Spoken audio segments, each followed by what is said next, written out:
Gwenda Reed stood on the quayside, a slight shiver running through her. The docks, the customs sheds, and all of England she could see seemed to be gently swaying up and down. It was in that unsteady moment she made her decision, a choice that would set in motion truly momentous events. She would not take the boat train to London as originally planned. Why should she? No one was waiting, no one expected her arrival. She had just disembarked from that groaning, heaving vessel after an exceptionally rough crossing through the bay and up to Plymouth. The last thing she wanted was to climb into another swaying, rattling train. Instead, she would find a hotel, a nice, firm, steady hotel built on solid ground. She would get into a steady bed that didn't creak and roll with the waves. She would sleep, and in the morning, yes, what a splendid idea. She would hire a car and drive slowly without any rush. Through the south of England, she would look for a house, the very kind of nice house she and Giles had imagined she would find. That was perfect. This way, she would finally see the England Giles had described, the England she had never visited, but like many New Zealanders, still called home. At that moment, England was not looking its best. It was a grey day with rain threatening and a sharp, biting wind. As she moved forward in the queue for passports and customs, Gwenda thought Plymouth was probably not England's most charming introduction. The next morning, however, everything felt different. The sun was shining, the view from her hotel window was pleasant, and the universe had firmly steadied itself. This was England at last, and here she was, Gwenda Reed, a young married woman of 21, properly on her travels. Giles's return to England remained uncertain. He might follow in a few weeks, or it could take as long as 6 months. His suggestion had been for Gwenda to go ahead and find them a suitable house. They both liked the idea of having a permanent place. Giles's job involved considerable travel. Sometimes Gwenda would accompany him, sometimes not. But having a home of their own, a real anchor, appealed to them both. The recent inheritance of some furniture from an aunt made the plan even more sensible. Since they were reasonably well off, the prospect held no financial difficulty. Gwenda had initially hesitated about choosing a loan. "We ought to do this together," she'd said. But Giles had laughed. "I'm not much good with houses. If you like it, I will. A bit of a garden, of course, not some brand new horror, and not too big. Somewhere on the south coast was my thought, not too far inland." "Any particular place?" Gwenda had asked. Giles said no. Orphaned young. They both were.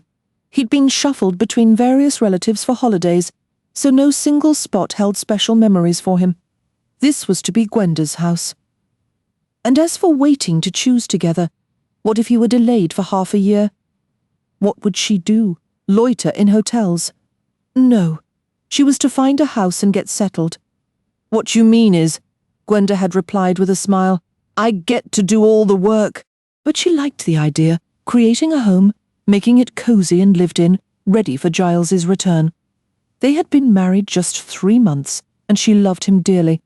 After ordering breakfast in bed and enjoying it, Gwenda got up and made her plans. She spent a day seeing Plymouth, which she thoroughly enjoyed.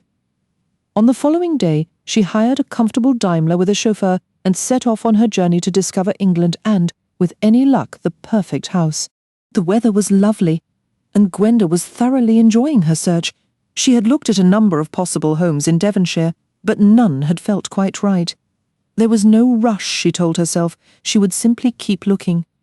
She was getting rather good at deciphering the overly enthusiastic language in the estate agent's listings, which saved her from several wasted trips. Then, one Tuesday evening about a week later, as her car coasted down the winding hill road into the still charming seaside town of Dilmouth, she passed a "For Sale" sign. Through a screen of trees, she caught a glimpse of a small white Victorian villa. Instantly, her heart gave a little leap, a surge of appreciation so strong it felt almost like recognition. "This is it," she thought with sudden certainty. "This is my house." She could already imagine the garden and the long windows. She was sure it was exactly what she wanted. Since it was getting late, she booked a room at the Royal Clarence Hotel. The next morning she went to the estate agent's, whose name was on the sign. Soon, armed with an order to view, she was standing in the old-fashioned long drawing-room. 2 French windows opened onto a flagged terrace, beyond which a rockery dotted with flowering shrubs sloped down to a stretch of lawn. Through the trees at the bottom of the garden she could see the sea.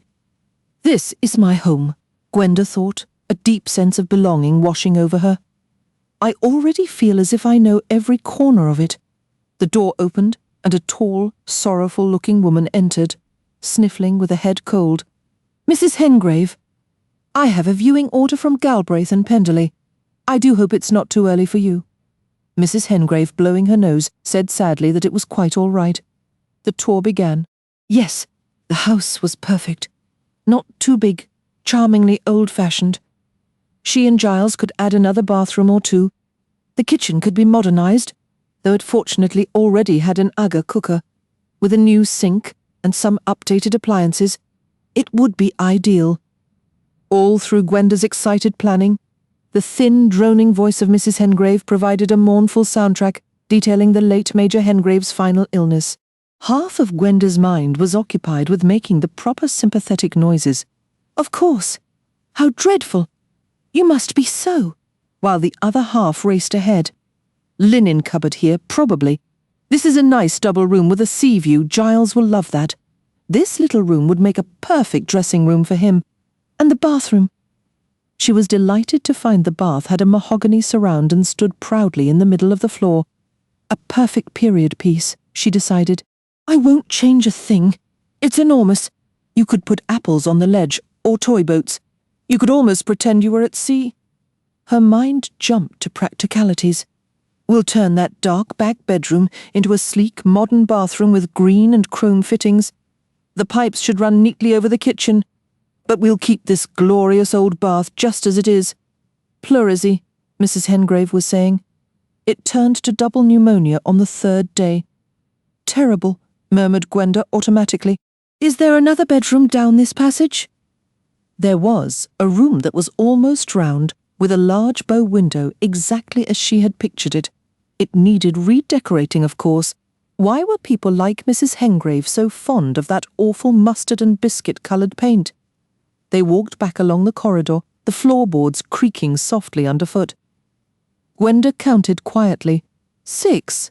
No, 7 bedrooms, including the little one and the attic. She already felt with a possessiveness that surprised her that she was the one who lived here. Mrs. Hengrave, with her dismal colour choices and her drawing-room frieze of wisteria, felt like an interloper in Gwenda's own home. The thought was so sharp and clear, it was almost funny. Here she was, politely listening to tales of illness, while mentally evicting the current owner and planning her future life within these very walls. Gwenda looked at the typed sheet in her hand, listing the property details and the asking price.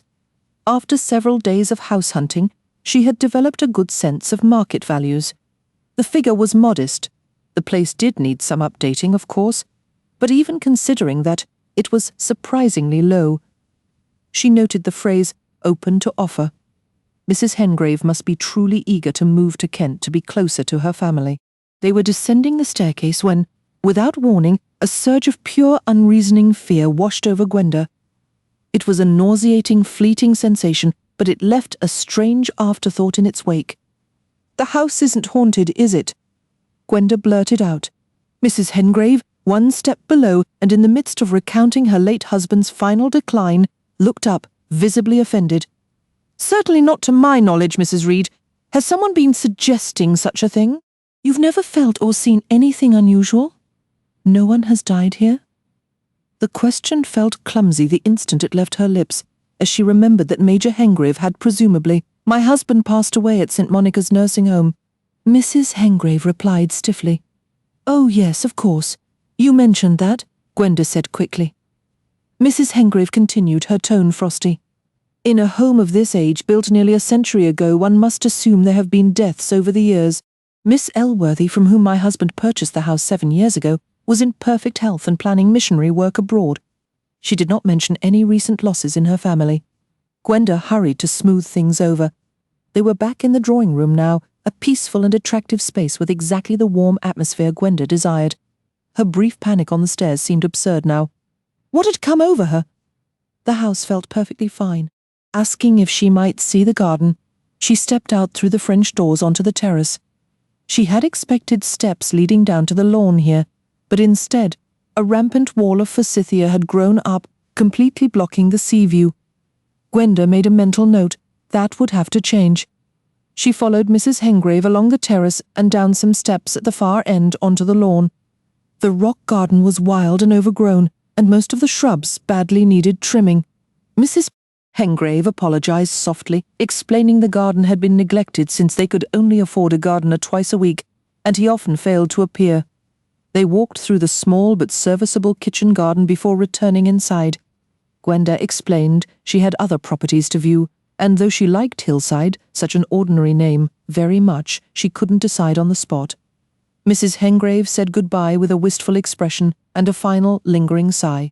Gwenda went straight back to the agents, submitted a firm offer pending a surveyor's report, and spent the rest of the morning exploring Dilmouth.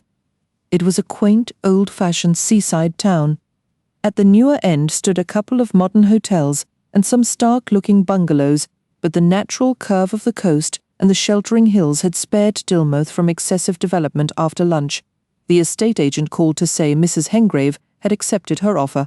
A mischievous smile touched Gwenda's lips as she walked to the post office and sent a cable to Giles. Bought a house. Love, Gwenda.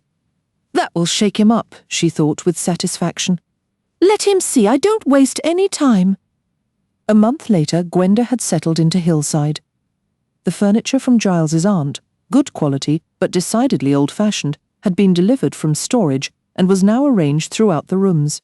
As she unpacked a box of linens, she found herself humming, struck by a sudden, cheerful thought that the quiet street outside reminded her of a tree-lined lane from a childhood summer she'd spent in New England, a completely unexpected, pleasant memory surfacing in her new home. Gwenda had managed to sell a couple of the more cumbersome wardrobes, but the remaining furniture settled into the house as if it had always belonged there. The drawing room held cheerful little papier-mâché tables, inlaid with mother-of-pearl and decorated with painted roses and castle scenes. A delicate, old-fashioned work table stood nearby, its silk sack gathered neatly beneath, while a rosewood bureau and a mahogany sofa table added to the room's character. Gwenda had banished the stiff, uncomfortable chairs to various bedrooms, replacing them with two deep, inviting armchairs that flanked the fireplace for herself and Giles. A substantial Chesterfield sofa was positioned near the windows, and she had selected a traditional chintz for the curtains in a soft eggshell blue, patterned with formal urns of roses and small yellow birds. To her eye, the room was now perfect.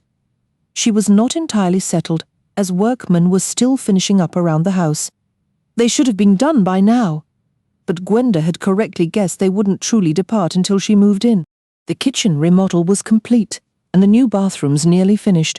She planned to wait before tackling any further decoration, wanting time to live in her new home and carefully consider colour schemes for the bedrooms. After all, the house was in excellent condition. There was no need to do everything at once. In the kitchen reigned Mrs. Cocker, a woman of formidable and gracious dignity, who initially seemed to rebuff Gwenda's attempts at casual friendliness. Once, Gwenda had been suitably placed in the proper employer-employee hierarchy.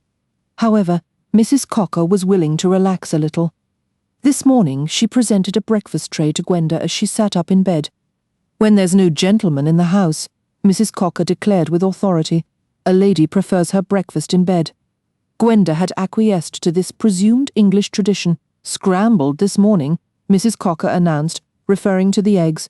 You mentioned Finnan haddock earlier, but you wouldn't care for that in the bedroom. The smell lingers. I'll prepare it creamed on toast for your supper instead. Thank you, Mrs. Cocker. With a gracious smile, Mrs. Cocker prepared to leave. Gwenda had not taken the large master bedroom, saving that for Giles's return. Instead, she had chosen the end room with its curved walls and bow window, where she felt completely content and at home. Looking around, she said impulsively, I really do love this room. Mrs. Cocker cast an indulgent glance around the space. It is quite a nice room, madam. Though small given the bars on the window. I should say it was the nursery once. I hadn't thought of that. Perhaps it was. Ah, well, said Mrs. Cocker, her tone heavy with unspoken meaning as she withdrew. The implication hung in the air. Once we have a gentleman in the house, who knows? A nursery may be required. Gwenda felt her cheeks grow warm. She looked around the room again. A nursery? It would make a lovely one. She began to imagine it furnished, a large dollhouse against that wall, low cupboards for toys, a cheerful fire in the grate with a tall guard and small clothes airing on the rail, but not this awful mustard-coloured paint. No, she would choose a bright, happy wallpaper, something with little bunches of poppies and cornflowers alternating. Yes, that would be perfect. She was sure she'd seen a paper like that somewhere. The room didn't require much furniture. There were 2 built-in cupboards, though one in the corner was locked, its key long lost. The whole thing had been painted over, clearly untouched for years. She would need to have the workmen open it before they left, as she was already running out of space for her clothes. Every day she felt more deeply connected to Hillside. Hearing the sound of a throat being cleared and a short, dry cough from the garden below, she hurried through the rest of her breakfast. Foster, the somewhat unpredictable gardener, who wasn't always reliable, must be here today as he promised. After a quick bath, Gwenda pulled on a sweater and a tweed skirt before hurrying out into the garden. Foster was already at work near the drawing-room window, where her first major change was taking shape, a new path cut right through the old rockery. He'd grumbled at first, of course, mourning the forsythia, the wiggler, and those lilacs that would have to go, but Gwenda had stood firm. Now, to her surprise, he seemed almost enthusiastic about the job. He greeted her with a low chuckle. "Seems you're bringing back the old ways, miss," he said, stubbornly sticking to the formal address. "Old ways? What do you mean?" He tapped his spade against the earth. "Found the original steps right here, just where you want the path now. Someone went and planted over them, covered the whole thing up." "How silly of them," Gwenda replied. "You need a clear view from this window, right down to the lawn and the sea." Foster was vague about the word vista, but he gave a slow, reluctant nod. "Can't say it won't be an improvement, I suppose. Lets in more light. Still, those shrubs were growing a treat, healthy as anything, that forsythia was, and those weigellas weren't cheap. Too old to move now, mind you. But this is so much better, don't you think?" He scratched his head. "Maybe so." "It's right," Gwenda said with conviction. Then, on a sudden impulse, she asked, "Who lived here before the Hengraves? They weren't here long, were they? About 6 years. Never really belonged before them." The Elworthy sisters. Very religious folk, always on about missions. Once had a clergyman from Africa staying. They did. 4 sisters and a brother, poor fellow, was drowned out by all those women. And before them? Let me see. Mrs. Findison. Now she was proper gentry. Belonged here. Lived here before I was born. "Did she die here?" Gwenda asked. "Passed away in Egypt, or some such place. But they brought her back. She's buried up in the churchyard. Planted that magnolia and the laburnums. She did, and those pittosporums. Very fond of shrubs." Foster went on, his tone thickening with disapproval. "Wasn't any of these new houses on the hill back then. Proper countryside it was. No cinema. None of these new shops, or that awful parade along the front." He snorted. "Nothing but changes. I suppose change is inevitable," Gwenda offered. "And some of it is for the better, surely? So they say. Haven't seen much proof of it myself." He gestured toward the thick macrocarpa hedge, where the outline of a building was just visible. "That was the cottage hospital. Handy little place. Then they go and build a great new one nearly a mile out of town. A 20-minute walk to visit someone. Or 3p on the bus." He jabbed his thumb toward the hedge again. "It's a girls' school now. Moved in 10 years back. Restless. That's what folks are nowadays. Take a house for 10 or 12 years, and then off they go. How can you plan a proper garden if you're always looking to leave?" Gwenda's eyes softened as she looked at the magnolia. "Like Mrs. Findison." Now she was the right sort. Came here as a young bride. Raised her children, saw them married, buried her husband, had her grandchildren down every summer. Didn't leave till she was nearly 80.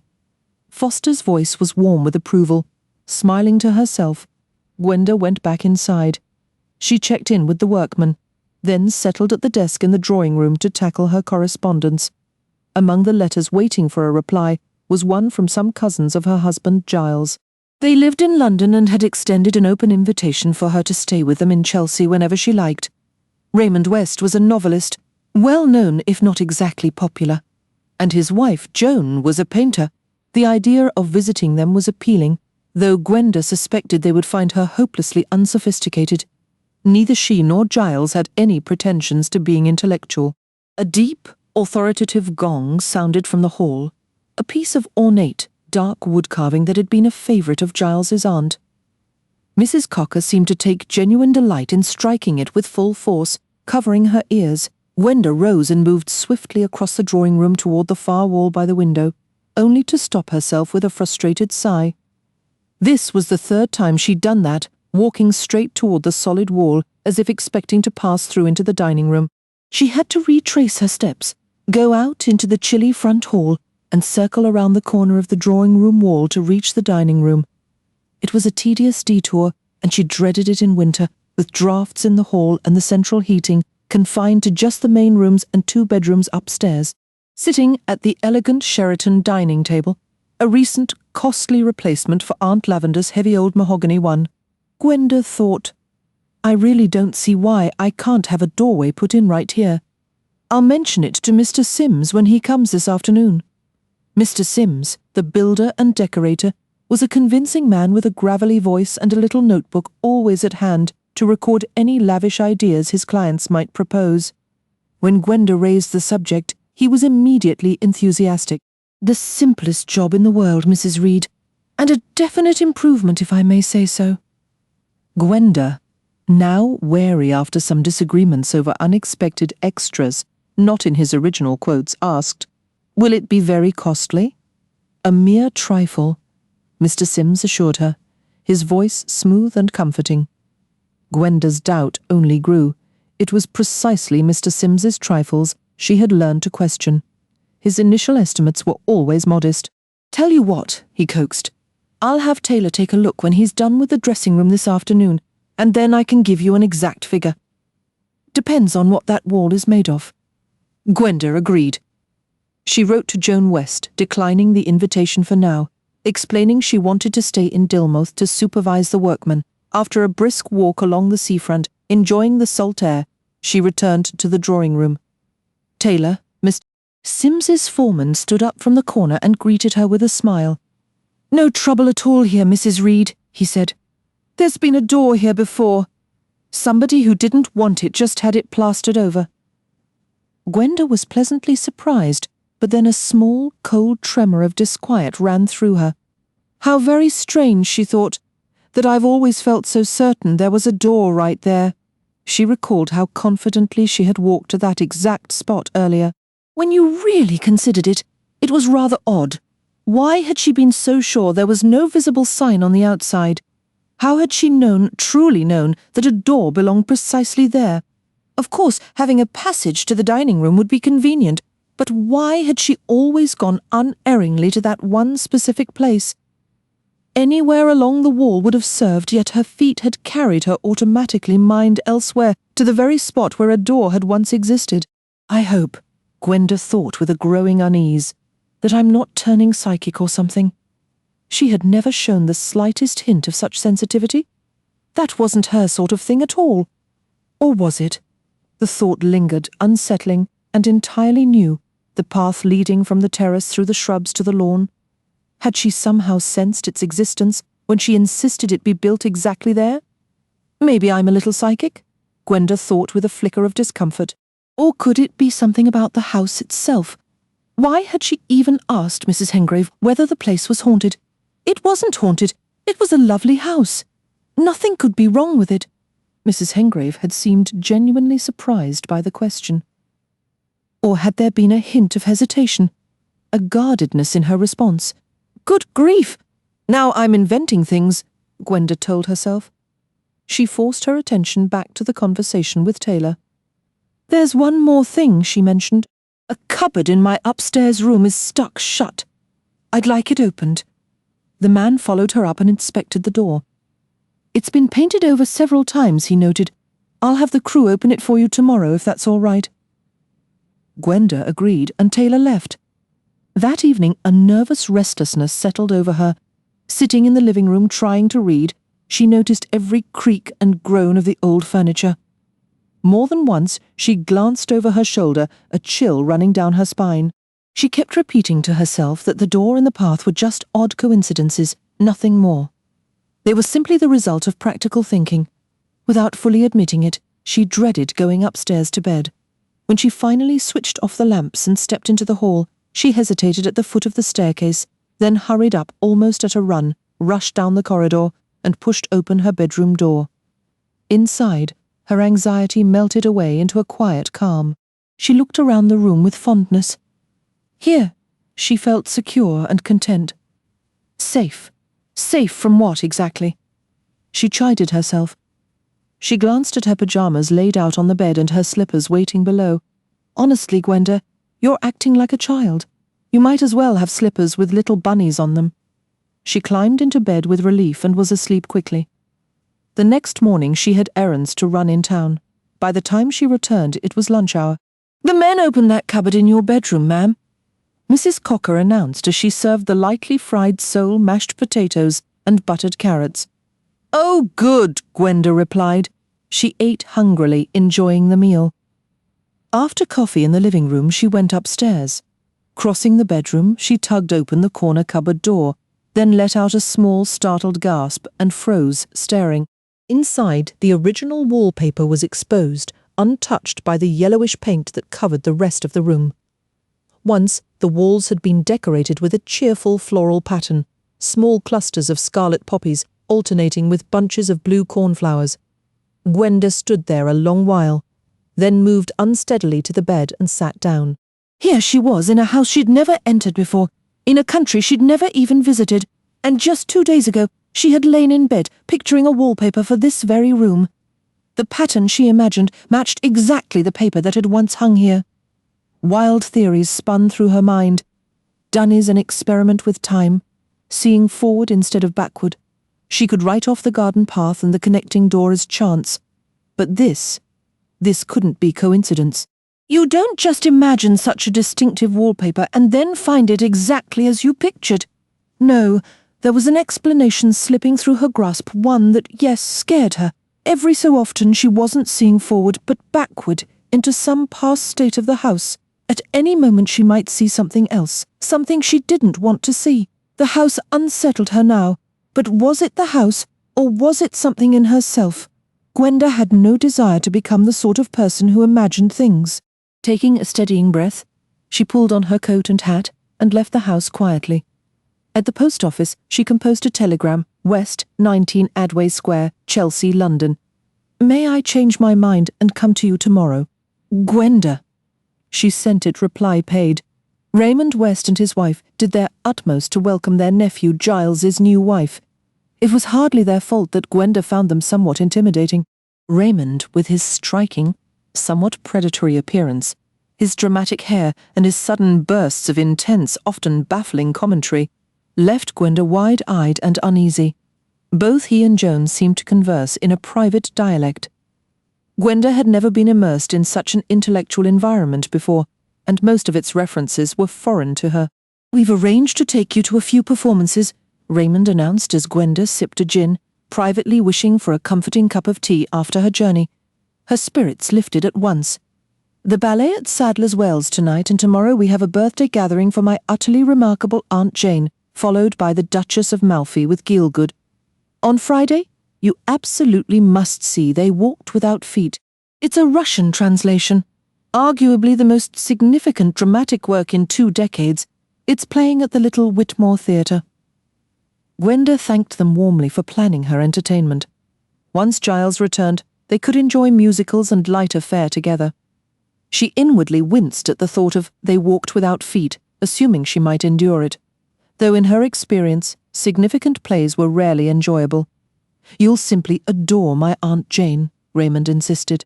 "She's a perfect period piece, Victorian to her bones. All her dressing tables have their legs draped in chintz. She lives in a village so quiet, it's like a stagnant pond." "Something did happen there once," his wife remarked dryly. a rather crude drama of passion utterly lacking in subtlety. You relished every moment of it at the time, Joan reminded him, her eyes twinkling. I occasionally enjoy a game of village cricket, Raymond replied with dignity. Regardless, Aunt Jane distinguished herself during that murder affair. Oh, she's no fool. She adores a puzzle. Puzzles? Asked Gwenda, her mind jumping to arithmetic. Raymond gestured vaguely. Any manner of puzzle. Why, the grocer's wife brought her umbrella to a church social on a fine evening. How a jar of pickled shrimps ended up where it did. What became of the vicar's surplice, all fodder for my Aunt Jane's mill. So if you have any problem in your life, present it to her, Gwenda. She'll provide the solution. He laughed, and Gwenda joined in, though her laughter felt a bit forced. She was introduced to Aunt Jane, known as Miss Marple, the following day. Miss Marple was a charming elderly lady, slender and tall with pink cheeks, blue eyes, and a gentle, slightly fussy demeanour. Her blue eyes often held a mischievous sparkle after an early dinner where they toasted Aunt Jane's health. The party set off for His Majesty's Theatre. 2 additional guests joined them, an elderly artist and a young barrister. The artist devoted himself to Gwenda, while the barrister divided his attention between Joan and Miss Marple, who seemed to amuse him greatly. At the theatre, however, this seating shifted. Gwenda found herself between Raymond and the barrister as the lights dimmed and the play began. It was a superbly acted production, and Gwenda, having seen few theatrical works of such calibre, was thoroughly absorbed. The play built toward its climax, reaching that supreme moment of horror. The actor's voice, laden with the tragedy of a twisted psyche, carried across the footlights. Cover her face. Mine eyes dazzle. She died young. A scream tore from Gwenda's throat. She bolted from her seat, shoving past the others without a glance, rushing through the exit and up the stairs until she spilled out onto the street. The panic didn't release her. She moved in a frantic half-walk, half-run up the Haymarket, her breath coming in sharp gasps. Only when she reached Piccadilly did she notice a taxi with its light on. She waved it down, gave the Chelsea address in a choked voice, and fumbled with her purse to pay the driver once they arrived. The maid who opened the door looked at her with wide eyes. "You're back so early, miss. Are you unwell?" No, yes. I felt faint. Can I get you something? A little brandy, perhaps?" "No, nothing. I'm going straight up." She hurried up the staircase to avoid more talk. In her room, she tore off her clothes, letting them fall in a heap on the floor, and climbed into bed. She lay there trembling, her heart hammering against her ribs, her gaze fixed blankly on the ceiling.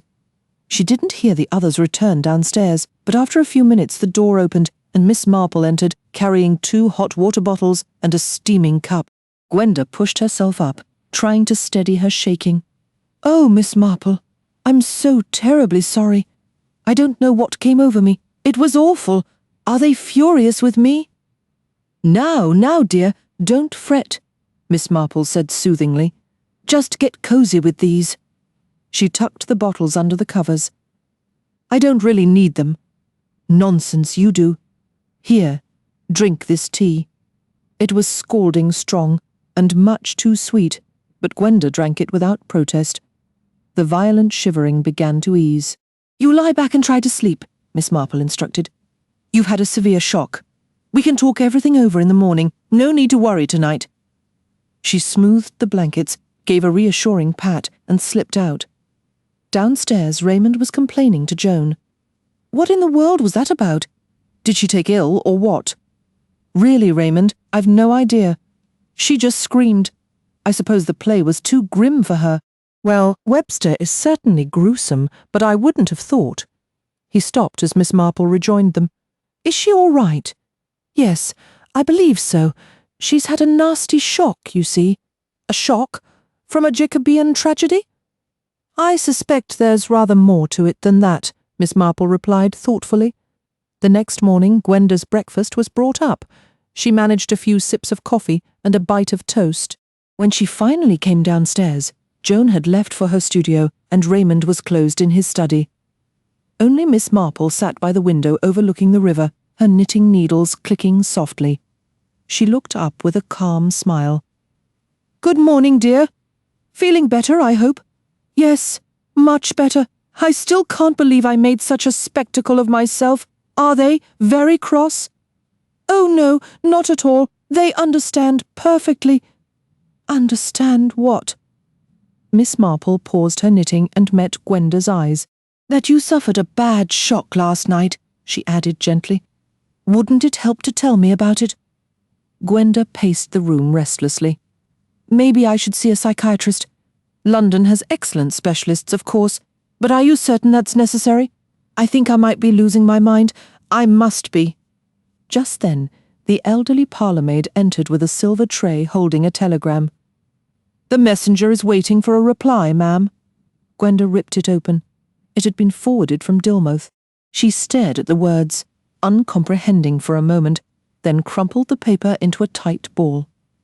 No answer, she said flatly. After the maid left, Miss Marple asked quietly, Not bad news, I hope. It's Giles, my husband. He's flying home. He'll be here within the week. Her voice was thick with confusion and misery. Miss Marple gave a soft, polite cough. Well, that's wonderful news, surely. Is it? When I don't even know if I'm sane? If I'm truly losing my mind? Then I never should have married Giles. The house and everything in it. I can't go back. I just don't know what to do any more. Miss Marple gently patted the sofa cushion beside her. Why don't you sit right here, my dear, and tell me everything from the beginning? Gwenda sank down with a profound sense of relief. The story poured out of her, starting with her first sight of Hillside and moving through each puzzling, then deeply troubling, incident. It all got so frightening, she concluded, her voice trembling. I thought coming up to London would help me escape it, but it followed me. Last night, she closed her eyes, swallowing hard at the memory. Last night, Miss Marple prompted softly. You'll probably think I've gone completely hysterical, Gwenda said, the words tumbling out in a rush. It happened right at the very end of the play. I was enjoying it. I hadn't thought about the house at all. And then it hit me, out of nowhere, when the actor spoke those lines. Her voice dropped to a quivering whisper as she repeated them. Cover her face. Mine eyes dazzle. She died young. She shut her eyes tight. I was back there, on the stairs, looking down through the banisters into the hall. I saw her lying there, sprawled out, dead. Her hair was so golden, and her face, it was all blue. She'd been strangled, and someone was saying those words in this horrible, gloating voice. I saw his hands grey and wrinkled, like an animal's paws. It was utterly horrible. She was dead. Miss Marple's voice was calm. Who was dead, dear? The name shot back, quick and automatic. Helen. For a long moment Gwenda could only stare. Then she pushed her hair back from her forehead, her expression one of pure confusion. Why did I say that? I don't know any Helen. She dropped her hands into her lap in despair. You see, I'm mad. I imagine things. First it was just wallpapers, and now it's dead bodies. I'm getting worse. Now, let's not rush to any dramatic conclusions, Miss Marple soothed. Or maybe it's the house itself, Gwenda argued, a hint of frantic sarcasm creeping into her tone. Perhaps it's delightfully haunted, or charmingly bewitched. How quaint. I see things that happened there, or even more fun, things that are going to happen there. Maybe a woman named Helen is scheduled for a murder. But if the house is the problem, why do I see these awful pictures when I'm miles away from it? No, the logical conclusion is that it's me. I'm the one going queer. I should go see a psychiatrist this very morning and get myself nicely labelled. Well, of course, you can always do that later, once we've explored every other possibility, Miss Marple said, unperturbed by the outburst. But I always find it's better to start with the simplest explanations. Let's be clear about the facts. 3 specific things disturbed you: a garden path that had been planted over, but that you felt was there, a door that had been bricked up, and a wallpaper you described in perfect detail without ever having seen it. Is that correct? Yes.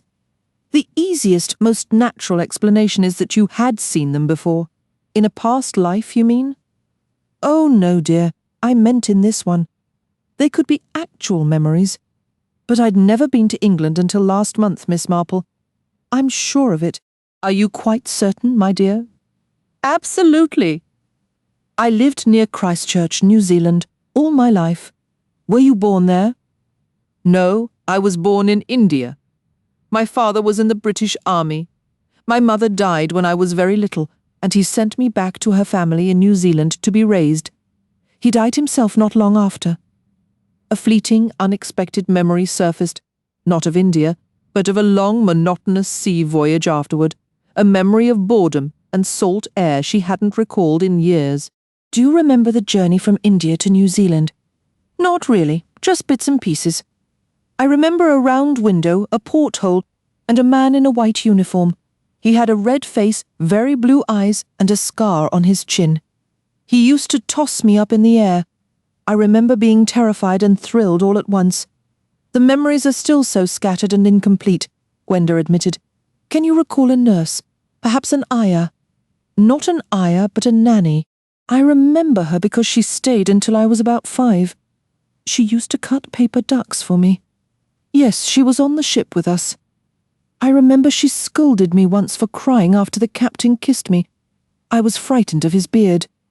That is a fascinating detail, my dear, because it suggests you are blending 2 separate journeys. On one voyage the captain had a beard, and on another he was described as having a ruddy complexion and a scar on his chin. I suppose I must be mixing them up, Gwenda conceded. It seems quite plausible to me, Miss Marple continued gently, that after your mother passed away, your father brought you to England first, and you actually lived in that very house, Hillside. You mentioned how familiar it felt the moment you stepped inside, and the room you chose to sleep in, it was likely your old nursery. It did have bars on the windows, Gwenda recalled. Precisely. It had that cheerful wallpaper with cornflowers and poppies. Children form strong impressions of their nursery walls. I can still picture the mauve irises on mine, and I believe it was repapered before I turned 4. So that explains why I was instinctively drawn to the toys, the doll's house and the cupboards. Indeed, and the bathroom as well, that bath with the mahogany surround.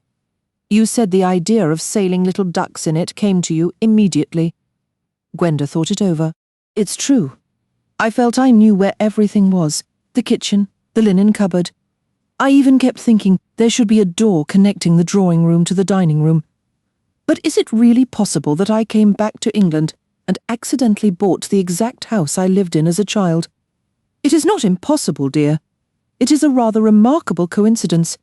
But such things do happen. Your husband wanted a house on the coast. You were searching, and you came upon a place that stirred old memories and appealed to you. It was the right size and a fair price, so you purchased it. No, it is not too far-fetched. If the house had merely been what some might call haunted, your reaction would have been different, I suspect. You told me you felt no particular dread or repulsion, except at one very specific moment when you were starting down the staircase and looking into the hall below. A trace of that old fear returned to Gwenda's eyes. You mean that business with Helen? That might be real too. Miss Marple's voice was soft but firm. I believe so, my dear. I think we must accept that if your other recollections are genuine, then that is likely a memory as well. That I actually saw someone killed, strangled, and lying there dead. You probably didn't consciously understand she was strangled. That idea came from the play last night, and fits with your adult knowledge of what a blue, contorted face signifies. But a small child, peering down the stairs, would sense violence, death, and evil, especially if accompanied by certain words, for I've no doubt the murderer spoke them. It would have been a profound shock. Children are peculiar little beings. When they are badly frightened by something they cannot comprehend, they often do not speak of it. They bury it. On the surface they may seem to forget, but the memory remains hidden deep within. Gwenda took a slow breath. And you think that is what happened to me? But why can't I remember it all clearly now? One cannot summon memories on command. Often the harder one tries, the more they retreat. But there are clues. For instance, when you described your experience at the theatre last night, you used a very telling phrase. You said you seemed to be looking through the banisters. Normally, of course, one looks down into a hall over the banisters, not through them. Only a child would think to look there, Gwenda observed, and Miss Marple gave an appreciative nod. It's often the smallest details that hold the most meaning. But who is Helen? Gwenda pressed, her confusion evident. Are you still certain that was the name you saw? Yes, it's the strangest feeling, Gwenda admitted. I don't know who Helen is, yet I feel absolutely sure it was Helen I saw. How can I possibly learn more? The most sensible step, Miss Marple advised, is to confirm whether you ever lived in England as a little girl. Your family would know. Aunt Alison, Gwenda exclaimed. She would remember. I'm certain of it. Then you must write to her straight away, Miss Marple said. Explain that it's very important for you to know. With an airmail letter, you should have a reply nearly by the time your husband returns. Oh, thank you, Gwenda said, her relief palpable. You've been so kind, and I do hope you're right. If you are, then it means none of this is, well, anything unnatural. Miss Marple offered a gentle smile. I hope it turns out as we suspect. I'm travelling to visit some old friends in the north of England soon, and I'll be passing back through London in about 10 days. If you and your husband are here then, or if you've had a reply to your letter, I should be very interested to hear what you've discovered. Of course, Gwenda said, her spirits now entirely lifted. I want you to meet Giles. He's wonderful. We'll have a proper talk about everything. She felt a sudden, unexpected surge of optimism, as if a weight had been lifted. Miss Marple, however, remained thoughtful. Nearly 2 weeks later, Miss Marple arrived at a quiet hotel in Mayfair, where she was warmly greeted by the young couple. Miss Marple, this is my husband Giles. Giles, I can't tell you how helpful Miss Marple was. Delighted to meet you, Giles said with a friendly, slightly shy smile. I hear Gwenda was nearly convincing herself she belonged in a psychiatric ward. Miss Marple's calm blue eyes took in Giles Reed favourably.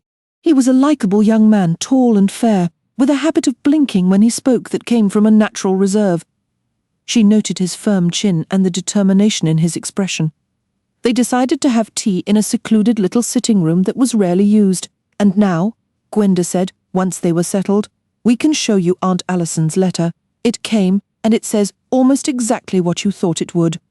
After tea, the airmail letter was unfolded and read aloud. Dearest Gwenda, her aunt had written.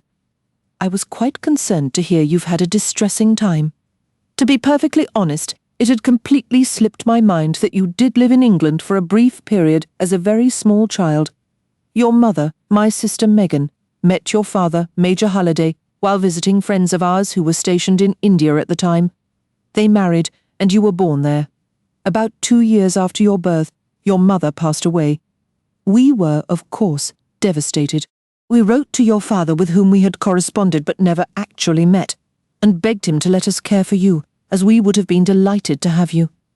We thought it might be difficult for a military man alone with a young child. Your father refused, however. He told us he was leaving the army and taking you back to England. He expressed a hope that we might visit him there one day. On the voyage home, as I understand it, your father became acquainted with a young woman. Their engagement was swift, and they married shortly after arriving in England. By all accounts, the marriage was an unhappy one, and they separated after about a year. It was then that your father wrote to us again, asking if our offer to give you a home still stood. I hardly need to tell you, my dear, how overjoyed we were to say yes. You arrived in our care accompanied by an English nurse, and around that same time, your father arranged for the majority of his estate to be transferred to you. He also proposed that you might formally take our family name.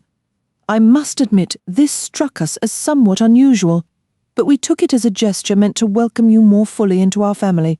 We did not, however, act upon that particular suggestion. Roughly a year later, your father passed away in a nursing home. I suspect he had already received troubling news regarding his health at the point he sent you to us. I regret that I cannot recall precisely where you lived with your father in England. His letter naturally bore the address at the time, but that was 18 years ago, and such details, I'm afraid, do not stay in one's memory. It was somewhere in the south of England, I'm certain, and I have a feeling Dilmouth is right. I had a hazy notion. It might have been Dartmouth, but the names are somewhat similar. I believe your stepmother remarried, though I cannot remember her married name, nor even her maiden name, though your father had mentioned it in his initial letter announcing his remarriage. We were, I confess, a touch resentful that he married again so quickly, but of course one understands how powerful the influence of constant proximity can be on a long sea voyage, and he may have also believed it would be a positive change for your sake. It was foolish of me not to have told you that you had been in England, even if you had no memory of it, but as I said, the entire episode had faded from my mind. Your mother's passing in India and your subsequent life with us always seemed the significant facts. I do hope this clarifies everything. I sincerely trust Giles will be able to join you soon. It must be very difficult for you both to be separated so early in your marriage. I will share all my other news in my next letter. As I'm sending this off hastily in reply to your telegram, your affectionate aunt, Alison Danby. P.S. You did not mention what your worrying experience entailed. You see, Gwenda said. It's almost precisely what you surmised. Miss Marple carefully smoothed the thin paper. Yes, indeed. The common-sense explanation. I've often found, that such explanations are so frequently correct. Well, we're tremendously grateful to you, Miss Marple, Giles said.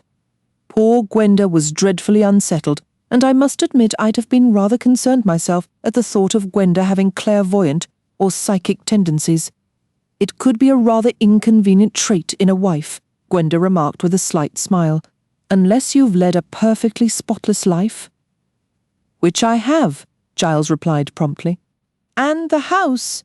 Miss Marple inquired. What are your feelings about the house now? Oh, that's all settled. We're travelling down tomorrow. Giles is absolutely itching to see it. I'm not sure if you appreciate this, Miss Marple, Giles said, his tone shifting to one of eager enthusiasm. But what this amounts to is that we have a first-rate murder mystery dropped right into our laps, literally on our very doorstep, or to be more precise, in our front hall. I had considered that possibility. Yes, Miss Marple said slowly, her expression growing more solemn. And Giles absolutely adores detective stories, Gwenda added. Well, it is a detective story, isn't it? Giles continued, his face alight. A body in the hall, a beautiful woman who was strangled. Nothing known about her except her first name. Of course I realize it all happened nearly 2 decades ago. There likely aren't any conventional clues left after all this time, but one can certainly start looking. Try to gather up some of the old threads. Oh, I don't suppose we'll actually succeed in solving it. I think you might, Miss Marple interjected quietly. Even after 18 years. Yes, I believe you might. But at the very least, it can't do any harm to have a proper go at it, can it? Giles paused, his expression still bright. Miss Marple shifted uneasily, her face now grave and troubled. But it might do a great deal of harm, she said firmly. I would advise you both. Oh yes, I really must advise it most strongly to leave the whole matter entirely alone. Leave it alone? Our own personal murder mystery, if it even was murder. It was murder, I feel sure of it, and that is precisely why you should leave it be. Murder, isn't it? Truly isn't. A matter to be approached lightly or as a game, Giles began. But Miss Marple, if everyone felt that way. She gently interrupted him. Oh, I know what you're going to say. There are moments when a person feels compelled to act, especially when an innocent party is under suspicion, when doubt clouds several individuals, and when a dangerous person remains free to cause more harm. You must understand, however, that this particular event is buried deep in the past. It seems the death was never recognized as a murder. If it had been, your old gardener or someone from the village would have spoken of it long ago. A killing, no matter how old, always finds a way to become news. No, the remains must have been hidden, and the entire matter was likely never questioned. I must ask, are you truly certain it is wise to disturb it all now? Miss Marple, Gwenda exclaimed, you sound genuinely worried. I am, my dear. You are both such pleasant, delightful young people, if I may say so. You are newly married and so content together. I implore you, do not begin digging into matters that could, well, that might, how can I put this, that could bring you sorrow and distress. Gwenda studied her face. You're thinking of something specific. Something particular? What is it you're suggesting? Not suggesting, dear, only advising you from the perspective of a long life that has shown me how unsettling human nature can be, to leave things as they are. That is my counsel, let sleeping dogs lie. But it isn't about letting things lie, Giles interjected, his tone firmer and more resolute. Hillside is our home, Gwenda's and mine. We believe someone was killed there. I won't accept a murder in my own house, and do nothing, even if it was 18 years ago. Miss Marple sighed. I understand, she said. I suppose most spirited young men would feel exactly that way. In a sense, I sympathize and even admire your determination. But I wish, oh, how I wish you would reconsider. The next day, word spread through the village of St. Mary Mead that Miss Marple had returned. She was spotted on the high street around 11, and she paid a visit to the vicarage just before noon. That afternoon, 3 of the more talkative local ladies came to call, politely listening to her impressions of the bustling city before eagerly diving into the latest village drama, a brewing dispute over the fancy-work stall at the upcoming fete and the contentious placement of the tea-tent. Later that evening, Miss Marple could be seen in her garden as usual, though for once her attention seemed more fixed on battling an invasion of stubborn weeds than on observing her neighbours. She was unusually quiet during her simple supper, barely registering her maid Evelyn's lively report about the local chemist's latest scandal. The following day, her preoccupied air continued, noted by several villagers, including the vicar's wife. That night, Miss Marple complained of feeling unwell and retired to bed. By morning, she had sent for Dr. Haydock, her long-time physician and confidant. He listened to her description of symptoms, conducted an examination, then leaned back in his chair, tapping his stethoscope thoughtfully. For a woman of your years, he remarked, and despite that rather deceptive fragile appearance, you are in remarkably good health. I'm sure my general constitution is sound, Miss Marple replied, but I must admit to feeling rather fatigued lately, somewhat run down. You've been keeping busy, late nights in the city.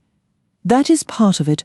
I do find London rather draining these days, and the air there so stale, nothing like fresh coastal breeze. The air in St. Mary Mead is perfectly fresh, yet often damp and rather heavy, not what one would call invigorating, really. Dr. Haydock looked at her with a flicker of curiosity. I'll send round a tonic, he offered. Thank you, Doctor. I've always found Eastern syrup quite beneficial. No need for you to prescribe for me, he said with a faint smile. I was wondering, perhaps, if a change of air might be helpful. Miss Marple gazed at him with innocent blue eyes. You've only just returned after 3 weeks away. I know, but that was to London, which, as you noted, is enervating. And then the north, all those factories. Nothing like the brisk, salty sea air. Dr. Haydock closed his medical bag. He spun back around, a wide grin spreading across his face. All right, let's get to it. Tell me why you called me over, he said. Just lay out the plan and I'll echo it right back. You need my official word that a dose of ocean air is the prescription. I was certain you'd grasp the situation, Miss Marple replied with evident relief. Sea air is wonderfully restorative. You ought to head for Eastbourne immediately, or your constitution could face a serious decline. Eastbourne can be a bit brisk, with those winds coming off the downs. Bournemouth, perhaps, or the Isle of Wight. Her eyes sparkled at him. Personally, I've always found a smaller coastal town far more agreeable. Dr. Haydock settled back into his chair. Now you've piqued my interest. Which quiet little seaside spot did you have in mind? Well, I was considering Dilmouth. Charming spot. Rather sleepy, though. Why Dilmouth? Miss Marple fell silent for a long moment, the familiar trace of concern returning to her expression. She finally spoke. Imagine if you stumbled upon a piece of information purely by chance that suggested a murder took place many years ago, 19 or 20 perhaps. This fact was known only to you. Nothing of the sort was ever suspected or came to light. What would you do? A murder from the past, in other words? Precisely that. Haydock considered. And there was no wrongful conviction? No one suffered because of this crime. Not as far as one can tell, no. I see, A retrospective murder, a sleeping crime. Well, I'll tell you what I'd do. I'd let a sleeping murder lie. That's exactly what I'd do. Poking around in old murders is a risky business. It could become extremely dangerous. That is what concerns me. They say a murderer always repeats the act. That isn't necessarily true. There's a certain type who commits one crime, manages to escape consequences, and is exceedingly careful never to risk exposure again. I won't claim they live happily ever after. I don't believe that for a moment. Retribution comes in many forms. But on the surface, everything appears calm. Perhaps that was the case with Madeleine Smith, or again with Lizzie Borden. It was never proven for Madeleine Smith, and Lizzie was acquitted. Yet many are convinced both women were guilty. I could name others. They never repeated their crimes. One act secured what they desired, and they were satisfied. But consider if a threat had emerged. I assume your killer, whoever he or she may be, fits that profile. They committed a crime, got away with it, and no one ever suspected. Now suppose someone starts nosing about, digging into old matters, turning over stones and following trails until, perhaps, they strike the truth. What will your killer do then? Simply sit there smiling while the pursuit draws closer? Hardly. If no greater principle is at stake, my advice is to leave it be. He repeated the phrase with emphasis. Let sleeping murder lie, he added firmly. And that is my direct instruction to you. Leave the entire matter alone. But it isn't me who is involved. It's two perfectly lovely young people. Allow me to explain. She recounted the story to him, and Haydock listened intently. Remarkable, he said when she finished. A remarkable coincidence. A remarkable affair altogether. I assume you see all the implications? Oh, naturally. But I don't believe it has dawned on them yet. It's going to bring a considerable amount of distress, and they'll likely wish they had never meddled. Some skeletons are best left in the closet. Still, you know, I can entirely understand young Giles's perspective. Honestly, I doubt I could leave it alone myself. Even now, I'm curious. He stopped short and fixed her with a stern look. So that's the real reason behind your excuses to visit Dilmouth, inserting yourself into something that is none of your affair. Not at all, Dr. Haydock, but I am worried about those two. They are very young and inexperienced, far too trusting and naive. I feel I should be there to keep an eye on them. So that's why you're going to play guardian. Can't you ever leave murder alone, woman? Even murder. That's decades old. Miss Marple offered a small, prim smile. But you're of the opinion, aren't you, that a stay in Dilmouth would do me good? Miss Marple inquired. Dr. Haydock gave a short laugh. More likely to finish you off, but I suppose you'll ignore my advice as usual. Later, while walking over to visit her old friends Colonel and Mrs.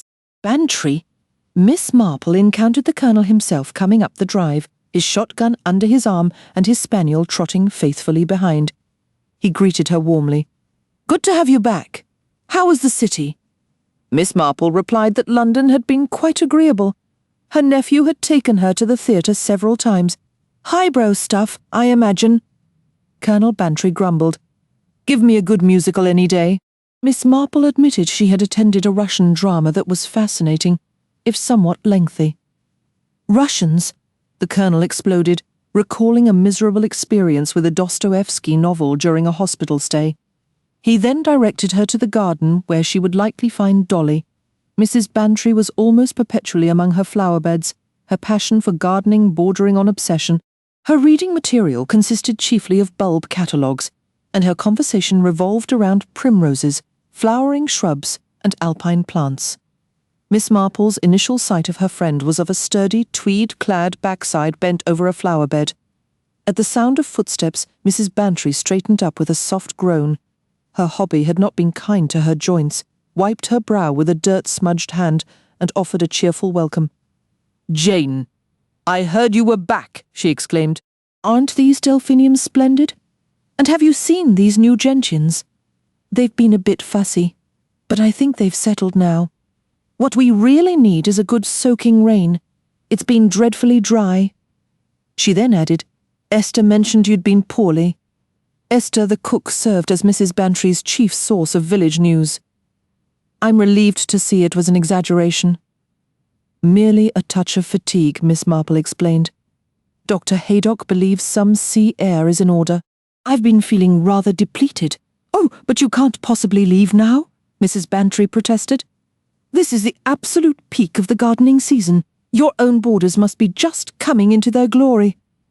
The doctor was quite insistent. Well, I suppose Haydock isn't the complete fool. Some medical men are, Mrs. Bantry conceded reluctantly. Changing the subject, Miss Marple asked, Dolly, I was wondering about that excellent cook you used to have. Which one? Are you looking for a cook? Not that woman who was too fond of the sherry, surely. No, I mean the one who made that wonderful pastry. Her husband was the butler. Ah, you mean the mock turtle. Mrs. Bantry identified her instantly, that mournful voice always on the verge of tears. She was a splendid cook. Her husband was a portly, rather indolent fellow. Arthur always claimed he diluted the whiskey. Who knows? It's a shame when one half of a couple is a disappointment. They came into a legacy from a former employer and left to open a guest house on the coast. That's precisely what I remembered, wasn't it, in Dilmouth? Yes, that's it, 14 Sea Parade, Dilmouth. Since Dr. Haydock recommends the seaside, I thought I might go there. Were they called Saunders? Yes, Saunders. That's a capital idea, Jane. You couldn't choose better. Mrs. Saunders will take good care of you, and since it's the off-season, they'll be glad for the custom and won't overcharge. With decent food and the sea air, you'll be right as rain in no time. Thank you, Dolly, said Miss Marple. I expect I shall be. 6. An exercise in detection. So you think the body was roughly here? Giles asked. He and Gwenda were standing in the front hall of Hillside, having returned the previous evening. Giles was now fully engrossed, as delighted as a child with a new puzzle. Just about there, Gwenda agreed. She moved partway up the staircase and looked down, considering. Yes, that seems correct. You need to crouch down, Giles instructed. Remember, you were only about 3. Gwenda obliged, lowering herself, and you couldn't actually see the man who was speaking. I don't recall seeing him. He must have been standing a little further back. Yes, there. All I could see were his hands. Hands. Giles frowned thoughtfully. They were hands. Grey paws, not human hands. But Gwenda. This isn't some Edgar Allan Poe story. Men don't have paws. Well, this one did. Giles studied her with skepticism. You must have added that detail later, in your mind. Gwenda spoke slowly, her voice uncertain. Maybe I imagined all of it. I've been thinking, Giles. Isn't it more likely the whole memory was just a vivid nightmare? The kind a child would have. Something so frightening, it sticks with you for years. Doesn't that make more sense? Because nobody in Dilmouth has ever mentioned a murder, or a strange death, or even a mysterious disappearance connected to this house. Giles looked like a boy who'd just had his favourite toy snatched away. I suppose it could have been a bad dream, he conceded, though he sounded reluctant. Then his expression brightened. Wait, no, I don't buy it. You might dream about strange paws or a dead body, but there's no way you dreamed that line from the Duchess of Malfi, all on your own. Maybe I heard someone say it first, and it just wound up in the dream later. I don't think a child's mind works like that, not unless you heard it during something truly traumatic, and if that's the case, we're right back to the beginning. Hold on, I've got it. The paws were the dream part. You saw the body and heard the words. You were terrified, and then your sleeping mind conjured up a nightmare with waving, shadowy paws. Maybe you were afraid of monkeys as a kid. Gwenda still looked doubtful. I suppose that's possible. I wish you could remember more. Come here, into the hall. Close your eyes. Concentrate. Does anything else come back? No, Giles, it doesn't. The harder I try, the fuzzier it gets. I'm starting to wonder if I ever saw anything at all. Maybe the other night at the theatre, I just had some kind of panic attack.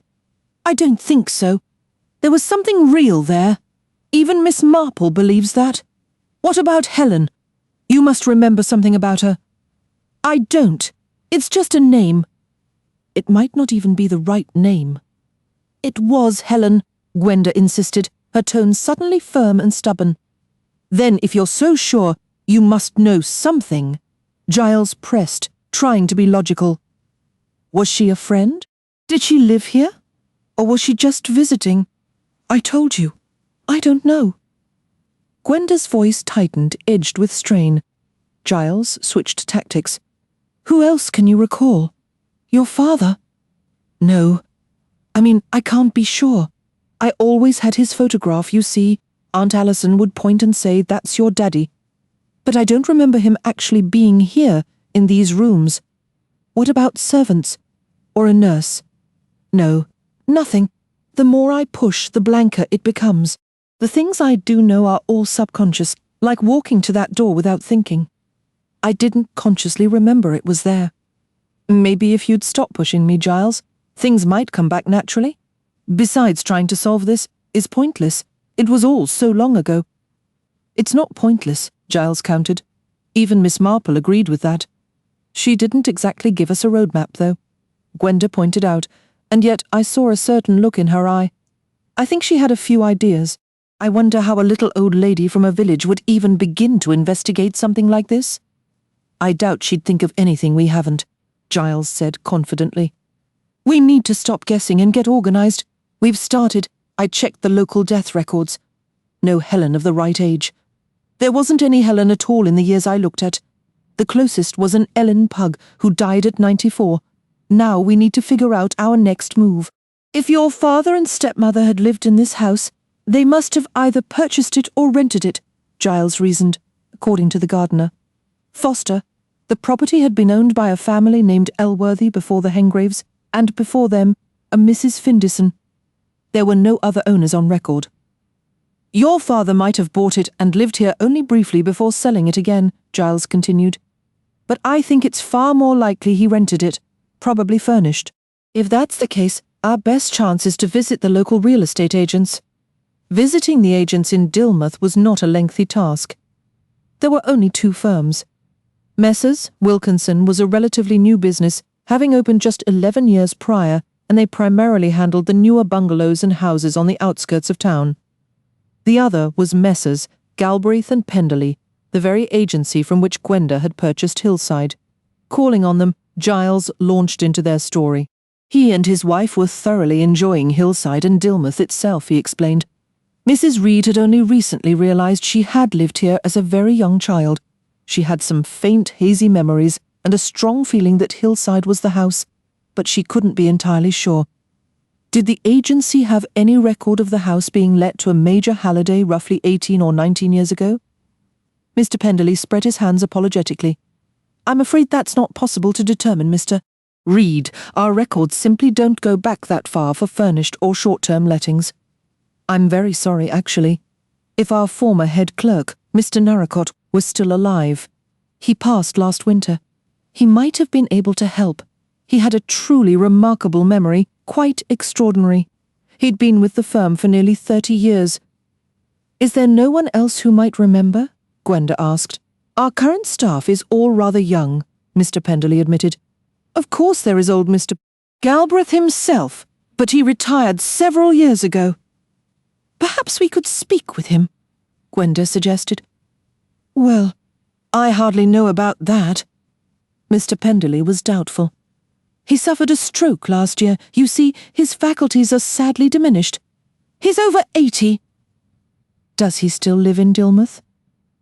Oh, yes, at Calcutta Lodge. It's a very nice little property on the Seaton Road. But I really don't think...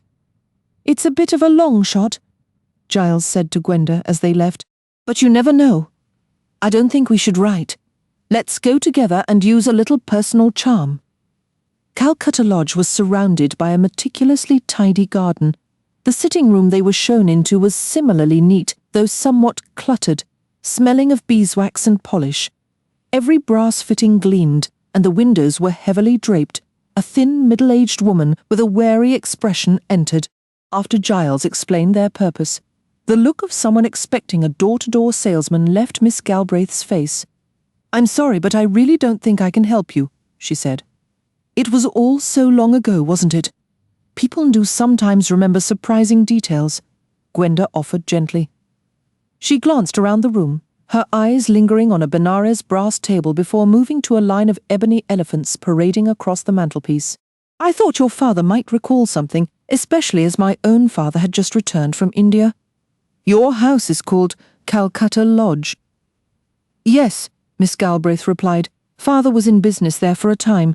Then the war came and he joined the firm here in 1920, though he always said he would have liked to return. My mother, however, wasn't fond of foreign parts, and of course one can't say the climate is entirely healthy."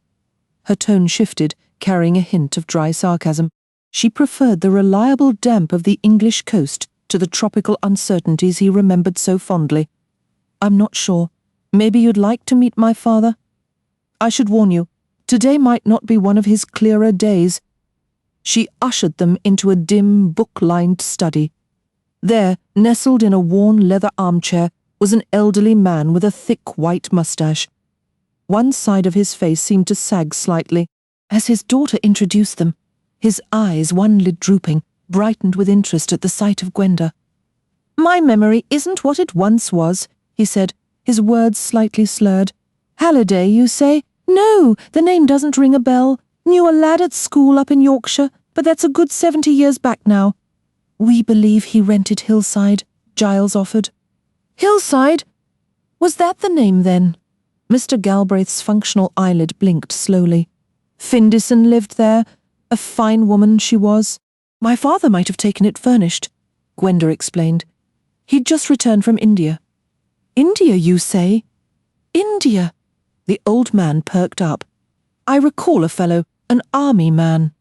Knew that old scoundrel Mohammed Hassan who swindled me on a carpet deal. He had a young wife and a baby, a little girl." "That was me," said Gwenda with a smile. "You don't say." "Well, well, how the years slip by. Now, what was his name?" "Wanted a furnished place, yes, Mrs. Findison had been packed off to Egypt for the winter. Utter nonsense. What was his name?" "Holiday." Gwenda repeated patiently. "Holiday. That's it, my dear. Major Halliday. Pleasant chap. Very pretty wife. Quite young. Fair-haired. Wanted to be near her family or something of the sort." "Yes, very pretty indeed. Who was her family?"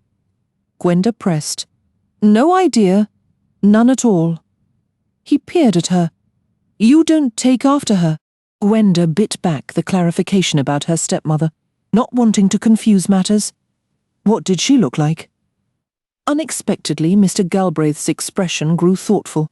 She looked troubled. "That's it. She looked worried. Nice fellow, that major. Appreciated hearing about my time in Calcutta. Not like some of these fellows who've never left England. Dreadfully narrow, they are. I've seen a bit of the world. What was that army chap's name again? Wanted the furnished house. He was like a record player with a needle stuck in a groove. St. Catherine's, that was it. Took St. Catherine's, 6 guineas a week, while Mrs. Findison was in Egypt. Poor soul died there. House went up for auction. Who bought it? The Elworthy sisters. That's right. A whole pack of women changed the name. Said St. Catherine's was too papist. Dead set against anything papist. Used to mail out pamphlets. Plain women, all of them. Terribly keen on foreign missions. Sent out trousers and Bibles. Very determined to save the heathen." He sighed abruptly and sank back into his chair. "Long time ago," he murmured, suddenly peevish. "Can't remember the names. Chap from India. Nice chap. I'm tired, Gladys. I'd like my tea now." After thanking him and his daughter, Giles and Gwenda departed. "So that confirms it," said Gwenda, a mix of triumph and unease settling in her. "We were there. What now?" "I've been a complete fool," Giles announced, snapping his fingers. "Somerset House." "What's Somerset House?" Gwenda asked. "It's the records office for marriages. I need to look up your father's marriage certificate. A new energy animated him. Think about it. Gwenda, it should have struck us sooner. According to your aunt, your father remarried almost as soon as he landed in England. This Helen could easily have been a relation of your stepmother's. A younger sister, perhaps. Once we have her maiden name, we might find someone who knew the whole situation at Hillside. The old gentleman said they wanted to be near her people. If her family is from around here, we could be on to something. Giles, Gwenda said, her admiration genuine. You really are rather brilliant. As it turned out, a trip to London wasn't necessary, though Giles's first impulse was always to charge off and handle things personally. He conceded that a straightforward records request could be managed by post. He placed a long-distance call to his office. A few days later, an envelope arrived. "Got it," he exclaimed, pulling out a certified copy. "Here we are, Gwenda." His finger traced the line on the marriage certificate. Friday, August, at the 7th Kensington Registry Office, the record showed the marriage of Kelvin James Halliday to Helen Spenlove Kennedy. Gwenda let out a sharp cry. "Helen?" They stared at each other, bewildered. Giles spoke slowly, trying to make sense of it. "But that can't be right." They separated. She remarried and left the area. Gwenda's voice was quiet but firm. "We don't actually know for certain that she ever went away." Her eyes returned to the plainly written name, Helen Spenlove Kennedy. Helen. The name echoed, a simple fact holding a world of complication. A few days later, a brisk wind was whipping along the esplanade when Gwenda stopped abruptly beside one of the glass shelters. "Miss Marple?" she exclaimed, genuinely surprised. There, bundled in a thick fleece coat and layers of scarves, was the elderly lady from St. Mary Mead. "I expect it's quite a shock finding me here," Miss Marple said with her usual brisk cheer. "My doctor insisted on a seaside change, and your description of Dilmouth sounded so lovely, it seemed the perfect choice, especially as an old friend's former staff take in boarders here." "But why on earth didn't you come to see us?" Gwenda demanded, a little hurt. Miss Marple gave a gentle, knowing smile. "Newly married couples need their privacy, my dear. I'm sure you would have been very kind, but old people can sometimes be a bother." She studied Gwenda's face for a moment before continuing.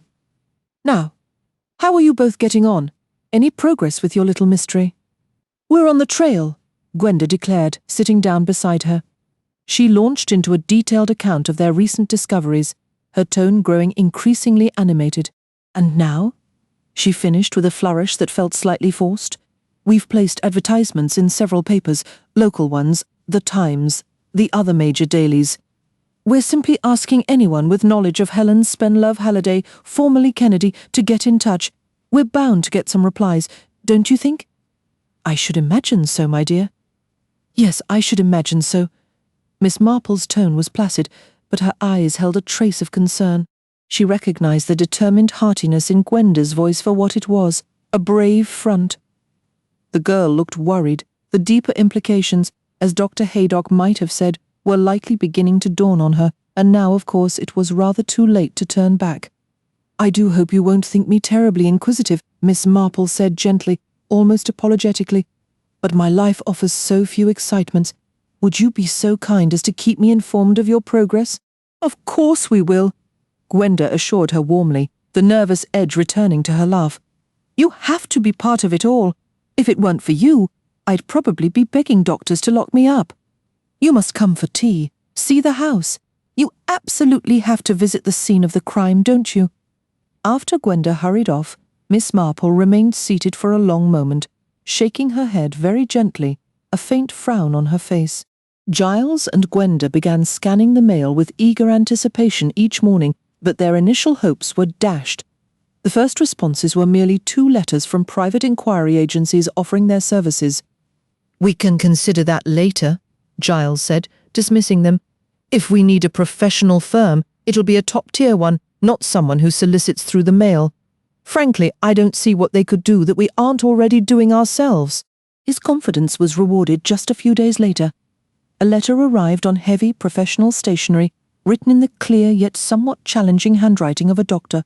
"Gauls Hill, Woodley Bolton, Dear Sir, in response to your advertisement in the Times, Helen Spenlove Kennedy is my sister. I have not been in contact with her for a great many years and would be grateful for any news. Yours faithfully, James Kennedy, M.D. "Woodley Bolton," Giles said, spreading a map on the table. "That's not terribly far. People go to Woodley Camp for picnics. It's up on the moorland about a 30-mile drive from here. The reply was both a breakthrough and a new beginning, the first solid thread to pull in a tapestry of old secrets. They decided to write to Dr. Kennedy to ask whether they might visit him or if he would prefer to come to them. A reply soon arrived, stating that Dr. Kennedy would be ready to receive them the following Wednesday. On that day they made the journey. Woodley Bolton was a scattered village stretched along a hillside. Gall's Hill stood at the very crest, the highest house with a sweeping view over Woodley Camp and the moors reaching toward the sea. "A rather exposed place," Gwenda remarked, shivering slightly. The house itself felt austere, and it was clear Dr. Kennedy had little use for modern comforts like central heating. A stern, dark-haired woman answered the door and led them across a sparsely furnished hall into a study where Dr. Kennedy rose to greet them. The room was long and rather tall, its walls lined with crowded bookshelves. Dr. Kennedy was an elderly man with grey hair and keen eyes beneath bushy brows. His sharp gaze moved quickly from one visitor to the other. "Mr. and Mrs. Reed? Please, sit here. Mrs. Reed, this chair is likely the most comfortable now. What brings you here?" Giles smoothly launched into their prepared story. He and his wife had recently married in New Zealand. They had come to England, where his wife had spent part of her childhood, and she was hoping to find old family, friends, and connections. Dr. Kennedy remained formal and reserved. He was courteous, but clearly somewhat annoyed by what he seemed to view as sentimental colonial nostalgia. "And you believe my sister, my half-sister, and possibly I myself, are related to you?" he asked Gwenda, politely yet with a hint of coolness. "She was my stepmother," Gwenda explained. "My father's second wife. I can hardly remember her, of course. I was very young. My maiden name was Halliday." He stared at her, and then, suddenly, a smile transformed his face. He became an entirely different person, no longer distant. "Good heavens!" he exclaimed. "You can't be little Gwenny!" Gwenda nodded eagerly. The childhood nickname, long unused, sounded wonderfully familiar and comforting. "Yes," she said. "I'm Gwenny. Well, I'll be all grown up and married. How the years fly. It must be, 15 years? No, of course, much longer than that. You don't remember me, I suppose." Gwenda shook her head. "I don't really remember my father either. Everything from back then is just a hazy blur. Naturally, Halliday's first wife was from New Zealand. I recall him mentioning that. A fine country, I imagine. It's the most beautiful place in the world. But I've grown fond of England as well. Are you just visiting, or planning to settle here?" He rang a bell. "We must have tea." When the tall, severe housekeeper appeared, he said, "Tea, please, and, some hot buttered toast, or perhaps cake, or something of the sort." The respectable housekeeper looked distinctly displeased, but replied, "Yes, sir," and withdrew. "I don't usually bother with tea, Doctor," Kennedy admitted vaguely. "But this calls for a celebration." "That's very kind of you," said Gwenda. "Actually, we're not just visiting. We've bought a house." She paused, then added, "Hillside." Dr. Kennedy said absently, "Oh yes, in Dilmouth. You wrote from there." "It's the most incredible coincidence," Gwenda went on. "Isn't it, Giles?" "Absolutely staggering," Giles agreed. "It was for sale. You see," Gwenda continued, and since Dr. Kennedy still looked puzzled, she clarified, "It's the very same house where we lived years ago." Dr. Kennedy frowned. "Hillside? But surely, oh yes, I did hear they'd changed the name. It used to be St. something or other. If I'm thinking of the right house on the Learhampton Road, just as you come down into town on the right. That's the one. Funny how names slip your mind. Wait a moment. St. Catherine's, that was it. And I did live there, didn't I?" Gwenda pressed. "Yes, of course you did," he replied, looking at her with amusement. "But why ever choose to go back? You can't remember much about it, surely." "No, but somehow it felt like home. It felt like home," the doctor repeated. The words were neutral, but Giles found himself wondering what thoughts lay behind them. "So, you understand," Gwenda said. "I was hoping you could tell me the whole story about my father and Helen," and she finished awkwardly. "Just everything." He studied her thoughtfully. I imagine they didn't know much out there in New Zealand. Why would they? Well, there isn't a great deal to tell, Helen.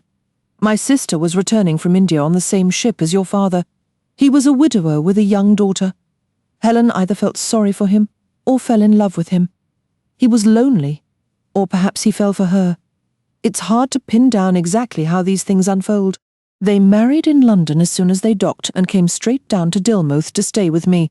I had my medical practice there at the time. Kelvin Halliday seemed a decent sort, though a bit high-strung and worn out, but together they appeared content enough for a while. He paused briefly before adding, "Then, in under a year, she left him for another man. I assume you're aware of that? Who did she run off with?" Gwenda pressed. He fixed his keen eyes on her. "She never told me," he replied. "I wasn't in her confidence. I had noticed it was impossible not to, that there was tension between her and Kelvin. I didn't understand the cause.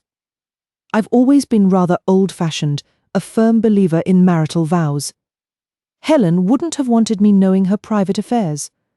I'd heard whispers one always does, but no specific name was ever mentioned. They frequently had guests visiting from London or other parts of the country. I assumed it was one of them." "So there was no divorce?" "Helen didn't want a divorce. Kelvin told me that himself, which is why I suspected, perhaps incorrectly, that it involved a married man, possibly someone with a wife who was Catholic. And my father? He didn't seek a divorce either," Dr. Kennedy stated, his tone becoming clipped. "Tell me about him," Gwenda urged. "Why did he suddenly decide to send me all the way to New Zealand?" Kennedy hesitated before answering. "My understanding is that your relatives there had been encouraging him. After the collapse of his second marriage, he likely thought it was for the best. Why didn't he take me himself?" Dr. Kennedy's gaze drifted along the mantelpiece as if searching for something. "Oh, I couldn't say for certain. His health wasn't good at the time. What was wrong with him? What did he die from?" The door opened then, and the stern housekeeper entered with a tray. It held buttered toast and jam, but conspicuously no cake. With a vague wave, Dr. Kennedy indicated that Gwenda should pour the tea. She did so, passing the cups around and taking a piece of toast for herself. Once settled, Dr. Kennedy said with forced cheer, "So, tell me what you've done with the house. I probably wouldn't recognize the place now after the two of you have worked your magic." "We're having a bit of an adventure with the bathrooms," Giles admitted. But Gwenda, her eyes steady on the doctor, repeated, "What did my father die from?" "I couldn't say precisely, my dear. As I mentioned, his health had been poor for some time. He eventually entered a sanatorium somewhere along the East Coast, I believe. He passed away about 2 years later." "Where exactly was this sanatorium?" "I'm sorry, I can't recall now. I just have a general impression it was on the East Coast." His manner now held a definite note of evasion. Giles and Gwenda exchanged a quick glance. "At the very least, sir," Giles interjected, "you could tell us where he's buried. Gwenda is naturally very keen to visit his grave." Dr. Kennedy bent over the fireplace, carefully scraping the bowl of his pipe with a penknife. "You know," he said, his words slightly muffled, "I don't really think you should dwell so much on the past. All this ancestor worship, it's a mistake. The future is what counts. Here you both are, young and healthy with your whole lives ahead of you.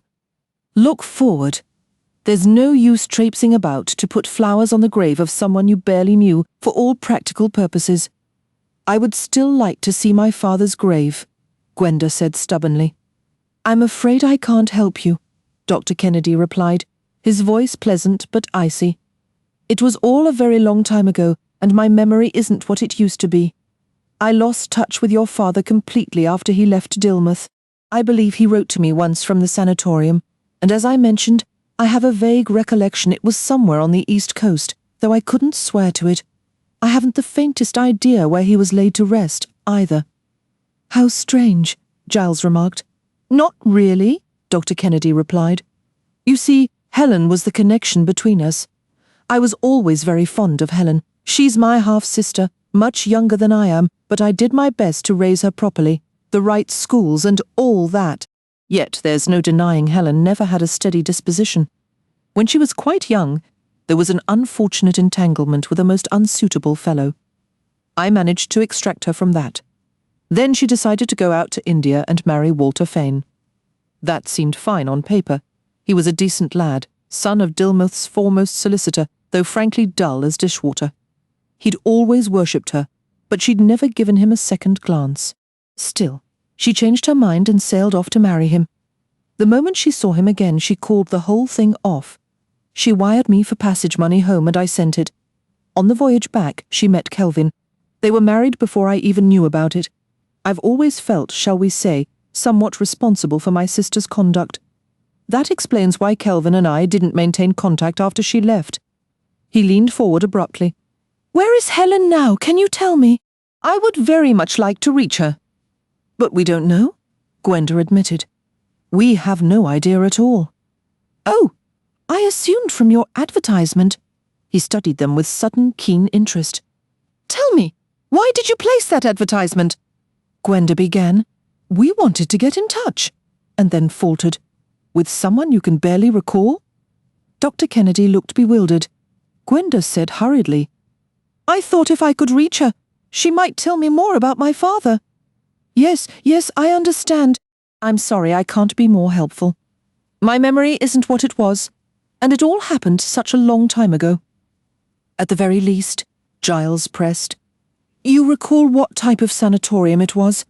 Was it for tuberculosis?" Dr. Kennedy's face seemed to stiffen. Yes, I rather think it was." "Then we should be able to trace that without too much difficulty," said Giles, rising. "Thank you very much, Doctor, for everything you've shared." Gwenda stood as well. "Yes, thank you," she said. "Please do come and visit us at Hillside sometime." As they left the room, Gwenda glanced back and caught a final glimpse of Dr. Kennedy standing by the fireplace, tugging thoughtfully at his grizzled mustache, his expression deeply troubled. "He knows something he isn't telling us," Gwenda whispered once they were in the car. "There's something there. Oh, Giles, I almost wish now we'd never begun this." They exchanged a look, and the same unspoken fear took root in both their minds. "Miss Marple was right," Gwenda murmured. "We should have let the past lie." "We don't have to go any further," Giles said hesitantly. "Maybe, darling, it's better if we don't." Gwenda shook her head firmly. "No, Giles, we can't stop now. We'd spend the rest of our lives wondering and imagining the worst. We have to see it through. Dr. Kennedy held back out of kindness, but that sort of half-truth helps no one. We must find out what really happened. Even if it turns out my father was the one who—" Her voice trailed off, unable to finish the terrible thought. 8. Kelvin Halliday's delusion. They were in the garden the next morning when Mrs. Cocker came out to announce, "Excuse me, sir. There's a Dr. Kennedy on the telephone." Leaving Gwenda to continue discussing the rose beds with old Foster, Giles went inside and picked up the receiver. Giles Reed speaking. "This is Dr. Kennedy. I've been thinking over our conversation yesterday, Mr. Reed. There are certain facts I believe you and your wife should be aware of. Will you be at home if I come over this afternoon?" "Of course. What time suits you?" "Would 3 o'clock be acceptable?" "Perfectly." Out in the garden, old Foster said to Gwenda, "Would that be the same Dr. Kennedy who used to live over at Westcliff?"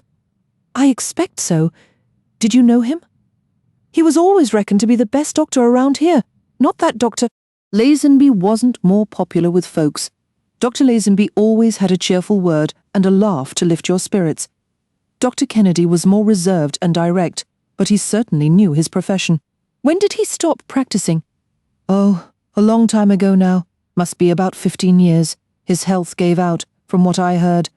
Giles moved from the window, answering Gwenda's silent question. "He's coming over this afternoon, I see," she said, turning back to Foster. "Did you ever know Dr. Kennedy's sister?" His sister? Not really.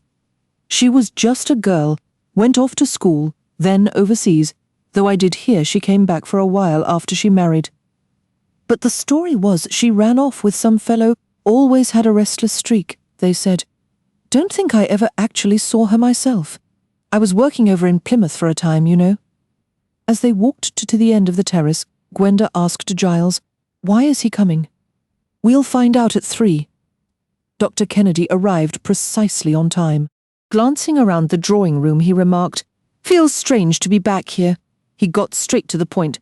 "I assume you two are fully committed to locating the sanatorium where Kelvin Halliday died and uncovering every detail about his illness and passing." "Absolutely," said Gwenda. "Well, you could manage that easily enough on your own. So I've decided it might be less of a shock for you to hear the facts from me.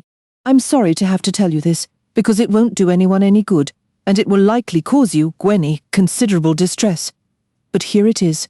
Your father wasn't suffering from tuberculosis. The sanatorium in question was a psychiatric facility." "A mental institution? Was he insane, then?" Gwenda's face had paled. He was never committed, and in my opinion, he wasn't insane in the usual sense. He had suffered a severe nervous collapse and was plagued by certain fixed delusions. He entered the nursing home voluntarily and could have left any time he wished. His condition, however, did not improve, and he passed away there. "Fixed delusions?" Giles repeated the term questioningly. "What sort of delusions?" Dr. Kennedy said matter-of-factly. "He was under the impression that he had strangled his wife." Gwenda let out a muffled gasp. Giles quickly reached for her cold hand, holding it firmly. Giles asked, "And had he?" "What? No, of course he hadn't." There was never any question of such a thing. "But how can you be sure?" Gwenda's voice was unsteady. "My dear, there simply was no possibility. Helen left him for another man. He'd been in a very unstable state for some time. Nervous dreams, morbid fancies. The final shock pushed him over the edge. I'm not a psychiatrist. They have their theories for these matters. If a man would prefer his wife dead rather than unfaithful, he can convince himself she is dead, even that he was the one who killed her." Cautiously, Giles and Gwenda exchanged a look. Giles said quietly, "So you are completely certain there was no chance he actually did what he claimed?" "Entirely certain. I received 2 letters from Helen. The first came from France about a week after she left, and another about 6 months later. No, the whole business was a delusion, plain and simple." Gwenda took a deep breath. "Please," she said, "will you tell me everything?" "I'll tell you all I can, my dear." To start, Kelvin had been in a rather odd nervous state for some time. He came to me about it, said he was having recurring, troubling dreams. These dreams, he told me, were always the same, and they ended identically with him choking the life from Helen. I tried to find the root of the trouble. There must have been some early childhood conflict, I think. His father and mother, by all accounts, were not a happy pair. Well, I won't delve into all that. That's only of interest to a medical man. I even recommended that Kelvin see a psychiatrist. I know a few excellent ones, but he dismissed the idea entirely. He considered that sort of thing utter nonsense. I had a feeling things weren't going smoothly between him and Helen, but he never brought it up, and I didn't press him. Everything came to a crisis one Friday evening. I had just returned from the hospital and found him waiting in my consulting room. He'd been there nearly 20 minutes. The moment I walked in, he looked straight at me and stated, "I've killed Helen." For an instant, I was completely thrown. He was so calm, so detached. I asked, "Do you mean another dream?" He replied, "This wasn't a dream. It's real. She's lying there, strangled. I did it." Then, with that same chilling composure, he added, "You should come back to the house with me. You can telephone the police from there." I was at a loss. We took my car and drove over. The house was silent and dark. We went upstairs to the bedroom. Gwenda interrupted. "The bedroom?" Her voice was full of disbelief. Dr. Kennedy seemed slightly taken aback.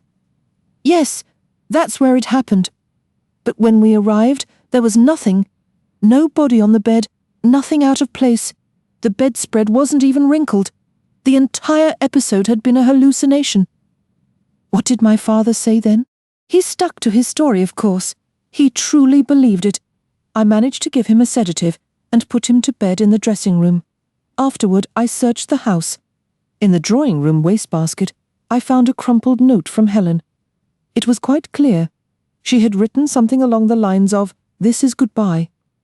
I'm sorry. Our marriage was a mistake from the start. I'm leaving with the only man I've ever loved. Please forgive me if you can. Helen. Apparently, Kelvin had come home, read her note, gone upstairs, suffered a kind of emotional breakdown, and then convinced himself he had murdered her. I spoke to the housemaid. It was her night off, and she had returned late. I had her check Helen's room and wardrobe. Everything confirmed it. Helen had packed a suitcase and a bag and taken them with her. I searched the entire house thoroughly but found nothing unusual, certainly no sign of a strangled woman. The next morning was difficult with Kelvin, but he eventually accepted it had been a delusion, or at least he said he did, and agreed to enter a nursing home for treatment. About a week later, I received a letter from Helen, postmarked Biarritz. She wrote that she was continuing on to Spain. I was to tell Kelvin she did not want a divorce, and that he should forget her as soon as possible.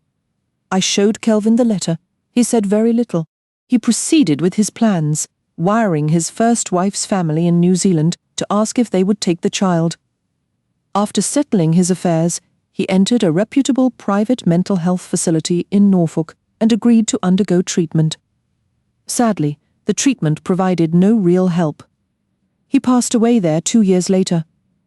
I can give you the address. The current superintendent was a young doctor there at the time and can likely provide full details of your father's case. Gwenda asked, and you heard from your sister again after that? Yes, about 6 months later. She wrote from Florence, using a poste restante address under Miss Kennedy. She wrote that she realized it might be unfair to Kelvin not to grant a divorce, though she personally didn't want one. If he desired a divorce, and I would inform her, she would ensure he had the necessary evidence. I took the letter to Kelvin. He immediately said he did not want a divorce. I wrote back to Helen and told her so. I haven't heard from her since. I have no idea where she might be living now, or even if she's still alive. That's exactly why your advertisement caught my eye. I was hoping it might lead to some news about her. His tone softened. I'm truly sorry, Gwenny. You needed to hear this, though I wish you could have just let sleeping dogs lie. 9. The unelement. When Giles returned from seeing Dr. Kennedy out, he found Gwenda exactly where he'd left her. 2 vivid spots of colour burned on her cheeks, and her eyes held a glassy, fevered look. Her voice, when she finally spoke, was sharp and brittle. Isn't there some old saying about death or madness? That's what this is. One or the other. Gwenda, my love. Giles moved to her side, wrapping an arm around her shoulders. Her body was rigid, unyielding. Why couldn't we have just dropped it? Why? The words tumbled out, raw and pained. It was my own father who strangled her. That was his voice I remembered, saying those awful words. No wonder it all came rushing back. No wonder I was terrified. My own father. Hold on, Gwenda, just wait. We don't actually know for certain. Of course we know. He told Dr. Kennedy he'd strangled his wife, didn't he? But Kennedy is absolutely convinced he didn't, only because he never found a body. But there was a body. I saw it. You saw it in the hall, though, not in a bedroom? What does that matter? Well, it's odd, don't you think? Why would Halliday claim he strangled her in a bedroom if it really happened in the hall? Oh, I don't know. That's just a trivial detail. I'm not so sure. Come on, darling, think it through.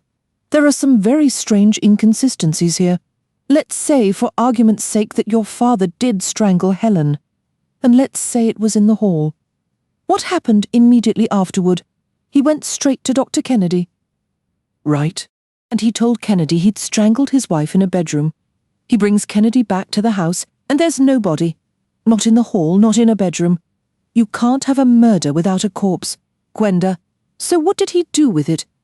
Maybe there was a body, and Dr. Kennedy helped him cover it up. He just couldn't admit that to us. Giles shook his head slowly. I don't see it, Gwenda. Kennedy strikes me as a pragmatic, unemotional Scotsman. Are you suggesting he'd willingly make himself an accessory after the fact? I don't believe he would. He might try to help Halliday by testifying about his mental state. Yes, possibly. But why would he risk everything to bury the whole affair? Kelvin Halliday wasn't a relative or even a particularly close friend. It was his own sister who'd been killed, and he clearly cared for her even if he was a bit stuffy about her lively personality.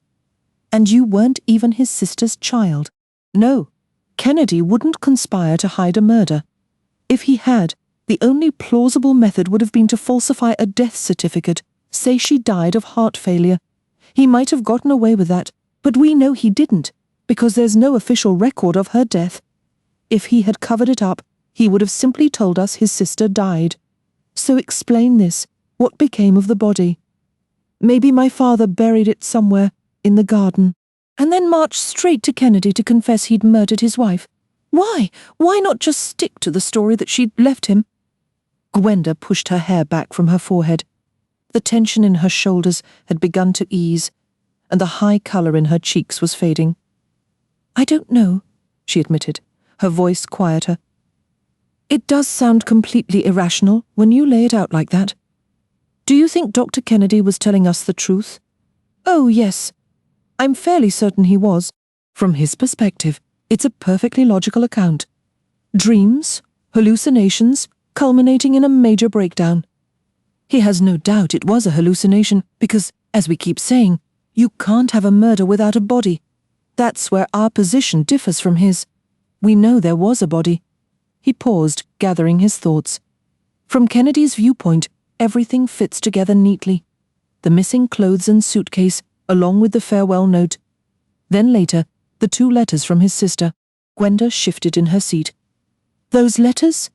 How do we account for them? We don't. But we must. If we accept that Kennedy was telling the truth, and I'm fairly certain he was, then we have to make sense of those letters.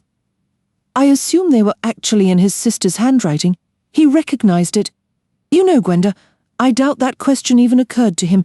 It wasn't like examining a forged signature on a check. If those letters were a reasonably close imitation of his sister's writing, he wouldn't have thought to question them. He already had the fixed idea that she'd run off with someone. The letters simply confirmed that belief. If he'd never heard from her at all, well, then he might have grown suspicious. Still, there are some odd details about those letters that probably didn't strike him, but they certainly strike me. They're strangely impersonal. No return address, just a poste restante. No hint about who the man involved might be. A very clear statement about making a clean break from all old ties. What I mean is, they're exactly the sort of letters a murderer would concoct if he wanted to soothe any suspicions from the victim's family. It's the old Crippen trick all over again. Getting them posted from abroad would have been simple. You think my father? No, that's just it. I don't. Consider a man who has coldly decided to dispose of his wife. He spreads rumours about her possible infidelity. He stages her departure, a note left behind, clothes packed and removed. Letters will arrive from her at carefully timed intervals, mailed from somewhere abroad. In reality, he has murdered her and hidden the body, say, under the cellar floor. That's one pattern of murder, and it's been done many times. But what that kind of calculating murderer does not do is rush to his brother-in-law and announce he's killed his wife. Then suggest they go to the police. On the other hand, if your father was the passionate, emotional type of killer, desperately in love with his wife, and strangling her in a fit of frenzied jealousy, Othello style, which fits the words you overheard, he certainly wouldn't pack a suitcase and arrange for letters to arrive before dashing off to confess his crime to a man unlikely to cover it up. It's all off, Gwenda. The whole picture doesn't fit together. Then what are you driving at, Giles? I'm not sure. It's just that throughout all this, there seems to be a missing piece, an unknown factor. Call him X, someone who hasn't appeared yet. But you catch glimpses of his methods? X, said Gwenda, her voice full of doubt. Then her expression shadowed. You're inventing that, Giles? Just to make me feel better. I swear I'm not. Can't you see for yourself that none of the explanations neatly fit all the facts? We know Helen Halliday was strangled because you saw. He stopped abruptly. Good heavens, I've been an idiot. Now I see it. It explains everything. You're right, and Kennedy is right too. Listen, Gwenda, Helen is preparing to run away with a lover. We don't know who that is. X. Giles brushed her interruption aside impatiently. She's written her note to her husband, but at that moment he walks in, reads what she's writing, and completely loses control. He crumples the note, tosses it into the wastebasket, and goes after her. She's terrified, dashes out into the hall. He catches her, chokes her, she goes limp, and he lets her drop. And then standing there a few feet from her, He speaks those lines from the Duchess of Malfi just as the child upstairs reaches the banister and peers down. And after that, the crucial point is that she isn't dead. He may have believed she was, but she was only partially suffocated. Maybe her lover comes by, after the distraught husband has already left for the doctor's house on the other side of town. Or perhaps she regains consciousness on her own. Either way, as soon as she comes to, she flees. She gets away fast, and that explains everything. It explains Kelvin's conviction that he killed her. The clothes had vanished, packed up and removed earlier that day, and the letters that followed were completely authentic. There you have it, that clarifies everything. Gwenda spoke carefully. It doesn't clarify why Kelvin claimed he strangled her in the bedroom. He was so agitated he couldn't clearly recall where it had actually taken place. Gwenda replied, "I wish I could believe you. I truly want to. Yet I remain absolutely certain, utterly sure, that when I peered down, she was dead, completely lifeless. But how could you possibly know? You were barely 3 years old." She gave him an odd look. "I believe children sense it, more keenly than adults might. It's like animals, they recognize death and howl at the moon. I think the very young understand death. That's ridiculous, utter fantasy." The chime of the front door bell cut him off. He asked, "I wonder who that could be?" Gwenda looked suddenly flustered. "I completely forgot. It's Miss Marple. I invited her for tea today. Let's not mention any of this to her." Gwenda worried tea might be awkward, but Miss Marple fortunately appeared not to notice her hostess's slightly frantic chatter or overly bright manner.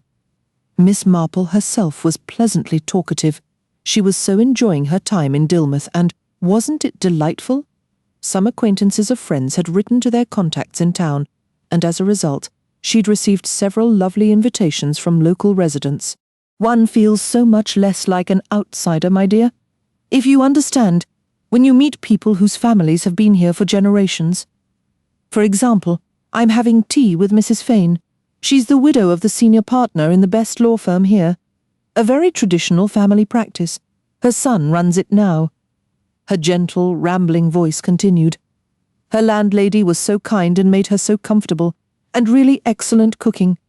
She worked for some years for my old friend Mrs. Bantry, though she isn't from this area originally. Her aunt lived here for many years, and she and her husband used to holiday here, so she knows a great deal of local gossip. By the way, do you find your gardener satisfactory? I've heard he's considered locally as something of a slacker, more talk than action." "Tea and conversation are his specialties," said Giles. "He drinks about 5 cups a day, but he works wonderfully when we're watching." "Come and see the garden," Gwenda suggested. They showed her the house and grounds, and Miss Marple offered all the appropriate remarks. If Gwenda had feared her shrewd eyes would notice something was wrong, she was mistaken. Miss Marple showed no sign of detecting anything unusual, yet oddly enough, it was Gwenda who behaved unpredictably. She interrupted Miss Marple in the middle of a small story about a child and a seashell to say breathlessly to Giles, "I don't care. I'm going to tell her." Miss Marple turned her head attentively. Giles began to speak, then stopped. Finally he said, "Well, it's your decision, Gwenda." And so Gwenda poured out the whole story. Their visit to Dr. Kennedy, his return call, and everything he had told them. "That was what you meant in London, wasn't it?" Gwenda asked breathlessly. "You thought then that my father might be involved?" Miss Marple said gently. "It occurred to me as a possibility, yes. Helen might very well have been a young stepmother. And in cases of strangulation, it is so often a husband who is involved." Miss Marple spoke as one might note a common natural occurrence, without shock or particular feeling. "I do see why you urged us to leave it alone," said Gwenda. "Oh, and I wish now we had. But you can't turn back the clock." "No," said Miss Marple, "one cannot go back. And now you should hear Giles. He's been raising objections and offering other ideas. All I'm saying," Giles stated, "is that it doesn't add up." Clearly and methodically, he laid out the points just as he had earlier outlined them to Gwenda. He laid out his final idea in detail. "If you can just make Gwenda see that it's the only possible explanation." Miss Marple's gaze shifted from him to Gwenda and back. It is a perfectly sound theory, she remarked. But as you yourself noted, Mr. Reed, there remains the chance of X. Gwenda echoed. The unknown element, Miss Marple clarified. A person, perhaps, who hasn't yet stepped into the light, but whose influence hidden behind the plain facts can be sensed. We're heading to the sanatorium in Norfolk where my father passed away, Gwenda stated. Maybe we'll discover something useful there. 10. A case history. Saltmarsh House was situated pleasantly about 6 miles from the coast. It had convenient train connections to London from the nearby town of South Benham, just 5 miles away. Giles and Gwenda were led into a spacious, bright sitting room decorated with floral-patterned cretonne covers. A very elegant elderly lady with white hair entered, holding a glass of milk. She gave them a nod and settled in a chair near the fireplace. Her eyes studied Gwenda thoughtfully, and after a moment she leaned forward, speaking in a near whisper. "Is it your poor little one, dear?" Gwenda looked momentarily startled. "No," she said hesitantly. "It isn't. Ah, I wondered." The old lady nodded to herself and took a sip of her milk. Then she said in a conversational tone, 10:30, that's when it happens. Always at 10:30. Most peculiar. She lowered her voice again, leaning closer. Behind the fireplace, she confided, "But don't say I told you." Just then, a maid in a white uniform entered and asked Giles and Gwenda to follow her. They were shown into Dr.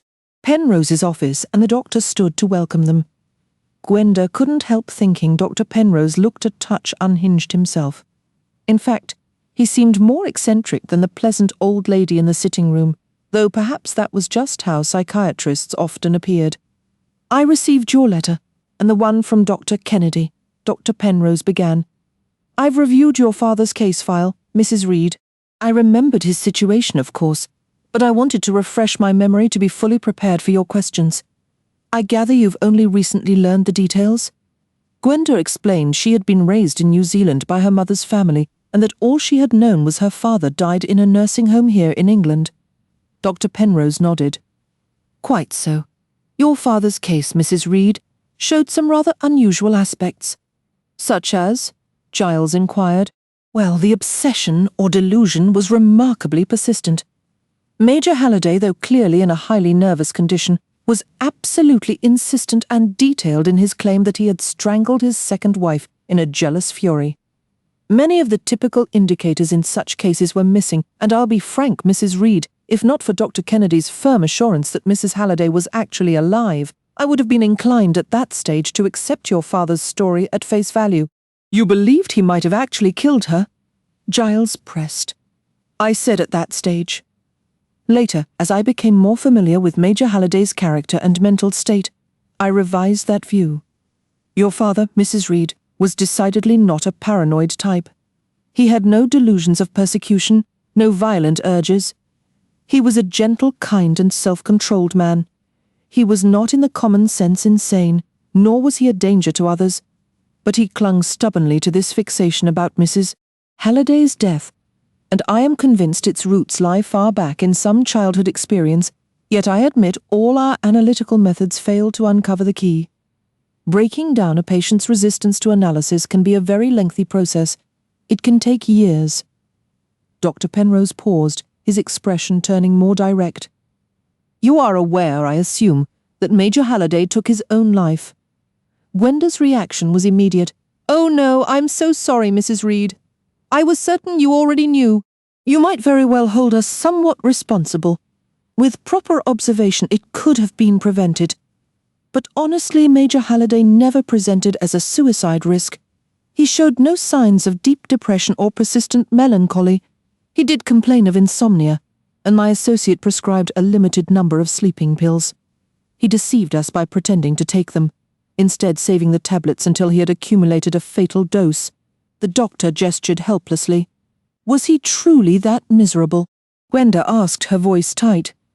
Not precisely, in my judgment. It was more a powerful guilt complex, a need for punishment. Initially, he was adamant about involving the police. Even after being dissuaded and repeatedly assured he had committed no crime, a part of him refused to accept it. The facts were laid out for him clearly. He had to admit he possessed no memory of the act itself. Dr. Penrose shuffled the papers on his desk. His story of that night never changed. He returned to the dark, empty house, went into the dining room for his usual drink, then walked through to the drawing room. After that, his memory was a complete blank until he found himself upstairs in the bedroom, staring down at his wife's body. She had been strangled. In his mind, there was no question. He believed he was responsible. Giles leaned forward. "Forgive me, Doctor, but why was he so convinced?" A fixed delusion had taken root. For months prior, he confessed to harboring dramatic, irrational suspicions. He told me, for example, he believed his wife was secretly drugging him. Having lived in India, he was familiar with native court cases about datura poisoning used to induce madness. He suffered episodes of hallucination, losing his sense of time and location. He vehemently denied suspecting her of unfaithfulness. Yet I believe that unconscious fear was the driving force. My analysis is that he entered the drawing room, read her note stating she was leaving him, and his mind, unable to face that abandonment, created the alternative reality that he had killed her instead. Thus, the hallucination? So he loved her deeply? Gwenda pressed, undoubtedly Mrs. Reed. And he never truly accepted that it was all in his mind? He conceded it logically had to be, but his core belief never wavered. The obsession was too entrenched for reason to dismantle. Had we more time to uncover the underlying psychological fixation? Gwenda cut in, impatient with psychiatric jargon. She needed a concrete answer. But you are absolutely certain, beyond any doubt, that he didn't actually do it? Dr. Penrose was firm. Mrs. Reed, you can set that fear entirely aside. Whatever jealousy Kelvin Halliday may have felt, he was decidedly not a murderer. The doctor cleared his throat and picked up a worn, black-bound notebook. This belongs to you now. It contains your father's personal notes from his time here. When his effects were sent to the solicitors acting as executors, my predecessor, Dr. Maguire, kept this for the case records. Your father's history appears in Dr. Maguire's published study, under initials only, of course, K.H., if you would like his diary. Gwenda reached for it eagerly. Thank you, she said. I want it very much. On the train back to London, Gwenda opened the shabby little book and began to read. Turning the pages at random, Kelvin Halliday had put it down in writing. I imagine these medical men understand their profession, but it all sounds like utter nonsense to me. Was I obsessed with my mother? Did I resent my father? I refuse to believe any of it. This feels like a straightforward matter for the police, for a criminal trial, not some psychiatric ward. And yet, some of the people here seem so ordinary, so sensible, just like anyone else, until you stumble upon their particular obsession. Very well then, it appears I have one too. I've written to James, pressed him to get in touch with Helen. Let her come and see me face to face if she's truly alive. He claims he doesn't know her whereabouts. That's only because he knows she's dead and that I'm the one who killed her. He's a decent man. But I'm not fooled. Helen is gone. When did I first start to doubt her? A long while back, not long after we settled in Dilmouth, her behaviour shifted. She was hiding something. I began watching her. Yes, and she watched me too. Was she slipping something into my meals? Those strange, horrifying nightmares. Not ordinary dreams, but living terrors. I'm certain it was drugs. Only she could have done that. But why? There's some man involved, a man she was afraid of. Let me be honest. Didn't I suspect she had a lover? There was someone, I'm sure there was someone, she as much as told me on the ship. Someone she loved but couldn't marry. We were both in the same sad situation. I could never forget Megan. Little Gwenny looks so like Megan at times. Helen was so tender playing with Gwenny on the voyage. Helen, you were so beautiful. Helen, is Helen alive? Or did I wrap my hands around her throat and squeeze the life from her? I walked through the dining room door and I saw the note, leaning on the desk. And then everything went dark, just blackness. But there's no escaping the truth. I killed her. Thank heaven, Gwenny is safe in New Zealand. They're good people there. They'll cherish her for Megan's sake. Megan, how I wish you were here. It's the cleanest way, no ugly scandal, the best path for the child. I can't continue, not year after endless year. I must choose the quick way out. Gwenny will never learn any of this. She'll never know her father was a murderer. Tears clouded Gwenda's vision. She glanced across at Giles, seated opposite her. But Giles's attention was fixed on the far corner. Sensing her gaze, he gave a slight nod. Their fellow traveller was absorbed in an evening paper. On the front, displayed clearly for them to see, was a sensational headline, "Who were the men in her life?" Slowly, Gwenda nodded in return. She looked down again at the diary. There was someone, I'm sure there was someone. The men in her life. Miss Marple crossed Sea Parade and continued along 4 Street, turning uphill near the arcade. The shops here had an old-fashioned charm, a wool and needlecraft store, a sweet shop, a Victorian-style ladies' draper, and others of a similar kind. Miss Marple paused to look into the window of the needlecraft shop. 2 younger assistants were busy with customers, but an older woman at the rear was free. Miss Marple pushed the door open and entered. She took a seat at the counter, and the assistant, a pleasant grey-haired woman, inquired, "What can I help you with today?" Miss Marple required some pale blue wool for a baby's jacket. The transaction was leisurely and calm. They discussed patterns, and Miss Marple leafed through several children's knitting booklets, all the while chatting about her great-nieces and nephews. Neither she nor the assistant showed any hurry. The assistant had served customers like Miss Marple for many years.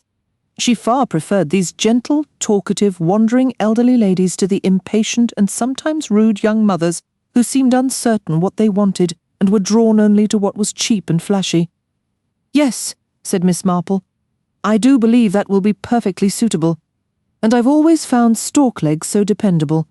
It truly doesn't shrink at all. I believe I'll take an additional 2 ounces, Miss Marple decided. The shop assistant, wrapping the parcel, commented on the biting wind. "Yes, quite sharp," Miss Marple agreed. "I felt it along the esplanade. Dilmouth is so altered. I haven't visited for nearly 19 years. "Is that so, madam? You'll find many changes. The Grand View Hotel wasn't here then, nor the Sea Breeze Inn, I imagine?" "Oh, no, it was a quiet little town. I was visiting friends at a house called St. Catherine's on the Learhampton Road. You might know it?" But the assistant had only lived in Dilmouth for a decade. Thanking her, Miss Marple took her purchase and stepped into the neighbouring draper's shop. Here, she deliberately sought out a more mature shop girl. The conversation unfolded similarly amidst a discussion of lightweight undershirts. This time, the response was immediate. "That would be Mrs. Finderson's property. Indeed, though the friends I knew had taken it furnished, a Major Halliday, his wife, and their infant daughter." "Yes, madam. They were there for a year or so, I believe. Quite. He was home from service abroad. They had an excellent cook. She gave me a marvellous recipe for apple brown Betty and another for molasses cake. I've often wondered what became of her." "You must mean Edith Paget, madam. She's still in Dilmouth, in service at Windrush Lodge now." Then there were others, the Fanes. The gentleman was a solicitor, I think. Old Mr. Fane passed some years back. Young Mr. Walter Fane, he lives with his mother, never married. He's the senior partner now, very well respected." "Really?" "I had some notion Mr. Walter Fane went out to India, tea estates or some such." "I believe he did, madam, as a very young man. But he returned after only a year or 2 and joined the family firm. They handle all the best local affairs. A very quiet, pleasant gentleman. Everyone speaks highly of him." "Why, of course," Miss Marple exclaimed, as if suddenly remembering. "He was engaged to a Miss Kennedy, wasn't he? And then she broke it off and married Major Halliday." "That's correct, madam. She went out to India to marry Mr. Fane, but she changed her mind and married the other gentleman instead." A hint of disapproval tinged the assistant's voice. Leaning in confidentially, Miss Marple lowered her own. "I was always so sorry for poor Major Halliday. I knew his mother and for his little girl. I understand his second wife left him. Ran off with someone. Rather a restless sort, I'm afraid. A proper handful she was. And her brother, the doctor, such a decent man, fixed my bad knee wonderfully." "Who did she run away with?" "I never heard. That I couldn't say, madam. Some claimed it was one of the summer tourists. but Major Halliday was utterly devastated. I know. He left Dilmouth soon after, and his health failed. I heard. Your change, madam? Accepting her change and parcel, Miss Marple said.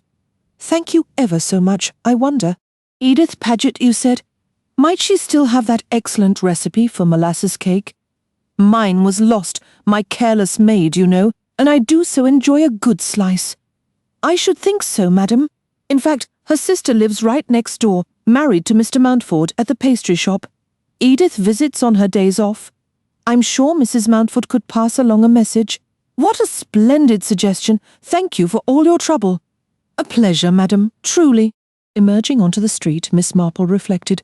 A very proper, old-fashioned establishment, and those undershirts are quite satisfactory, so it isn't as if the trip was a waste.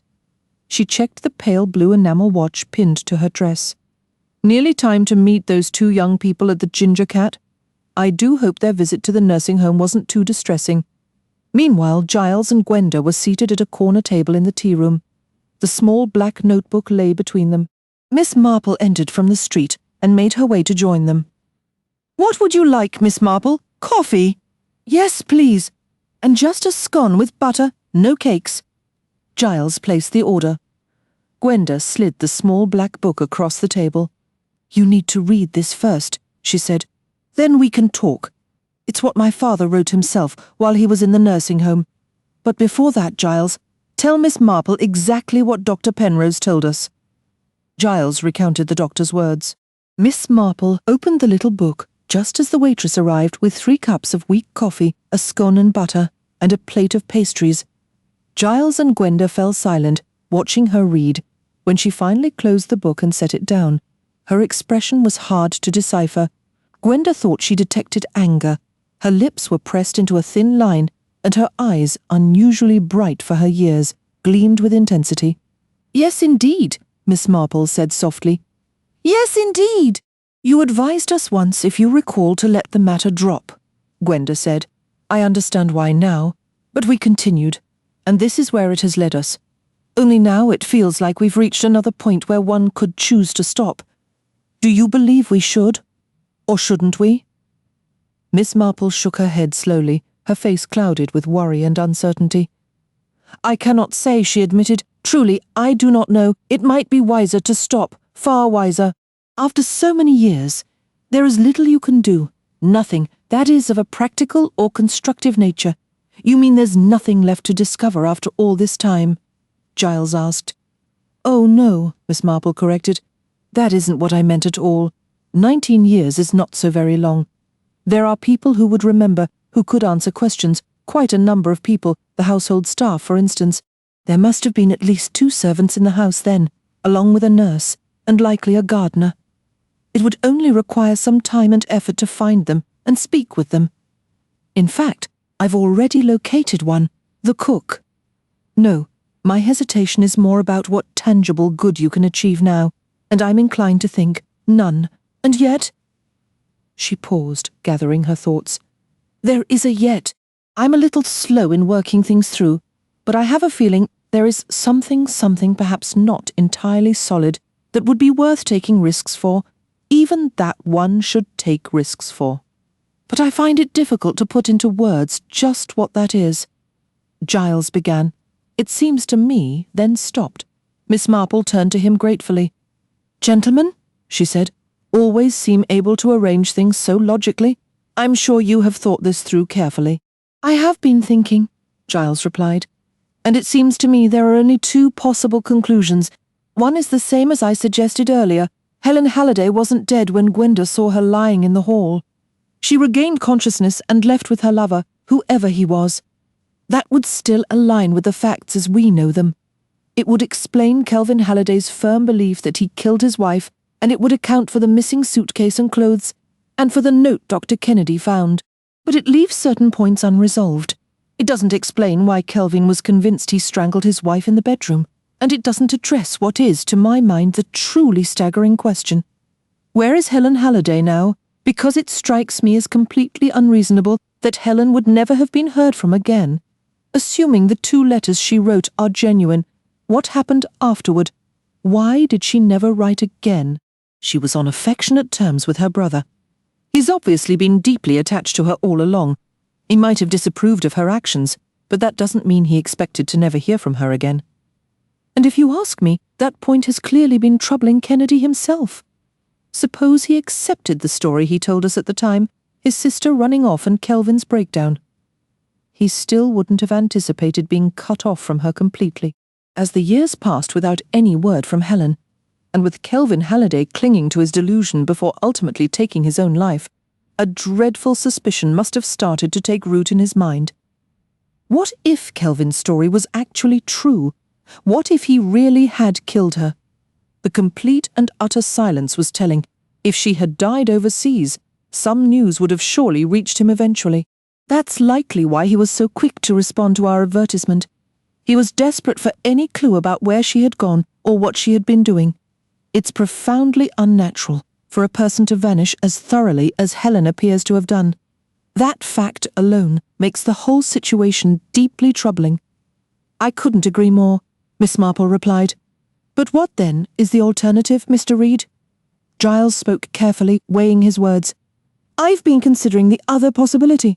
It's rather outlandish, to be honest, and more than a little unsettling, because it points towards something truly malicious. Yes, Gwenda said, a shiver running through her. Malicious is exactly the word. It even feels unhinged. She wrapped her arms around herself. That does seem to be suggested, Miss Marple observed thoughtfully. There is far more strangeness in the world than people care to admit. I have encountered my share of it. You see, there can't be a normal explanation, Giles continued. Let's entertain the wild idea that Kelvin Halliday didn't murder his wife, but was utterly convinced he had. That's clearly what Dr. Penrose, who seems a reasonable man, would prefer to believe. His initial impression was of a guilt-ridden man trying to confess. Then, on Dr. Kennedy's insistence, he had to accept that it wasn't so, forcing him toward a diagnosis of a psychological fixation, though he was never entirely comfortable with that conclusion. His experience with such cases didn't match Halliday's demeanor on getting to know him better. Penrose became genuinely convinced Halliday wasn't capable of strangling anyone, so he accepted the fixation theory, but with serious reservations. That leaves us with only one plausible explanation. Someone else made Halliday believe he was a murderer. In short, we've arrived at the existence of an unknown person, our ex. Examining the facts, this theory holds up. According to his statement, Halliday returned home that evening, went into the dining room for his usual drink, then moved to the next room, saw a note on the desk, and experienced a total blackout. Giles paused, and Miss Marple gave a slight approving nod. Suppose it wasn't a blackout at all, he went on. Suppose his whiskey was drugged. The next steps become clear, don't they? X had already strangled Helen in the hallway. Later, he carried her upstairs and arranged her on the bed to mimic a crime of passion. That's where Kelvin wakes up, and the poor man, who may have already been wrestling with jealousy, is horrified into believing he's responsible. What does he do next? He sets off on foot across town to find his brother-in-law. That crucial window of time allows X to execute his next moves. Pack a suitcase of her clothes and dispose of the body, though how he managed the latter, Giles finished in frustration, completely baffles me. It surprises me to hear you say that, Mr. Reed, Miss Marple remarked calmly. I should think that particular problem would offer few real difficulties, but please do continue. It makes you wonder, doesn't it? Giles said, his tone shifting from analytical to something sharper, almost sarcastic. All those dramatic headlines, who were the men in her life? I saw one on a newspaper stand as we rode back on the train. It's the central question, really? If our ex exists, the one thing we know about him is that he must have been obsessively, destructively in love with her. And so he hated my father, Gwenda said, her voice hardening with a new resolve. He didn't just want him gone. He wanted him to suffer, to live with a torment he didn't deserve. Exactly, Giles said, and that brings us to the heart of it. We understand what kind of woman Helen was. He hesitated, searching for the right term. A magnet for men, Gwenda supplied, her words blunt and final. She drew them in, and one of them was twisted enough to destroy everything. Miss Marple paused, her thought unspoken, then continued. We know she was beautiful. But we have little insight into the other men in her life beyond her husband. There could have been many. She shook her head gently. Not so many, I think. She was still quite young. But you are slightly mistaken, Mr. Reed. We do know a little about those you call the men in her life. There was the man she intended to marry. Ah, yes, the solicitor. What was his name again? Walter Fane, Miss Marple replied.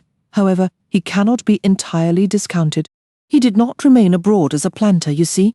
He returned here, joined the family firm, and is now the senior partner. Gwenda leaned forward. Do you suppose he followed her back? That is a possibility. We cannot be certain. Giles regarded the elderly woman with curiosity. How did you come by all this information? Miss Marple offered a modest smile. A little harmless gossip here and there in shops, while waiting for the bus. Old ladies are expected to be curious, you know. One can learn a great deal about local affairs. Walter Fane? Giles mused. Helen rejected him. That could have left a deep resentment. Did he ever marry? No, said Miss Marple. He lives with his mother. I am to take tea with them at the end of the week. There is another man we know of. Gwenda interjected suddenly. You recall there was someone she became involved with right after finishing school, someone Dr. Kennedy described as undesirable. I wonder what made him so unsuitable. That makes 2 men, Giles counted.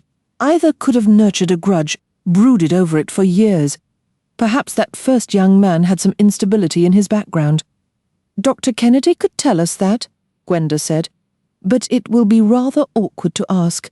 I can reasonably inquire about a stepmother I scarcely remember, but probing into her early romantic entanglements seems an excessive interest for a virtual stranger. There are likely other avenues for discovery, Miss Marple assured her. With time and a little patience, I believe we can assemble the necessary facts. So we have 2 possibilities, Giles summarized.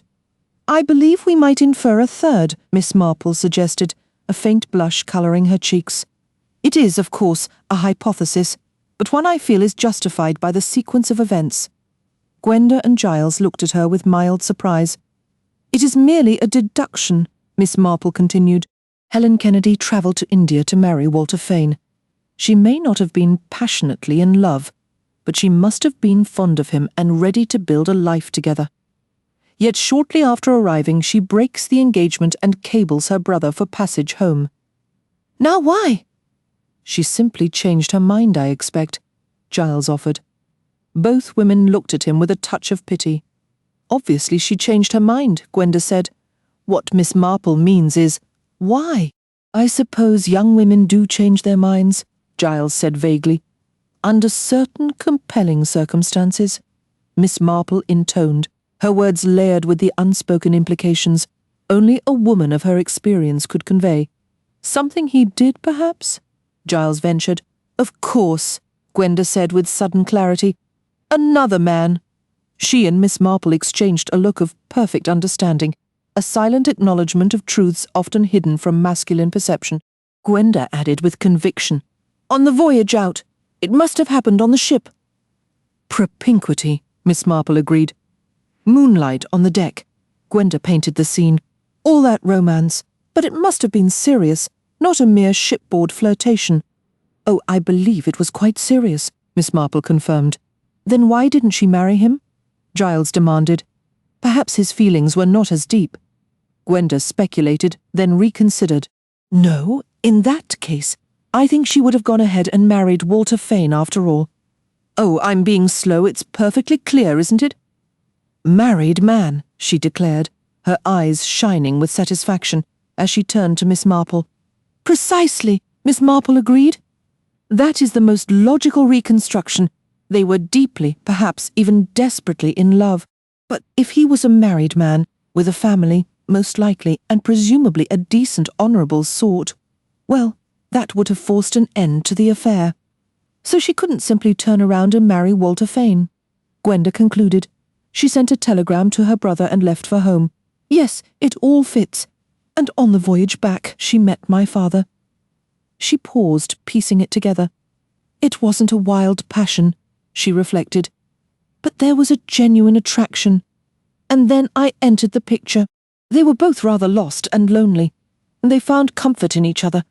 My father confided in her about my mother, and she probably told him about this other man.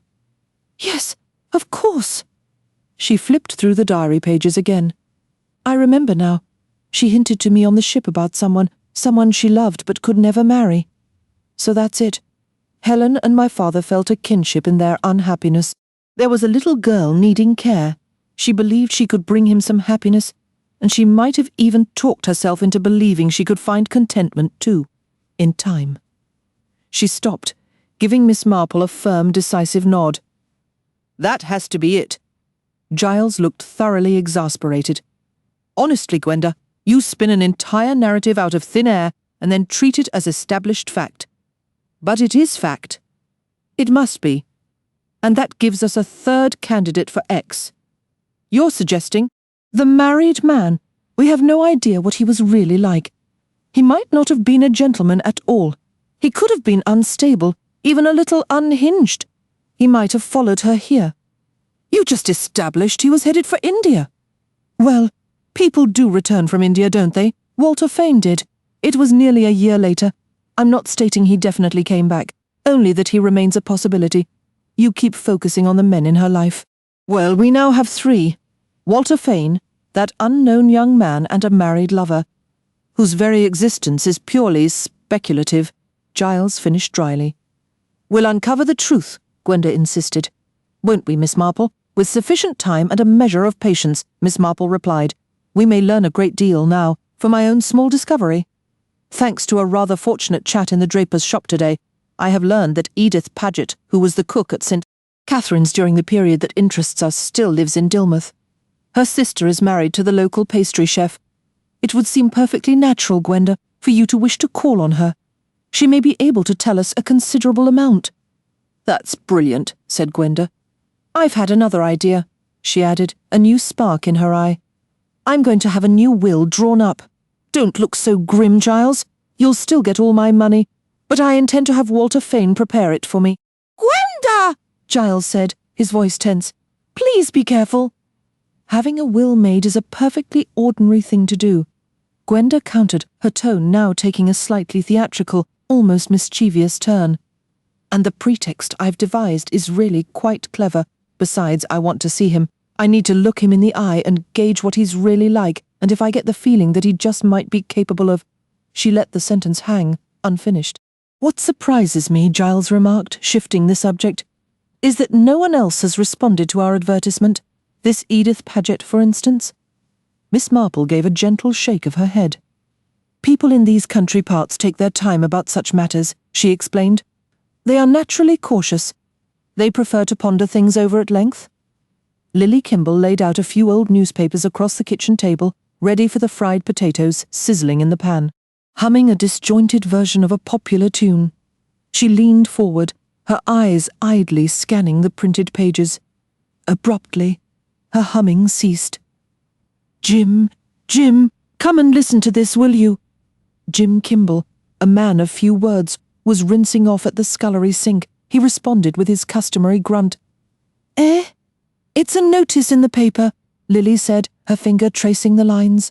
It asks anyone with information about a Helen Spenlove Halliday, formerly Kennedy, to get in touch with some solicitors in Southampton Row. Sounds to me like it could be that Mrs. Halliday I worked for at St. Catherine's. I took it from Mrs. They found Finderson, she and her husband. Her name was Helen, just as I thought, yes, and she was Dr. Kennedy's sister, the one who always insisted I should have had my adenoids removed. Mrs. Kimball paused briefly, expertly adjusting the frying chips. Jim Kimball snorted into the roller towel as he dried his face. Of course, this newspaper is old, Mrs. Kimball continued, studying the date.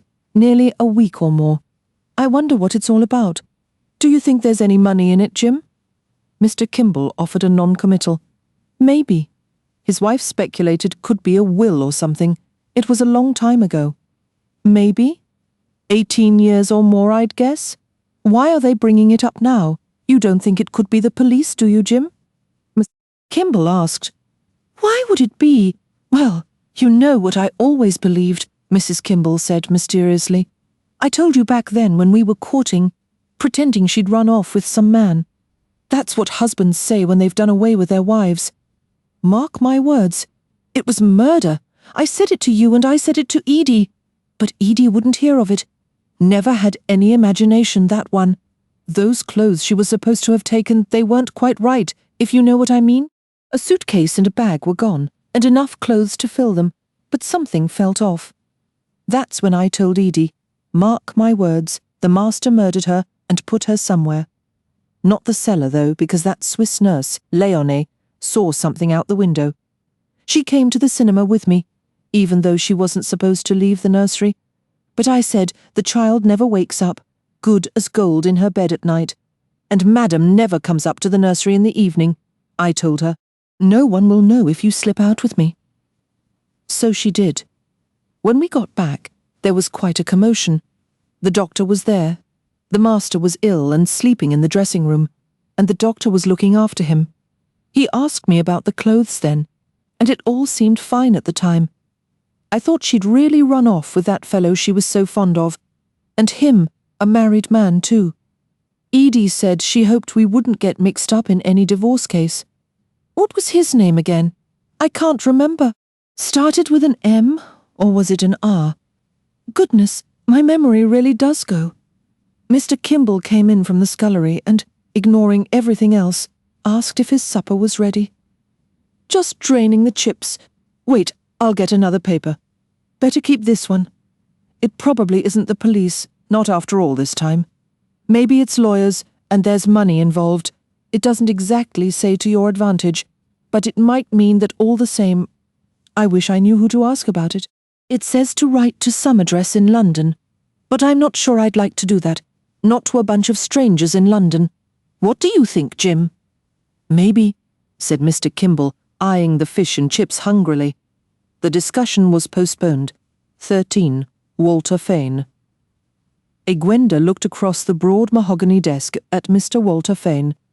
She saw a rather tired-looking man of about 50, with a gentle, unremarkable face. The sort of man, Gwenda thought, you might struggle to recall if you'd only met him briefly. A man who, in modern terms, lacked presence. His voice, when he spoke, was slow, careful, and pleasant. Probably a very competent lawyer, Gwenda decided. She glanced around the office of the senior partner. It suited Walter Fane, she thought. It was decidedly old-fashioned, the furniture worn, but made of solid, respectable Victorian material. Deed boxes were piled against the walls, bearing the names of local gentry, Sir John Vavasor Trench, Lady Jessup, Arthur Fuchs, Esquire, deceased. The large sash windows, their panes somewhat grimy, overlooked a square rear courtyard, bordered by the thick stone walls of a neighbouring 17th-century home. Nothing in the room felt modern or particularly stylish, yet it was far from shabby. On the surface it appeared disorganised with stacked boxes, a cluttered desk, and a line of law books tilting unevenly on a shelf. But it was clearly the workspace of a man who knew precisely where to find anything he needed. The steady scratching of Walter Fane's pen stopped. He offered his gentle, unhurried smile. Everything seems perfectly straightforward, Mrs. Reed, he remarked. A very simple will. When would be convenient for you to come in and sign it? Gwenda replied that any time suited her. There was no rush. We've actually settled in a house here, she added. It's called Hillside. Walter Fane glanced at his notes. Yes, you provided the address earlier. His tone remained even and undisturbed. It's a lovely house, Gwenda continued. We're very fond of it. Is that so? Walter Fane smiled politely. Is it near the sea? No, said Gwenda. I understand the name was changed. It used to be called St. Catherine's. Mr. Fane removed his pince-nez. He polished the lenses carefully with a silk handkerchief. His gaze lowered to the desk. Ah, yes, he said. On the Leahampton Road, isn't it? When he looked up, Gwenda was struck by how different he appeared without his glasses. His eyes, a pale, watery grey, seemed oddly vague and unfocused.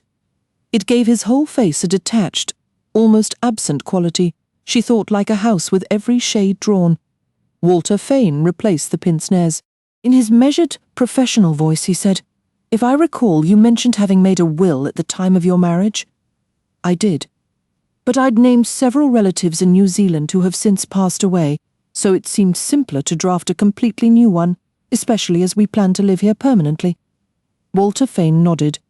Yes, that is a very practical approach. Well, I believe this covers everything clearly, Mrs. Reed. Shall we say the day after tomorrow, at 11 o'clock? Would that be suitable? Yes, that's fine. Gwenda stood, and Walter Fane rose as well.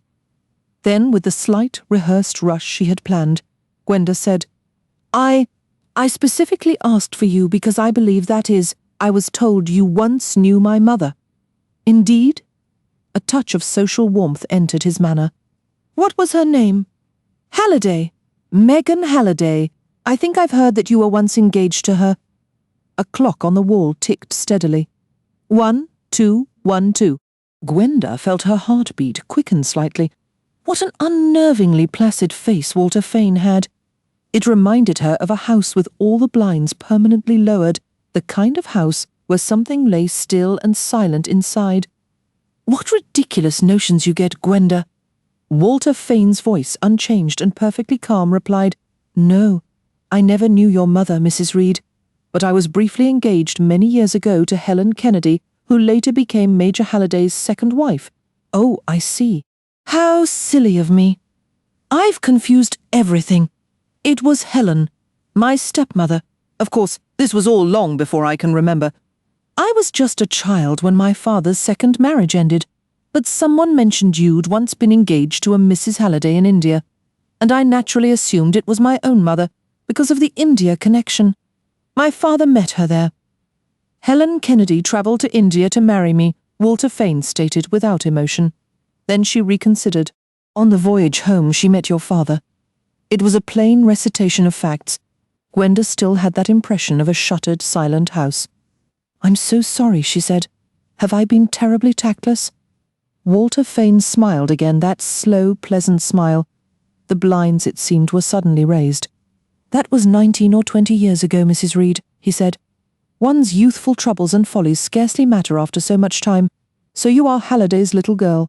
You're aware, of course, that your father and Helen once lived here in Dilmouth for a time, Walter Fane said. Absolutely, Gwenda replied. That's precisely what drew us here. My own memory of it was hazy naturally, but when Giles and I were deciding where to settle in England, I visited Dilmouth first. I found it utterly charming and insisted we put down roots here and nowhere else. And what a stroke of luck, don't you think? We managed to find the very house my family lived in all those years ago. I remember the house well, Walter Fane said, offering that same slow, pleasant smile. You likely don't recall me, Mrs. Reed, but I have a distinct memory of giving you rides on my shoulders once or twice. Gwenda laughed. Did you? Then you're practically an old family friend. I'm afraid I can't claim to remember. I couldn't have been more than 2 or 3. Were you home on leave from India then? No. I'd left India for good. I went out to try my hand at tea planting, but the life never suited me. I was destined to follow my father into his quiet, unremarkable country law practice. I'd already passed my law exams, so I simply returned and stepped straight into the firm. He paused. I've been here ever since. There was another silence, and he repeated, more softly, Yes, ever since. 18 years, Gwenda thought. That's not such an eternity, is it? Then, shifting his manner, he shook her hand. Since we are old friends, you and your husband must come to tea with my mother one day. I'll have her write to you. In the meantime, shall we say 11 o'clock on Thursday? Leaving the office, Gwenda descended the stairs. In the corner of the stairway was a cobweb, and at its centre sat a pale, indistinct spider. It didn't look like a proper spider to her, not the plump, efficient kind that catches flies. It seemed more like the ghost of a spider. It reminded her rather uncomfortably of Walter Fane himself. Giles met his wife on the seafront. Well, he asked. He was here in Dilmouth at the time. Gwenda confirmed. Back from India, since he gave me piggyback rides, but he couldn't possibly be a murderer. He's far too mild and gentle, perfectly pleasant, but the sort of person who simply blends into the wallpaper. You know the type. They come to a party, and you never notice when they slip away. I imagine he's terribly proper, devoted to his mother, and brimming with quiet virtues. But from a woman's perspective, dreadfully dull. I can see exactly why Helen wouldn't have been swept off her feet. A safe choice to marry, perhaps, but not someone you'd truly want. Poor fellow, Giles said. I suppose he was madly in love with her. Oh, I don't know about that, Gwenda mused. I shouldn't think so, really. Anyway, I'm certain he's not our villain. He's nothing like my idea of a murderer. You don't have much experience with murderers, though, do you, darling? Giles pointed out. Consider quiet Lizzie Borden, though the jury acquitted her. Or Herbert Wallace, a mild-mannered man the jury was convinced killed his wife. And Major Armstrong, whom everyone described for years as the kindest, most unassuming soul. I don't believe murderers come with a special label. I simply can't picture Walter Fane. Gwenda stopped abruptly. What is it? Nothing. But she was remembering the way Walter Fane had polished his eyeglasses, and the oddly vacant fixed stare he had when she first mentioned St. Catherine's. A sudden, unexpected chill ran down her spine, a feeling she hadn't had in the office. Perhaps, she said, her certainty wavering, he was more obsessed with her than anyone knew. 14. Edith Paget, Mrs. Mountford's back parlour was a cosy room. A round table draped with a linen cloth stood in the centre. It was furnished with several well-worn armchairs and a stern-looking sofa against the wall, which proved surprisingly comfortable. The mantelpiece held a collection of china figurines and a framed colour-tinted portrait of the young princesses Elizabeth and Margaret Rose. The opposite wall held a portrait of the king in his naval attire and a framed photograph of Mr. Mountford standing proudly among his fellow bakers and confectioners. Nearby hung a seashell mosaic and a watercolour depicting the strikingly emerald waters off the coast of Capri. The room was filled with many such items, none claiming any artistic grandeur or intellectual ambition, yet together they created a warm and inviting space where people naturally gathered to relax whenever a free moment allowed. Mrs. Mountford, formerly a Paget, was a petite, plump woman with dark hair lightly streaked with silver. Her sister, Edith Paget, presented a stark contrast, tall, slender, and dark-haired with scarcely a trace of grey, though she was likely around 50 years of age. Just imagine, Edith was saying, her tone fondly incredulous. Little Miss Gwenny, you must pardon my informality, ma'am, but it truly transports one back. You'd wander into my kitchen, the prettiest little thing. Winnie's, you'd say. Winnie's? What you meant were raisins, though the reason for that name escapes me completely, but raisins it was you wanted, and sultanas specifically are what I'd give you, on account of them being seedless. Gwenda fixed her gaze on the woman's straight posture, her rosy cheeks and dark eyes straining to grasp a memory. Any memory, but her mind remained stubbornly blank. Memory, she thought, with a flash of irritation, was a thoroughly inconvenient faculty. I do wish I could recall, she started. It's hardly to be expected, Edith replied kindly. You are only a tiny little mite. It's a different world now. Nobody seems to want a house with children in it. I can't understand it, myself. Children bring a house to life. That's my feeling. Though I won't deny nursery meals could be a source of bother. But if you ask me, ma'am, that was usually the nurse's fault, not the child's. Nurses were nearly always a difficult lot. Forever wanting trays carried up and waiting upon. Do you remember Leonie at all, Miss Gwenny? Begging your pardon, I should say, Mrs. Reed. Leonie? Was she my nurse? A Swiss girl, she was. Didn't have a good grasp of English, and her feelings were terribly sensitive. She'd burst into tears if Lily said the slightest thing to upset her. Lily was the house parlour-maid then. Lily Abbott. A young, pert thing, a bit flighty in her ways. She used to have many a game with you, Miss Gwenny, playing peep-bow around the stair banisters. An involuntary shiver ran through Gwenda, the stairs. Then a sudden, clear image surfaced. I remember Lily. She tied a bow on the cat. Well, fancy you remembering that. It was your birthday, and Lily was quite determined Thomas should be dressed for the occasion. She took a ribbon from a chocolate box. Thomas was furious about it. He shot off into the garden and rubbed himself through the bushes until he managed to get it off. Cats have no appreciation for being made a spectacle of. A black and white cat. That's right, poor old Tommy. He caught mice beautifully. A proper mouser he was. Edith Paget paused, giving a slight formal cough. Forgive me for rattling on like this, ma'am, but talking does bring the old days back. Was there something you wanted to ask me? I enjoy listening to you talk about the old days, said Gwenda. That is precisely what I hope to hear about. You see, I was raised by relatives in New Zealand, and naturally they couldn't tell me anything about my father or my stepmother. She was kind, wasn't she? Oh, she was very fond of you. She'd take you down to the beach and play with you in the garden for hours. She was quite young herself, you understand. Practically still a girl. I often thought she enjoyed the games as much as you did. She'd been rather an isolated child, in a manner of speaking. Her brother, Dr. Kennedy, was years older and always buried in his books. When she wasn't away at school, she had to amuse herself alone. Miss Marple, who had been sitting quietly against the wall, interjected gently, "You've spent your whole life in Dilmouth, haven't you?" "Oh, yes, madam. My father owned the farm up behind the hill. It was always called Rylands. He had no sons, and after he passed, my mother couldn't manage it alone, so she sold the land and bought the little fancy goods shop at the end of the high street. I've spent my whole life right here in Dilmouth," she said. "I imagine you know everyone's story then." "Oh, it was a much smaller town back in those days. We always had our summer visitors, of course, but they were the respectable sort families who returned to the same rental cottages season after season, not like the busloads of day trippers we get now. They were good people." Giles leaned forward. "You must have known Helen Kennedy before she became Mrs. Halliday?" "I knew of her, certainly, and I likely saw her around, but I didn't really know her until I took the position in their household." "And you were fond of her?" Miss Marple observed gently. Edith Paget turned to her, a hint of defiance in her eyes. "Yes, I was, no matter what anyone says. She was always perfectly kind to me. I never would have believed her capable of what she did.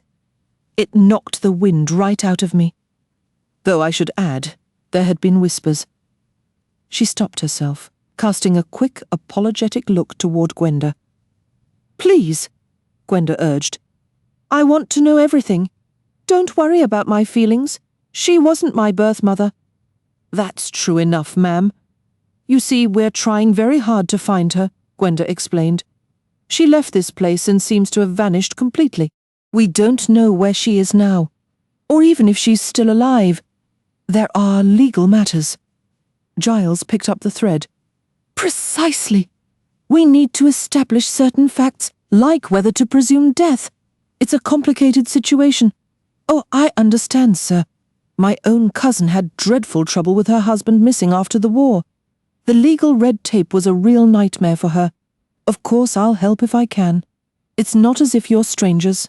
Little Miss Gwenda and her Winnies, you used to say it so sweetly." "That's very good of you," Giles said. "So, if it's all right, I'll get straight to it. My understanding is that Mrs. Halliday left very suddenly." "Yes, sir. It was a terrible shock to everyone, especially the Major. He was utterly broken by it. I'll ask you plainly, do you have any idea who the man was that she left with?" Edith shook her head. "Dr. Kennedy asked me the very same thing, and I couldn't tell him then. Lily, the other maid, couldn't either, and that foreign girl, Leonie, was completely in the dark." "You didn't know for certain," Giles pressed. "But could you make an educated guess? It's all so far in the past now, it wouldn't matter if you were wrong. You must have had some suspicion. Well, we had our notions, but mind you, that's all they were. I personally never saw a thing. But Lily, she was a sharp one. Lily had her ideas for a long time. Mark my words, she'd say to me in the kitchen, 'That man is sweet on her.' You only have to see how he looks at her when she pours the tea. And doesn't his wife just glare? I see. And who was this man? Now, I'm afraid, sir, the name escapes me after all these years. A captain? Esdale? No, that's not it. Emery? No. I have a feeling it began with an E, or perhaps an H. It was an unusual sort of name. I haven't given it a thought in 16 years. He and his wife were staying at the Royal Clarence Hotel. Summer visitors? Yes, but I believe he, or maybe both of them, had known Mrs. Halliday from before. They came to the house quite often. Anyway, according to Lily, he was certainly sweet on her, and his wife was less than pleased. No, sir, she was not, but I never truly believed there was anything improper in it. To this day, I don't know what to think. Gwenda interjected. Were they still at the hotel when Helen, my stepmother, disappeared? As I recall, they left at almost the same time, a day before or a day after. It was close enough to set tongues wagging naturally, but I never heard anything concrete. If there was an affair, it was kept very quiet. It was the talk of the town for a good week or two, Mrs. Halliday's leaving. Halliday's sudden departure was such a shock. Though some folks always called her flighty, I never saw a hint of it myself. I certainly wouldn't have agreed to go with them to Norfolk if I had. 3 pairs of eyes fixed on her intently. Giles broke the silence. Norfolk? They were moving to Norfolk? That's right, sir. They'd purchased a house there. Mrs. Halliday told me about it maybe 3 weeks before everything happened. She asked if I'd come along when they moved, and I said yes. I'd never left Dilmouth, and I fancied a change, especially since I was fond of the family. It's news to me they bought a place in Norfolk, Giles remarked. Well, sir, that's the odd part. Mrs. Halliday was very keen on keeping it quiet. She made me promise not to breathe a word to anyone, so I didn't. But she'd been wanting to leave Dilmouth for a while. She kept pushing Major Halliday about it, but he was happy here. I even think he wrote to Mrs. Finderson, who owned St. Catherine's, to ask if she'd sell. Mrs. Halliday was dead set against that. Though she'd turned completely against the town, it was almost as if she was afraid to stay. The words flowed naturally, yet their effect was electric. The 3 listeners straightened, their attention sharpened. Giles leaned forward. You don't suppose she wanted to go to Norfolk to be nearer this man whose name you've forgotten? Edith Paget looked troubled. Oh, I wouldn't like to think that, sir, and I really don't believe it. Besides, I remember now, that couple was from up north somewhere. Northumberland, I think. They came south for holidays because the climate was milder. Gwenda's voice was quiet but insistent. She was afraid of something, wasn't she? Or someone? My stepmother, I mean. Now that you mention it, I do recall something. Yes. Lily came into the kitchen one day. She'd been dusting the stairs, and she said, ructions. She had a common way of talking sometimes. You must excuse me. I asked her what she meant, and she said the mistress had come in from the garden with the master into the drawing room. The hall door was open, and Lily overheard. I'm afraid of you. That's what Mrs. Halliday said. And she sounded properly scared, Lily told me. I've been afraid of you for a long time. You're not right in the head. You're not normal. Go away and leave me alone. You must leave me alone. I'm frightened. I think deep down I've always been frightened of you. Something along those lines. I can't swear to the exact words now. But Lily took it very seriously. That's why after it all happened she... Edith Paget stopped abruptly. A frightened, almost guilty look crossed her face. I didn't mean... I'm sure I shouldn't, she stammered. Excuse me. My tongue runs away with me, Giles spoke gently. Please tell us, Edith. It's vitally important, we know. It's all a long time ago, but we must understand. I really couldn't say, Edith said helplessly. Miss Marple prompted softly. What was it Lily didn't believe? Or what did she believe? Edith sighed apologetically. Lily was always one for getting ideas in her head. I never paid them much mind. She was forever at the pictures, and picked up a lot of silly melodramatic notions there. She was out at the cinema the night it happened, and what's more, she took little Leonie with her, which was very wrong. I told her so. Oh, it's fine, she said. The child isn't alone in the house. You're down in the kitchen, and the master and Mrs. will be in later. Besides, that child never wakes once she's off. But it was wrong, and I said so, though of course I didn't know about Leonie going until afterwards. If I had, I'd have run upstairs myself to check that Miss Gwenda were perfectly all right. You couldn't hear a sound from the kitchen once that heavy baize door was closed. Edith Paget stopped for a moment before continuing. I was busy with the ironing. The evening seemed to fly by, and before I knew it, Dr. Kennedy came into the kitchen asking for Lily. I told him it was her night off, but she'd be back any minute, and sure enough, she walked in right then. He took her upstairs to the mistress's room. He wanted to know if she'd taken any clothes with her, and what exactly was missing. So Lily looked around and told him. Then she came down to me, all excited. "She's done a runner," she said. "Gone off with someone. The master's in a terrible state. Had some kind of fit, it seems. It's shaken him up badly. More fool him. He should have seen it coming." "You shouldn't talk like that," I told her. "How do you know she's run off with anybody? Maybe she got a telegram about an ailing relative." "Ailing relative, my eye," Lily said. "She always had a common way of speaking, like I told you. She left a note. Who's she gone off with then?" I asked. "Who do you think?" Lily replied. "It's not likely to be that stuffy Mr. Fane, for all his mooning about and following her around like a lost puppy." So I said, "You think it's that captain, what was his name?" And she said, "That's my guess. Unless it's our mystery man in the fancy car. That was just a silly joke between us." I told her. "I don't believe it. Not Mrs. Halliday. She wouldn't do a thing like that." And Lily just said, "Well, it seems she has." All this was at the beginning, you understand. But later, up in our room, Lily woke me. "Listen," she said. "Something's not right." "What are you on about?" I asked. She said, "Those clothes?" "Whatever do you mean?" I said. "Hear me out, Edie," she insisted. I went through her things like the doctor asked. "A suitcase is gone, and enough clothes to fill it, but they're the wrong items. What are you saying?" I pressed.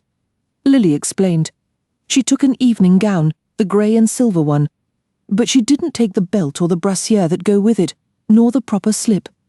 She took her gold brocade evening shoes, not the silver-strapped ones, and she took her green tweed suit, which she never wears until much later in the fall, but she left behind that fancy sweater. She took her lace blouses she only wears with a city suit. Even her underthings were a mismatched jumble. "Mark my words, Edie," Lily said. "She hasn't gone away. The master's done her in." Well, that woke me up properly. I sat bolt upright and asked her what in the world she was talking about. "Just like in the paper last week," Lily said.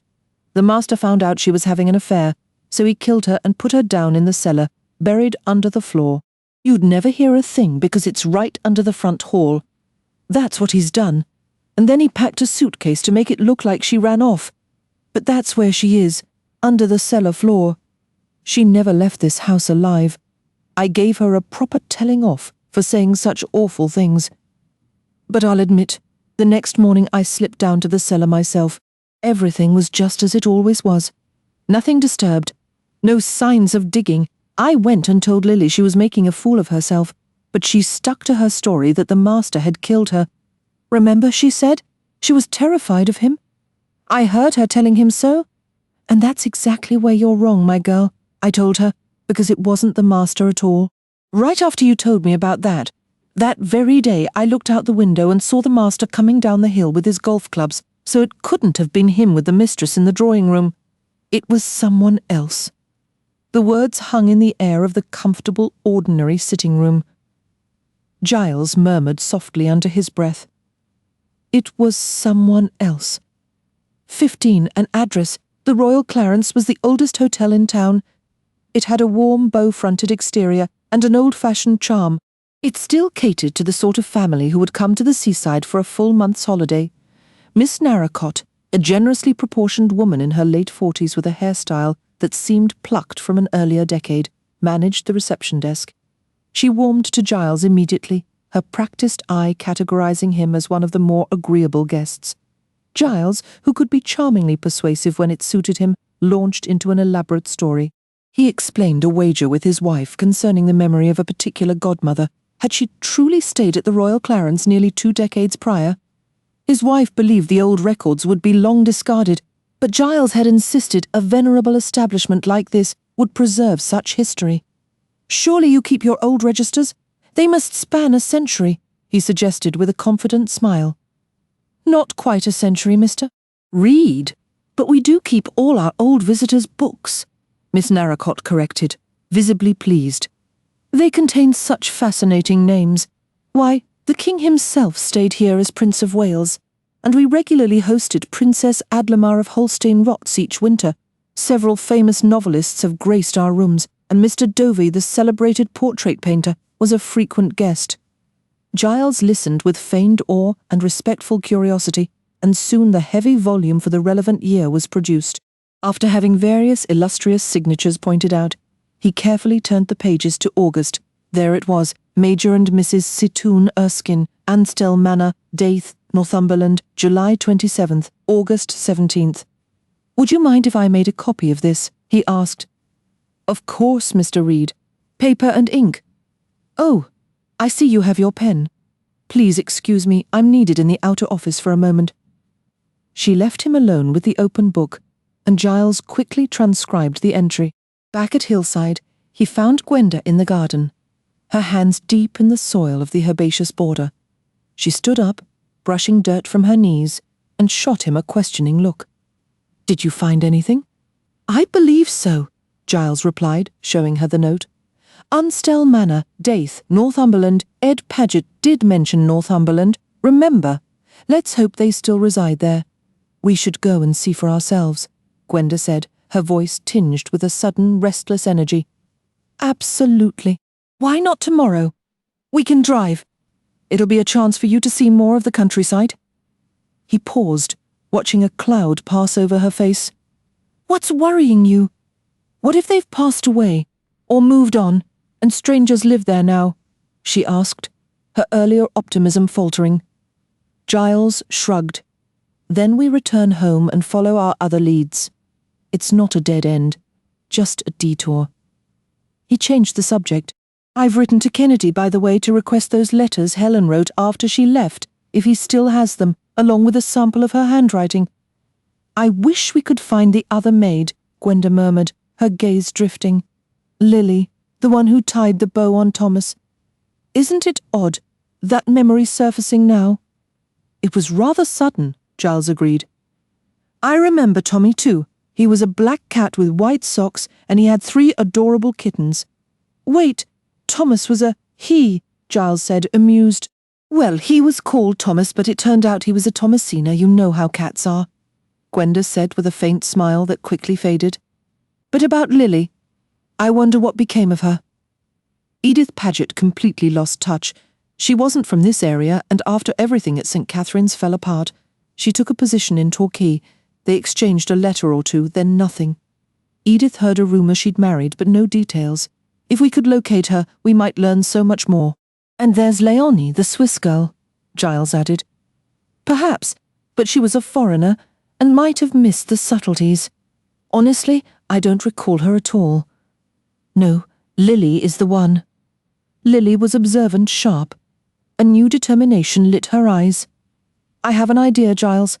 Let's place another advertisement, this time for her, Lily Abbott. It's worth a try. Giles nodded. And regardless, we drive north tomorrow to see what the Erskines might tell us.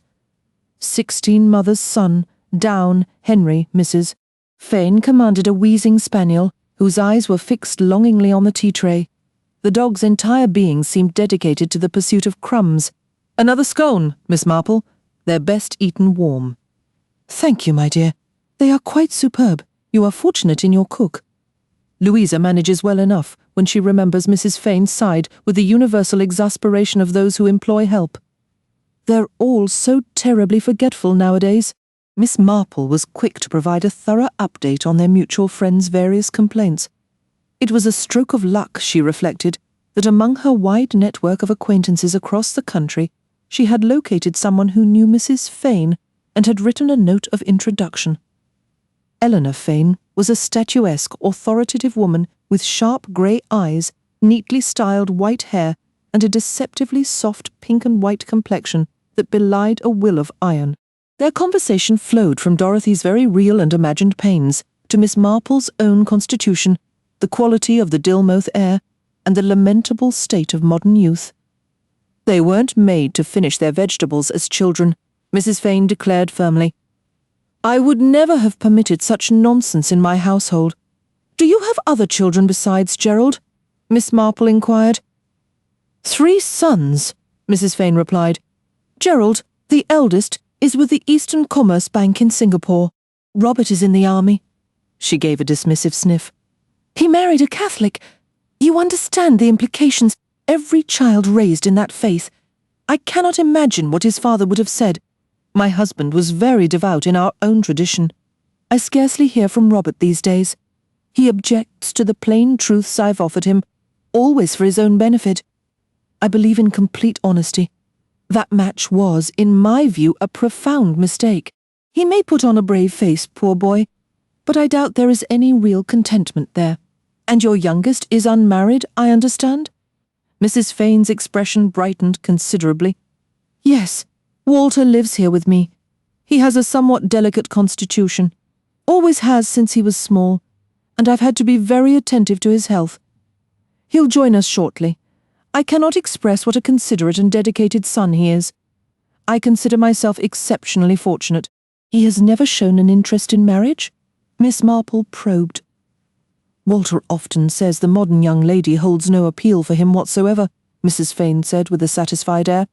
We share so many interests that I fear he doesn't socialize as he ought. He reads to me in the evenings. He's particularly fond of Thackeray, and we usually enjoy a hand of cards. Walter is truly a domestic soul. How pleasant, Miss Marple remarked. Has he always worked locally? I had heard a rumour, perhaps mistaken, that one of your sons was a tea planter in Ceylon for a time. A faint shadow crossed Mrs. Fane's face. She pressed a slice of walnut cake upon her guest and continued. That was a youthful folly, a young man's impulse to see the world. There was, of course, a girl behind it. Young women can be so disruptive. Oh, indeed, I recall my own nephew once. Mrs. Fane carried on, effortlessly steering past Miss Marple's familial anecdote. She was relishing this chance to confide in a sympathetic listener. A most unsuitable girl. It always seems to work out that way. Not a performer or anything vulgar. She was the local physician's much younger sister, practically a daughter to him. The poor man hadn't a clue about raising a girl.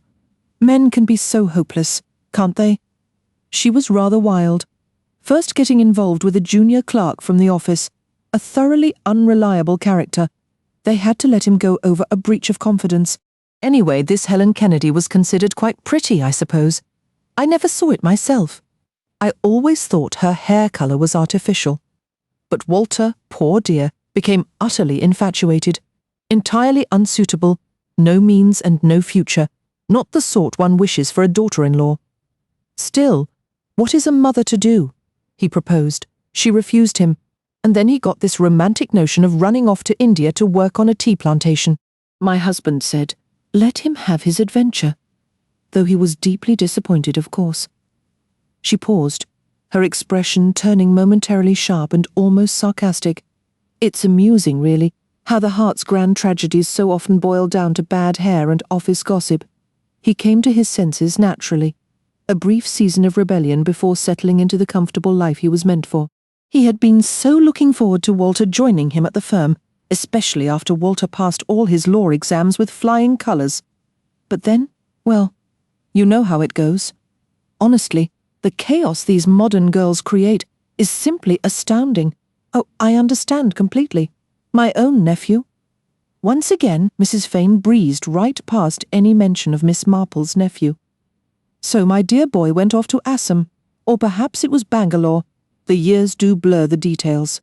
I was dreadfully worried, knowing his constitution wasn't suited for such a climate.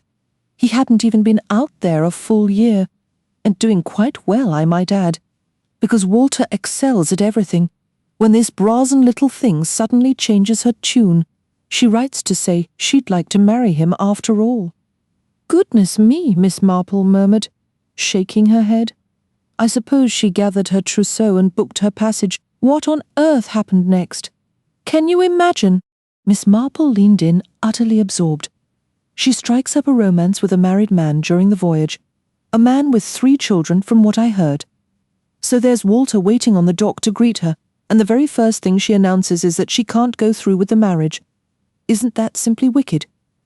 Oh, absolutely. It could have shattered your son's trust in people entirely. It should have revealed her true character. But that sort always manages to slip away unscathed, doesn't she? He didn't. Miss Marple hesitated. Hold a grudge? Some men would have been furious. Walter has always possessed remarkable self-control. No matter how upset or irritated he might be, he never lets it show. Miss Marple studied her thoughtfully. Tentatively, she ventured an observation. Sometimes that's because the feelings run so very deep, don't you think? It can be startling with children. A sudden explosion from a child you believe didn't care at all. A sensitive nature that stays silent until it's pushed beyond all bearing. How curious you should mention that, Miss Marple. It reminds me so clearly of when the boys were young. Gerald and Robert, you see, were both hot-headed and always scrapping. Perfectly natural for healthy lads, of course. Oh, entirely natural. And dear Walter was always the quiet, patient one. But I recall one afternoon, Robert got hold of Walter's model airplane, a thing he'd built himself over days, so careful and clever with his hands.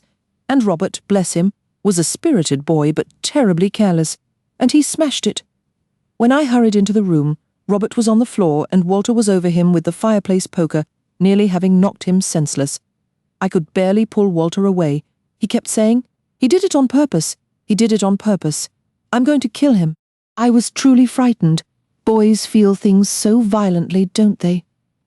"Indeed they do," said Miss Marple, her eyes thoughtful. She returned to the earlier subject. So the engagement was ended for good. What became of the girl? She came back home. Would you believe? She had another flirtation on the return trip and ended up marrying that man, a widower with one child. A man fresh from losing his wife is such easy prey, poor helpless thing. She married him and they settled here on the other side of town, over by St. Catherine's, right next to the hospital.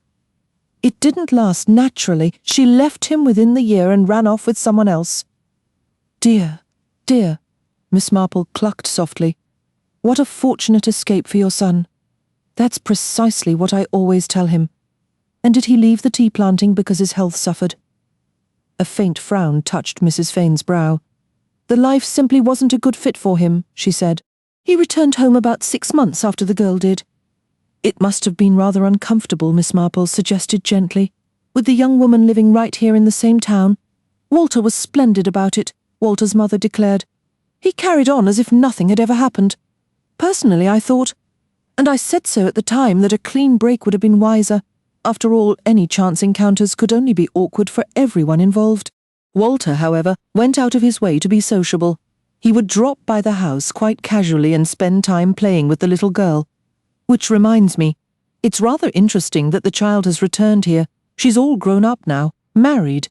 Just the other day she came into Walter's office to have her will drawn up. Her name is Reed now, Reed. Mr. and Mrs. Reed. I know them. A very pleasant, unpretentious young pair. To think that she is actually that same child. The daughter from the first marriage. The first wife passed away out in India. Poor Major, I can't quite recall his name, Halliday or something similar, was utterly devastated when that dreadful woman abandoned him. It's a mystery why the worst sort of women so often captivate the finest men. And what became of the young man who was originally involved with her? A clerk, I believe you mentioned, in your son's office? He's done quite well for himself. He operates one of those coach tour companies, Daffodil Coaches, Affleck's Daffodil Coaches. The buses are painted a garish yellow. Everything seems so vulgar these days. Affleck, said Miss Marple. Jackie Affleck. An unpleasant, ambitious sort, always determined to climb the social ladder, I should imagine. That was likely why he attached himself to Helen Kennedy in the first place. A doctor's daughter and all that. He probably thought it would improve his standing. And has this Helen never returned to Dilmouth? No. Good riddance. She's likely come to a bad end by now. I felt sorry for Dr. Kennedy. It wasn't his fault.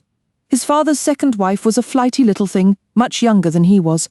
Helen must have inherited her wild streak from her. I've always thought. Mrs. Fane broke off. Here is Walter. Her practised ear had caught familiar sounds in the hallway. The door opened and Walter Fane entered. This is Miss Marple, my son. Ring for fresh tea, dear. Please don't trouble yourself, Mother. I've already had a cup. Nonsense, of course we'll have fresh tea, and some scones as well. Beatrice, she added to the parlour-maid who appeared to collect the teapot. Yes, madam. With a slow, pleasant smile, Walter Fane said, I'm afraid my mother indulges me terribly. Miss Marple observed him as she offered a polite reply. He seemed a gentle, quiet man, somewhat hesitant and apologetic in manner, rather colourless, a decidedly unremarkable personality, the sort of devoted young man women overlook, only settling for him when the one they truly love doesn't return their affection. Walter, who is always there, poor Walter, his mother's darling little Walter Fane, who had once attacked his older brother with a poker in a fit of rage. Miss Marple found herself wondering. Anstell Manor presented a stark, forbidding appearance. It was a white house set against a backdrop of barren hills. A winding drive led up through thick, overgrown shrubbery. Giles turned to Gwenda. Why are we doing this? What on earth can we say? We planned what to say. In theory, yes. It's fortunate that Miss Marple's distant relation lives in this area, but there's a vast difference between paying a social call and interrogating your host about old romantic entanglements. And it was so long ago. He might not even remember her. He might not. And perhaps there was never any romance to begin with. Giles, are we making complete fools of ourselves? I don't know sometimes. I feel we are. I'm not sure why we're so entangled in all this. What does it matter now? So long after, yes, I know. Both Miss Marple and Dr. Kennedy advised, let it lie. Why don't we, Giles? What drives us to continue? Is it because of her? Her? Helen? Is that why I remember? Is my childhood memory the only connection she has left to life? To the truth? Is Helen somehow using me and you so that what really happened will come to light? You mean because she died violently? Yes. Books say that sometimes spirits can't rest.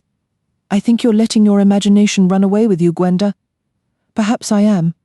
In any case, we have a choice. This is merely a social visit. It doesn't have to become anything more unless we decide to make it so.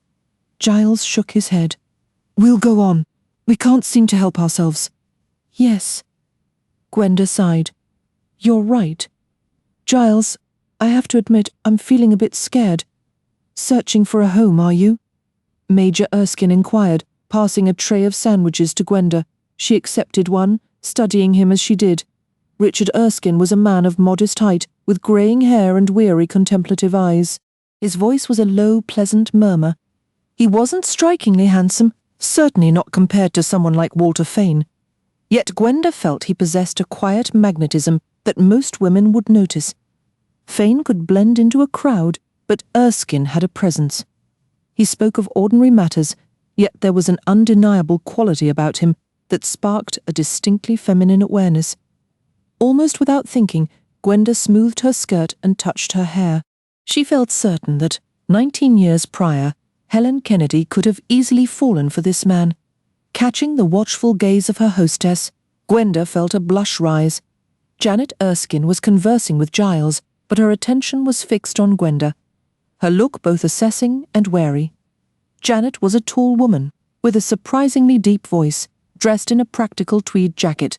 She appeared older than her husband, though Gwenda suspected they might be closer in age than it seemed. Her face bore a worn, hungry expression. An unhappy woman, Gwenda thought. She probably makes his life difficult.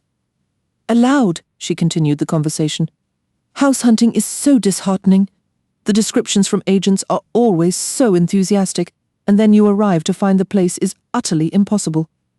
You're considering settling in this area, then? It's one possibility, Gwenda replied.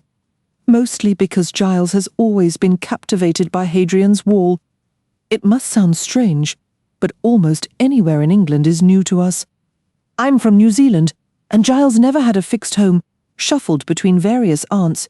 We just know we don't want to be near London. We're looking for proper countryside. Erskine offered a faint smile.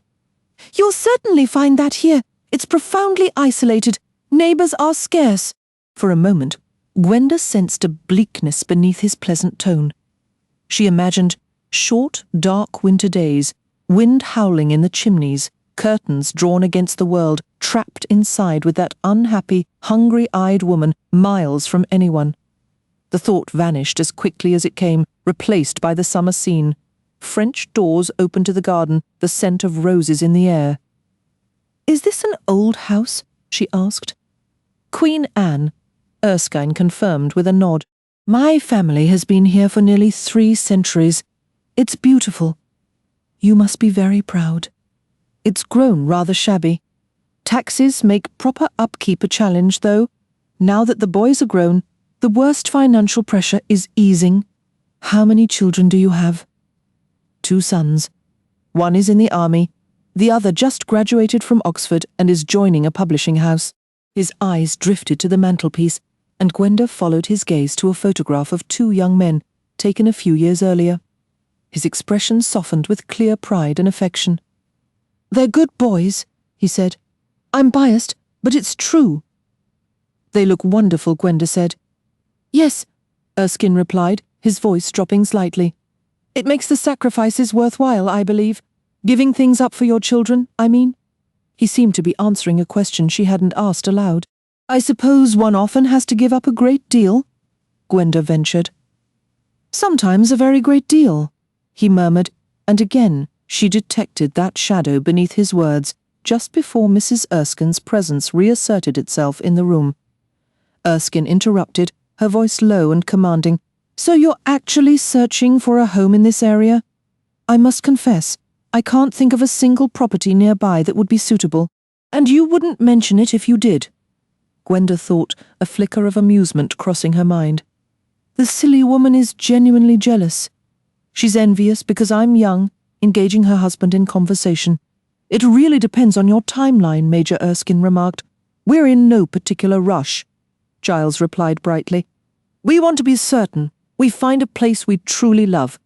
Currently, we're staying in a house in Dilmouth, down on the south coast." Major Erskine moved away from the tea service, walking to a small table by the window to fetch a cigarette box. "Dilmouth?" Mrs. Erskine repeated, her tone utterly flat. Her gaze was fixed on the back of her husband's head. "It's a charming little town," Giles offered. "Are you familiar with it?" A brief silence hung in the air before Mrs. Erskine responded in that same detached voice. "We stayed there for a holiday one summer, a very long time ago. We didn't care for it, found the atmosphere a bit too sleepy." "Exactly," Gwenda agreed. "That's precisely how we feel. Giles and I are looking for somewhere with more invigorating weather." Erskine returned with the cigarettes, extending the box to Gwenda. "You'll find the climate here plenty invigorating," he stated, a hint of grimness in his words. As he lit her cigarette, Gwenda glanced up at him. "Do you remember Dilmouth well?" she asked with feigned innocence. His mouth tightened briefly, a fleeting wince of what seemed like old pain. "Well enough," he answered neutrally. "We stayed, if I recall, at the Royal Clarence Hotel. Oh yes, that lovely old-fashioned place.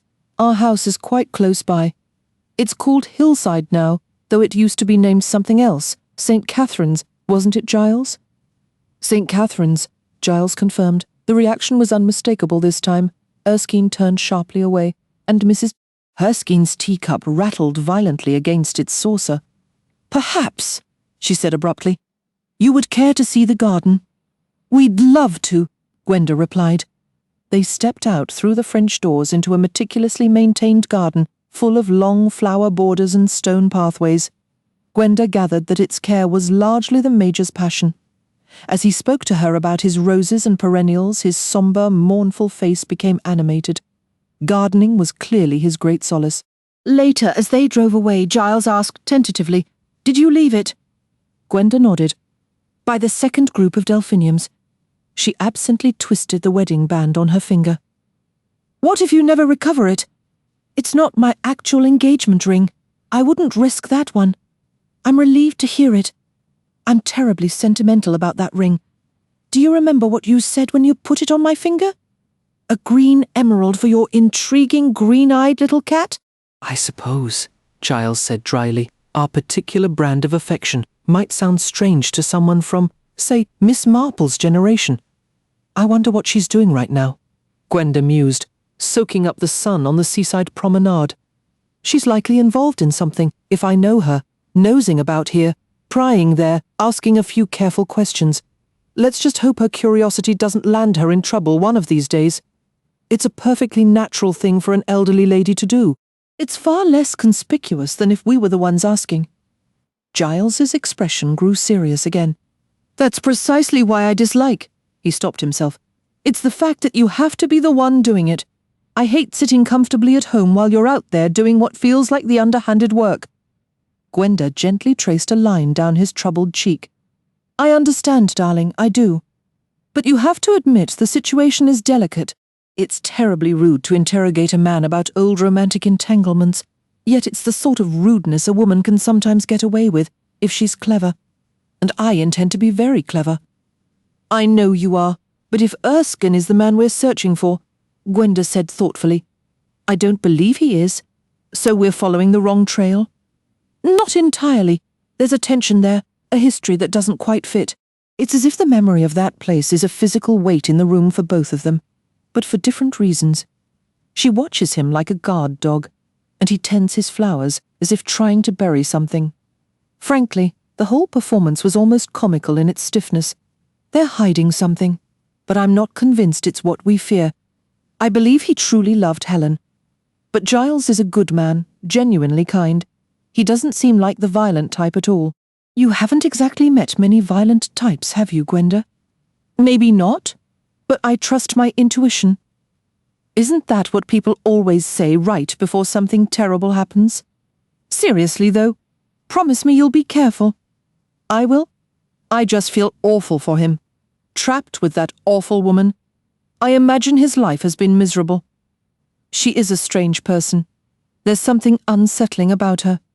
Absolutely sinister. Did you notice how she never stopped watching me? I hope this scheme of ours works out.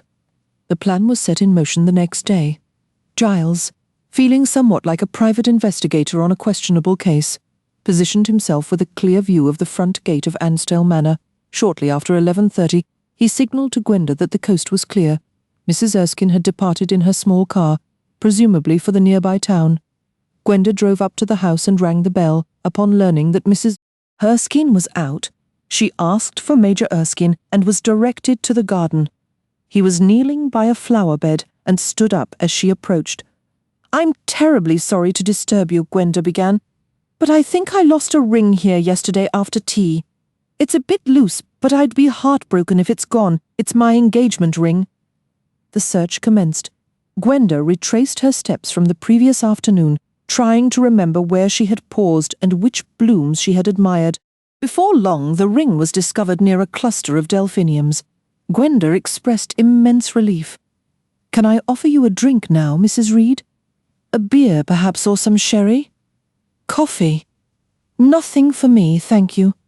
Just a cigarette would be lovely. They sat together on a garden bench, smoking quietly for a moment. Gwenda's heart was racing. There was no avoiding it now. She had to ask. I need to ask you something, she said. You'll probably think it's terribly rude of me, but I desperately want to know, and you might be the only person who can tell me. I believe you were once in love with my stepmother. He turned to her, clearly startled. With your stepmother? Yes, Helen Kennedy. Later, Helen Halliday. I see. The man beside her grew very still. His gaze drifted over the sunlit lawn, not really seeing it. The cigarette in his hand burned slowly.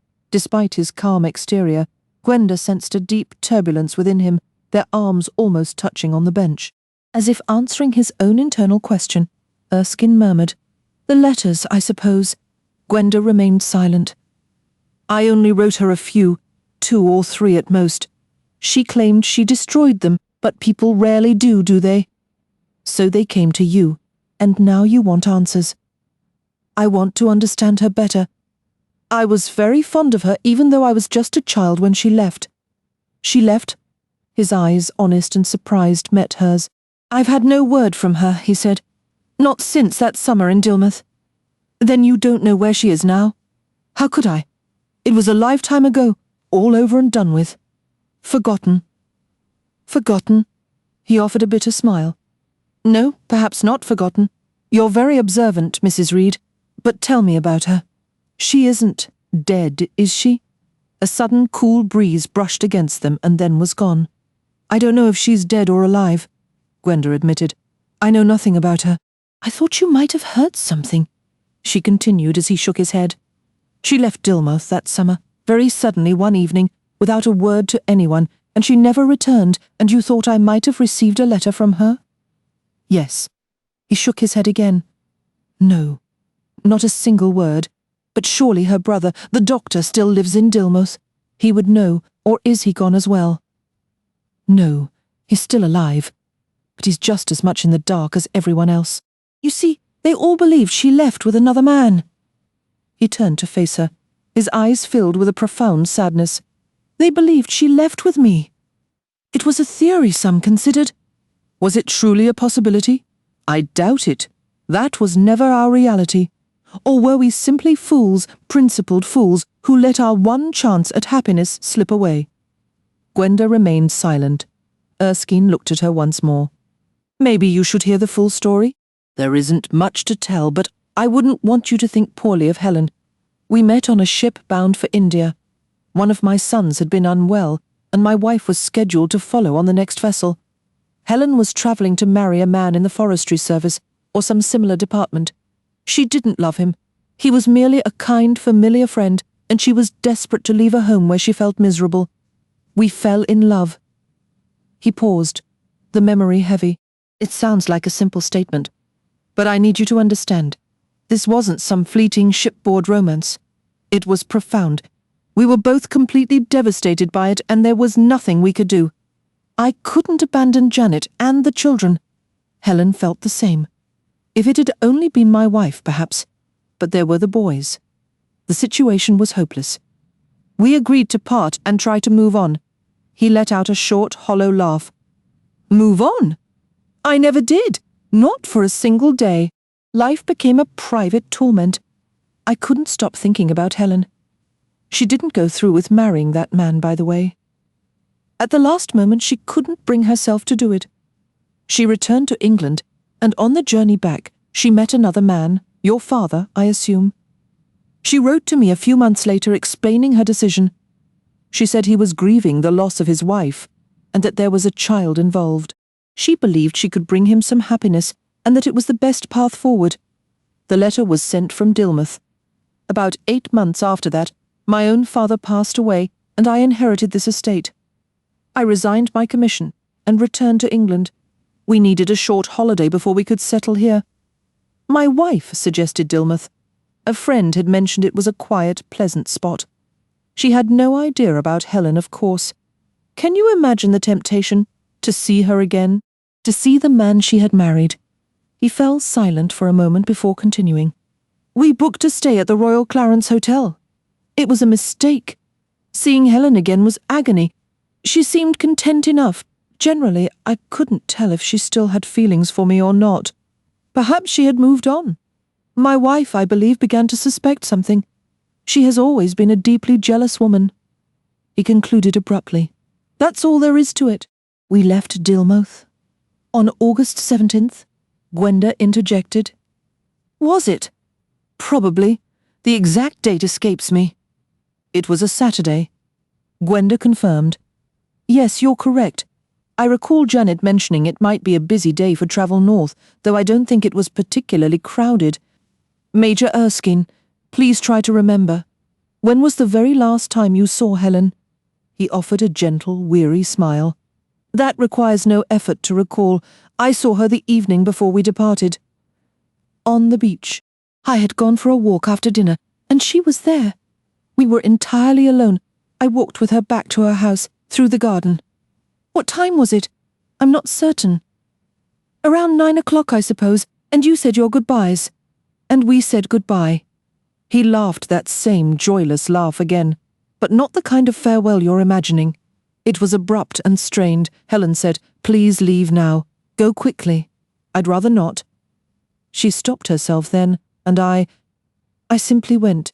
Back to the hotel. Yes, eventually.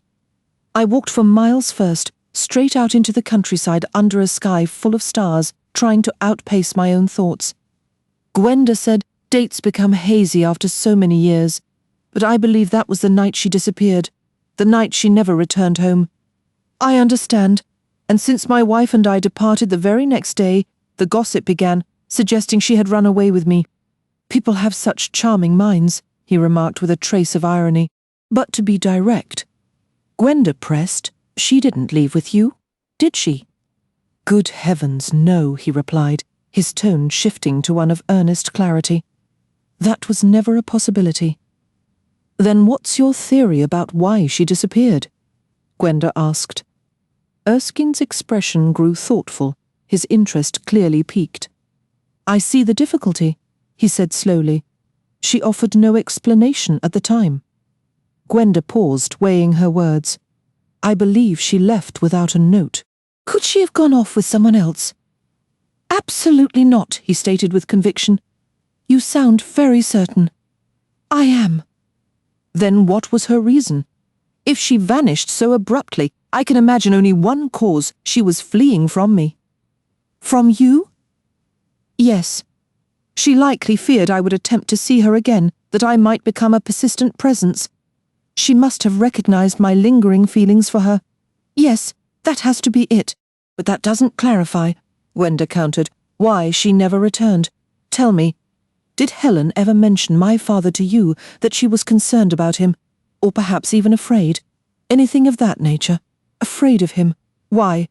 Ah, you're suggesting jealousy. Was he a jealous man? I wouldn't know.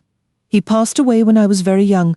I understand. Reflecting back, he always appeared quite ordinary and amiable. He was fond of Helen, proud of her. Nothing beyond that, I think. No, if anyone felt jealousy, it was me toward him. They seemed reasonably content together to you. Yes, they did. It was a relief to see, yet it pained me simultaneously. No, Helen never confided in me about him. As I've said, we were rarely alone, never truly intimate. But now that you mention it, I do recall sensing a certain unease in Helen. Unease? Yes. I initially attributed it to my wife's presence. He stopped himself. But it felt deeper than that. He looked at Gwenda intently. Was she afraid of her husband? Was he possessive regarding other men? You just implied he wasn't. Jealousy is a strange creature. It can conceal itself so completely you'd never guess it was there. He gave a slight, involuntary shudder. But when it surfaces, it can be terrifying, truly terrifying. There's another point I wanted. Gwenda began, but was interrupted by the sound of a car approaching up the drive. Ah, said Major Erskine, his demeanour instantly altering, becoming formal and guarded. My wife has returned from her errands. Almost visibly, he transformed into a different person, his voice adopting a polite, detached tone, his face now a careful mask. A faint tremor betrayed his underlying tension. Mrs. Erskine came striding around the corner of the house. Her husband moved to meet her. Mrs. Reed misplaced one of her rings in the garden yesterday, he explained smoothly. Mrs. Erskine offered a curt. Is that so? Good morning, Gwenda said. Yes, fortunately, I found it. How lucky for you. Oh, immensely. I would have hated to lose it. Well, I should be on my way. Mrs. Erskine remained silent. Major Erskine began, Let me see you to your car. But his wife's voice cut sharply through the air. Richard, I'm sure Mrs. Reed will understand, but there is a rather urgent telephone call. Gwenda interjected hastily. Please, don't trouble yourself. It's perfectly fine. She hurried along the terrace and around to the driveway, only to stop short. Mrs. Erskine had parked her car in such a manner that Gwenda doubted she could maneuver her own vehicle past it. After a moment's hesitation, she quietly retraced her steps toward the terrace, halting just before reaching the French doors. Mrs. Erskine's voice, low and resonant, carried clearly to her. I don't care for your explanations. You planned this, arranged it yesterday. You coordinated with that young woman to come here while I was in town. It's always the same pattern with you, any moderately attractive face. I refuse to tolerate it. Do you hear? I absolutely refuse. Erskine's voice interjected, quiet yet edged with a weary despair. Sometimes, Janet, I genuinely believe you are losing your grip on reality. I am not the one who's unhinged. You are. You simply cannot restrain yourself around women. You know that accusation is baseless, Janet. It is the truth. Even years ago, back in that seaside town where this girl is from, Dilmouth, can you honestly look me in the eye and say you weren't in love with that blonde Halliday woman? Is there anything you can ever let go? Why do you keep dragging up the past? You're only making yourself more upset. You're the one doing this. You're tearing me apart. I won't take it, do you hear me? I refuse to take it. Secret meetings, mocking me when I'm not around. You don't love me. You never have. I'll end it all. I'll jump from a cliff. I wish I were dead. Janet, Janet, please, for heaven's sake! The deep voice cracked. The raw sound of weeping hung in the warm summer air. Moving quietly, Gwenda slipped away and circled back to the front drive. After a moment's thought, she rang the doorbell. I'm sorry to bother you, she said, but is there someone who might move this car? I don't think I can get mine out. A maid went inside. Soon a man came around from the old stable area. He tipped his cap to Gwenda, climbed into the Austin and drove it into the yard. Gwenda returned to her own car and sped back to the hotel where Giles was waiting. You were gone ages, he said. Learn anything. Everything. It's actually quite sad. He was desperately in love with Helen. She recounted the morning's events. Honestly, she finished, I believe Mrs. Erskine might be a little unhinged. She sounded completely deranged. Now I understand what he meant about jealousy. It must be torture to feel that way. At any rate, we know Erskine wasn't the man who left with Helen, and he knows nothing about her death. She was alive when he walked away that evening. Right, said Giles. At least that's his story. Gwenda looked offended. That, Giles repeated firmly, is what he claims. 18, bindweed. Miss Marple knelt on the terrace outside the French doors and addressed a stubborn patch of bindweed. It was a fleeting triumph. Below the soil, the roots held their ground as stubbornly as ever. Still, the delphiniums could breathe freely for now. Mrs. Cocker appeared at the drawing-room window. Pardon me, madam, but Dr. Kennedy is here. He was asking how long Mr. and Mrs. Reed will be away. I said I couldn't say for certain, but that you might know. Shall I show him out? Oh yes, please do, Mrs. Cocker. Shortly, Mrs. Cocker returned with Dr. Kennedy. With a slight flutter, Miss Marple introduced herself. I promised dear Gwenda I'd pop round and tackle some weeds while they were gone. Between you and me, I suspect their part-time gardener, Foster, is taking advantage.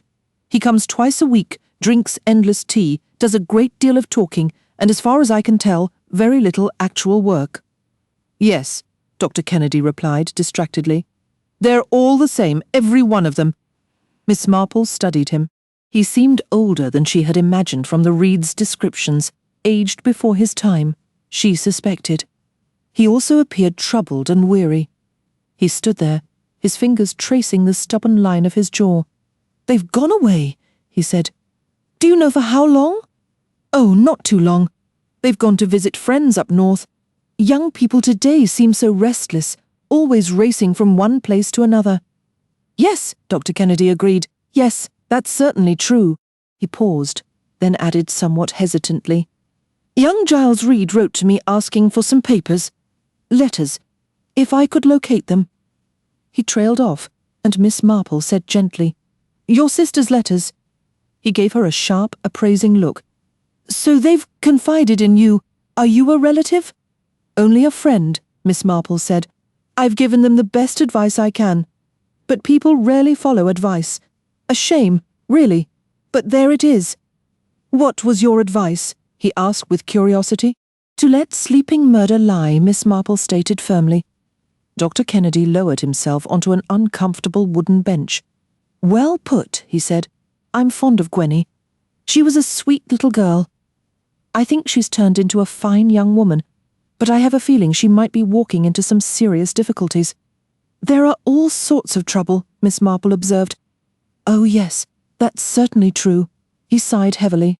Giles Reed wrote to me asking if I could provide him with my sister's letters from after she left, along with a genuine sample of her handwriting.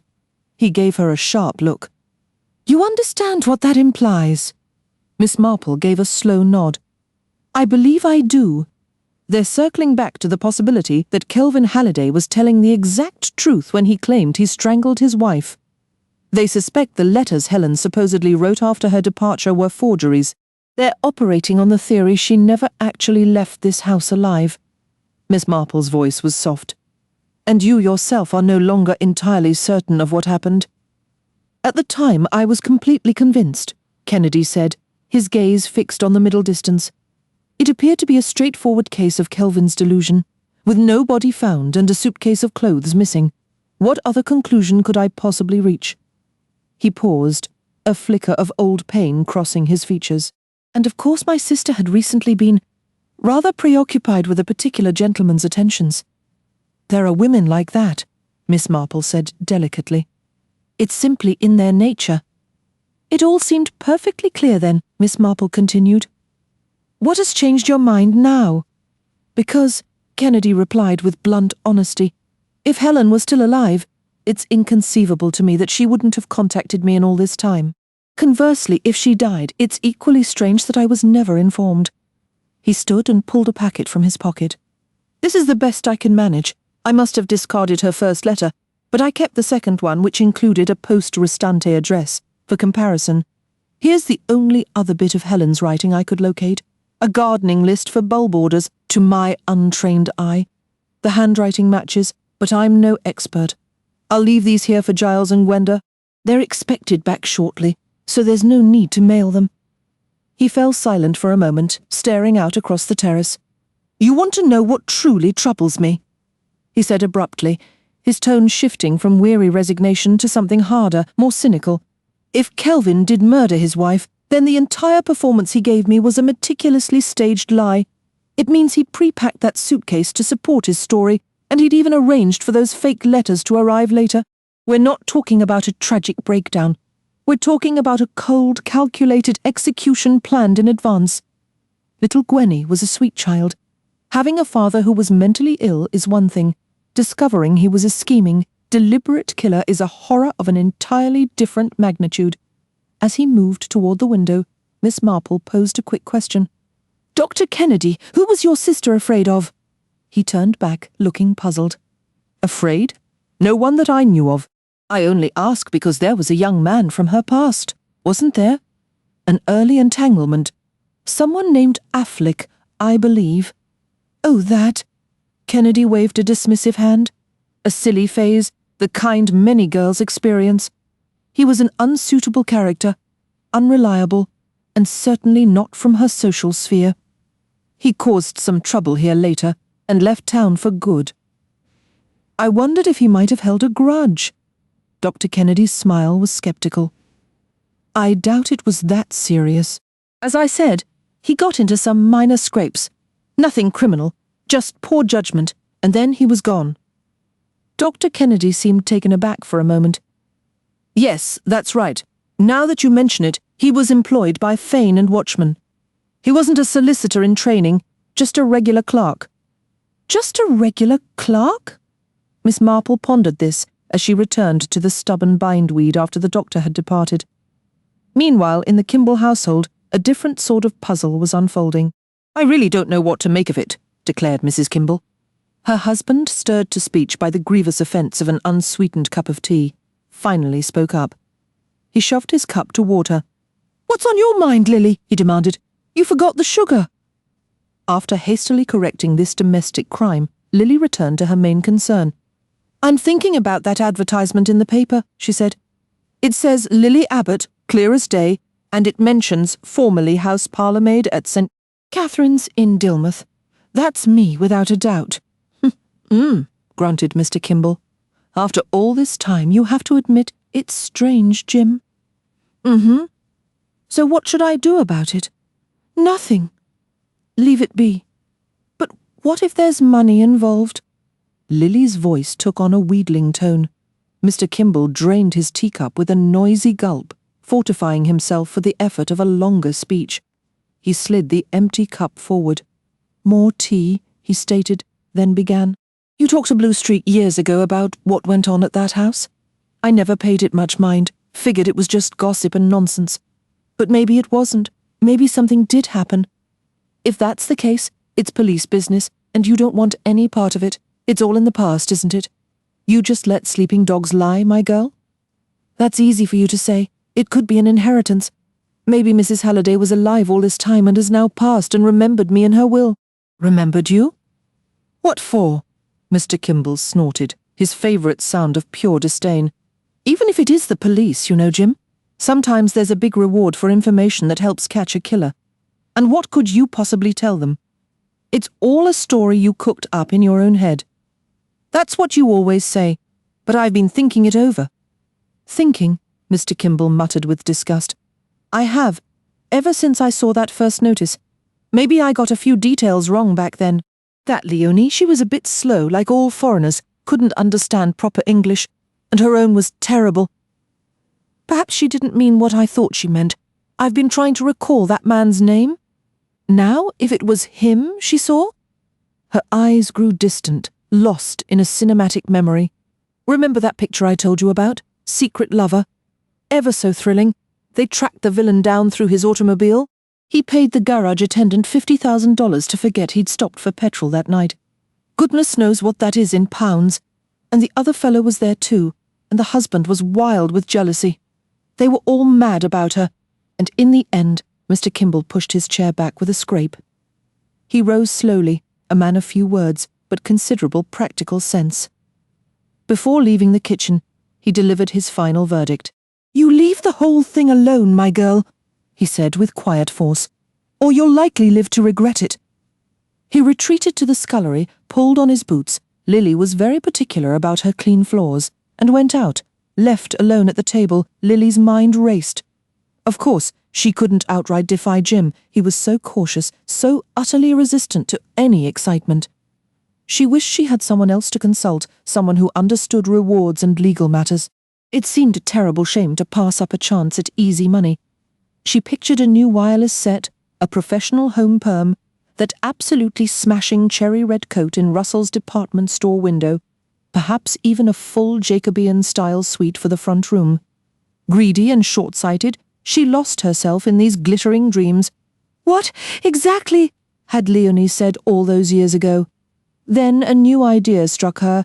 Lily rose from her chair and collected the ink bottle, a pen, and a writing pad.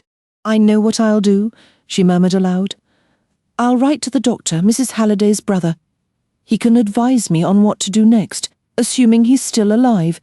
It's been weighing on my conscience that I never told him about Leonie or about that car." For a long while, the only sound was the slow, careful scratching of Lily's pen. She rarely wrote letters, and composing this one felt like a real chore. Eventually she finished, sealed the envelope, and set it aside. Yet she felt oddly unsatisfied. The doctor was probably deceased, or had moved away from Dilmouth by now. Was there anyone else she could turn to? What was that man's name again? If she could just remember it, on the morning after Giles and Gwenda returned from Northumberland. They were finishing breakfast when Miss Marple arrived. She offered a slight apology. "I do hope you'll forgive such an early visit. It's not at all my usual habit, but there was a small matter I felt I should explain." "We're thrilled to see you," Giles replied, drawing out a chair. "Can we offer you some coffee?" "Oh, no, thank you. I've already breakfasted quite thoroughly." "Now, to explain. While you were away, I took the liberty of doing a little weeding, as you had kindly permitted." "That was so thoughtful of you," Gwenda said. "It occurred to me that 2 days a week might not be quite sufficient for this garden. To be perfectly honest, I suspect Foster is rather taking advantage. Too much tea and too much conversation. Since he couldn't manage an extra day himself, I went ahead and engaged another gardener for just 1 day a week, Wednesdays today in fact." Giles studied her with mild surprise. Though her intention was kind, the move carried a faint hint of interference, which was unlike Miss Marple. "Foster is certainly too old for heavy work," he acknowledged slowly. "I'm afraid the man I've hired, Manning, is even older. 75, he tells me. But I thought employing him occasionally might prove useful, because he once worked for Dr. Kennedy many years ago. By the way, the name of the young man Helen was engaged to was Afflick. Miss Marple, Giles said, his expression brightening. I take back every doubtful thought. You're an absolute genius. You remember I obtained those handwriting samples of Helen's from Kennedy? I do. I was here when he brought them. I'm posting them off today to a handwriting expert whose address I acquired last week. Let's go out and meet Manning, Gwenda suggested. They found Manning in the garden, a stooped, grizzled old man with watery, somewhat shrewd eyes. The pace of his raking noticeably quickened as they approached. Morning, sir. Morning, ma'am. The lady mentioned you could use an extra hand on Wednesdays. I'd be pleased to help. Police has been let go shamefully. It has. I'm afraid the garden's been neglected for quite a few years, Giles admitted. That it has. I remember it in Mrs. Finderson's day. It was a proper picture then. She was very fond of her garden, was Mrs. Finderson. Giles leaned casually against a garden roller. Gwenda began dead-heading roses. Miss Marple drifting slightly up the path, bent to attend to some bindweed. Old Manning rested on his rake. The stage was set for a leisurely morning of reminiscing about gardening and days gone by. I expect you know most of the gardens around here, Giles prompted in a friendly tone. I know this place well enough. And the odd fancies folks used to have. Mrs. Yule up at Niagara. She had a yew hedge clipped into the shape of a squirrel. Always thought that was silly. Peacocks are one thing, but squirrels. Then Colonel Lampard. He was mad for begonias. Lovely beds of them he kept. Bedding out's gone out of fashion now, though. Wouldn't believe how many front lawns I've had to fill in and re-turf these last 6 years. It seems folks don't appreciate a nice geranium or a tidy lobelia border these days, the old gardener remarked, shaking his head. You were employed at Dr. Kennedy's place, weren't you? Giles inquired. That's right. A long while back now. Must have been around 1920 onward. He's retired and moved on since. Young Dr. Brent's up at Crosby Lodge these days. Has some peculiar modern notions. He does all those little white pills. Calls them Vitapins or some such. I expect you recall Miss Helen Kennedy, the doctor's sister, Gwenda said. Oh, I remember Miss Helen well enough, he replied, a faint smile touching his lips. Pretty as a picture she was, with that long blonde hair. The doctor thought the world of her. She came back and lived right here in this very house after she married. An army officer from India, wasn't it? Yes, Gwenda confirmed. We're aware. Course. I did hear just last Saturday night that you and your husband were some sort of relations. When she first returned from finishing school, Miss Helen was lovely, full of life. Always wanting to go to dances, play tennis, all of that. I had to mark out the tennis court myself. Hadn't been used in 20 years, I'd reckon. The shrubs had grown over it, something terrible. Had to cut them all back and get buckets of whitewash to do the lines. Made a lot of work for me, and then it was hardly ever used. Always struck me as odd. What was odd? Giles asked. The whole business with that court. Someone came along one night, slashed the net to ribbons. Absolute ribbons. Pure spite, if you ask me. A nasty, mean bit of mischief. But who would do such a thing? Gwenda wondered aloud. That's what the doctor wanted to know. He was rightly upset. And I don't blame him. He'd just paid for the thing. But none of us could say who'd done it. We never found out. He said he wouldn't get another one. And quite right, too, because if it was spite once, it'd be spite again. But Miss Helen, she was terribly disappointed. She didn't have much luck, poor girl. First the tennis net, and then her bad foot. A bad foot? Gwenda leaned forward. Yes, tripped over a boot scraper or something like that and cut it. Didn't seem like much more than a scrape, but it just wouldn't heal. The doctor was fair worried over it. He was dressing it and treating it, but it wouldn't mend properly. I remember him saying, I can't understand it. There must have been something septic on that scraper. And then he said, besides, what was a boot scraper doing out in the middle of the drive in the first place? Because that's where it was when Miss Helen stumbled over it, walking home on a dark evening. There the poor young lady was, missing all the dances, having to sit around with her foot propped up. Seemed like nothing but misfortune followed her. Giles sensed the opening. He asked as if it were an afterthought. Do you remember someone named Afflick? You mean Jackie Afflick, the one who worked at Fane and Watchman's office? Yes. Wasn't he friendly with Miss Helen? That was just a bit of youthful foolishness. The doctor put a stop to it, and rightly so. Jackie Affleck wasn't any class, and he was the sort that's too clever by half. That kind always ends up cutting themselves. But he wasn't around here long. Got himself into trouble. Good riddance, we said. We didn't want the likes of him in Dilmouth. Told to go be smart somewhere else. And he was welcome to it. Gwenda pressed gently. Was he still here when that tennis net was ruined? Ah, I see what you're thinking. But he wouldn't do a pointless thing like that. Jackie was sharp. Whoever did it, it was just petty malice. Was there anyone who held a grudge against Miss Helen? Someone who might feel that spiteful? The old man gave a soft, knowing chuckle. Some of the other young ladies might have felt a touch envious, sure enough. Most of them weren't a patch on Miss Helen to look at. No, I'd say that was done in plain foolishness. Maybe a tramp with a grievance. Was Helen very upset about Jackie Affleck leaving? Gwenda asked. Don't think Miss Helen was too heartbroken over any of the young men, to be honest. She just liked to have a good time. Some were quite devoted young Mr. Walter Fane, for one. Used to follow her around like a lovesick puppy. But she didn't return his feelings. Not Miss Helen, she'd just laugh, that was all. He went off abroad to foreign parts after that. He did, but he returned later, and now he's at the very top of the firm. Never married. I don't blame him. Women can stir up a heap of trouble in a man's life. Are you married yourself? Gwenda asked. Buried 2 wives, I have, old Manning replied. Ah, well, I can't complain now. I smoke my pipe in peace wherever I please. After a quiet moment, he took up his rake again. Giles and Gwenda turned back up the path toward the house, and Miss Marple, leaving off her battle with the bindweed, fell into step beside them. Miss Marple, said Gwenda, you don't look well. Is everything all right? It's nothing, my dear. The old lady hesitated, then added with a peculiar insistence, You know that business about the tennis net troubles me. Cutting it to ribbons. Even then she broke off. Giles studied her face. I'm afraid I don't follow. Don't you?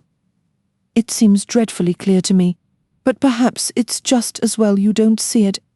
And anyway, I may be mistaken. Now, do tell me about your trip to Northumberland.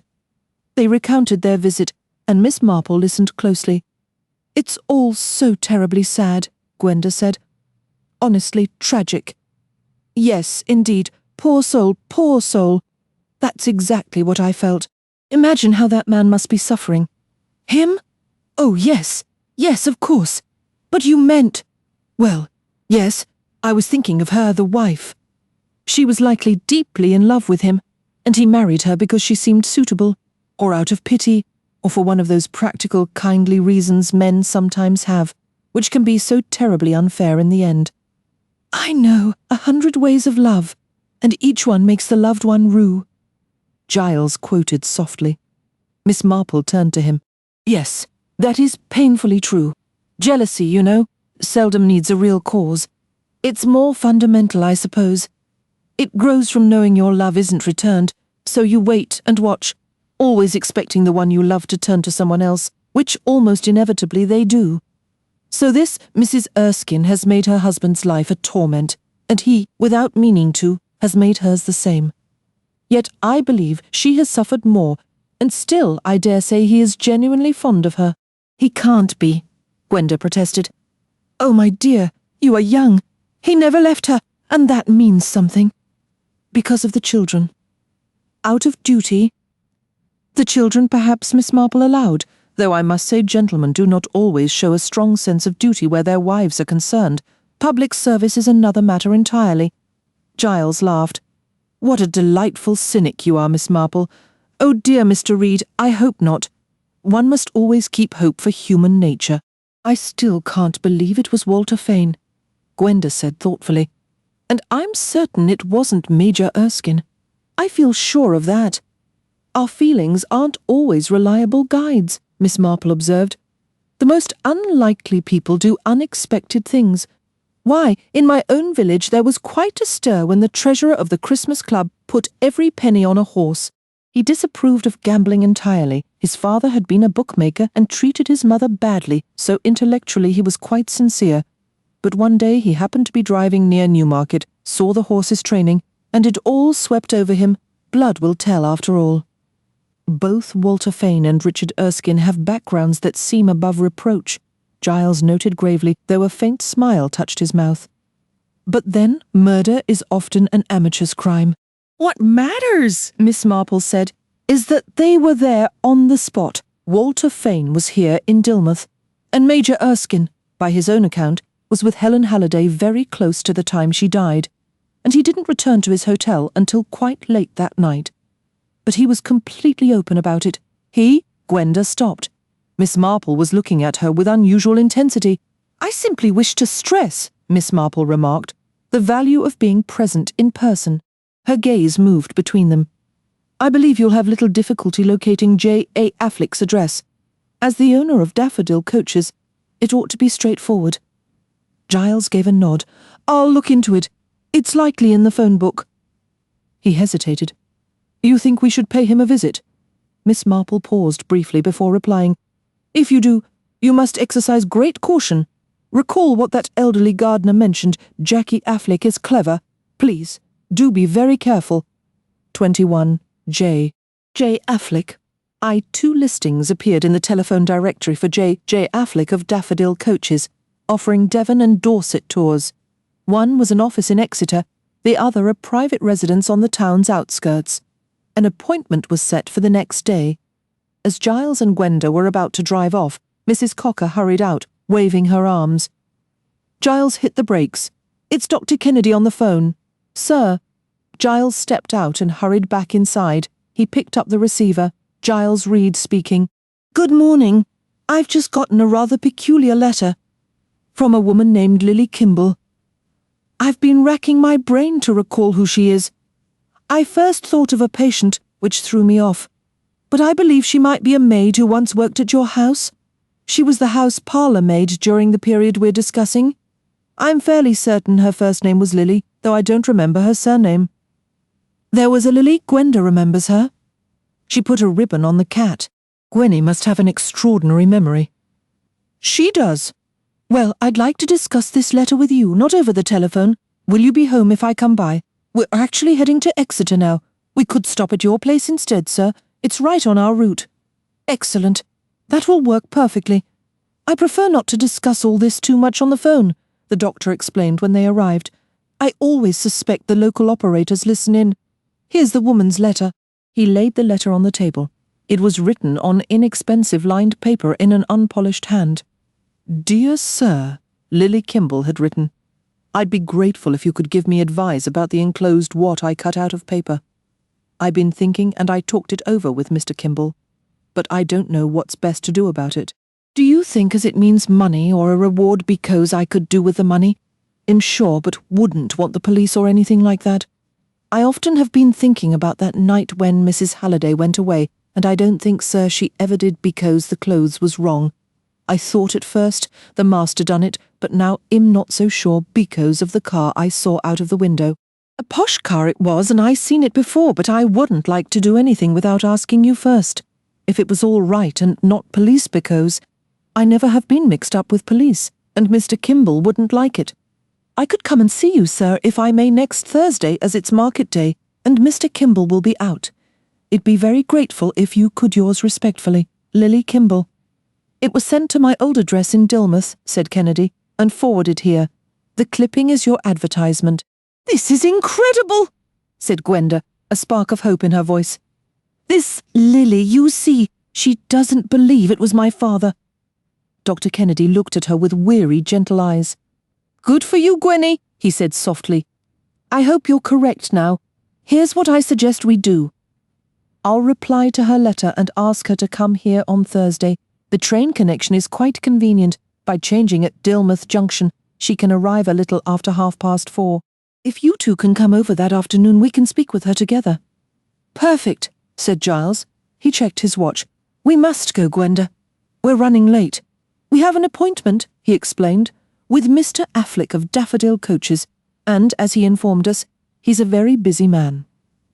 Affleck, Kennedy frowned in recollection. Of course Devon tours with those daffodil coaches, those awful great butter-coloured machines. The name felt like it rang a bell for another reason entirely. Helen, Gwenda breathed. Oh, my word, not that fellow. That's the one. But he was such a pathetic little weasel, so he's done well for himself, has he? Could you clarify something for us, sir? Giles asked. You put a stop to whatever was going on between him and Helen. Was that purely because of his background? Dr. Kennedy gave him a wry look. I suppose I'm old-fashioned. The modern view is that all men are created equal, which is morally sound, of course. But I believe in the station you're born into, and I think you're most content staying in it.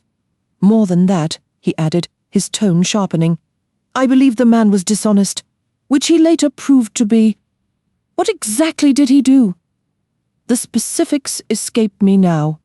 From what I recall, it involved him attempting to profit from confidential information he accessed through his job with Fane, something pertaining to a client of the firm. Was he bitter about being let go?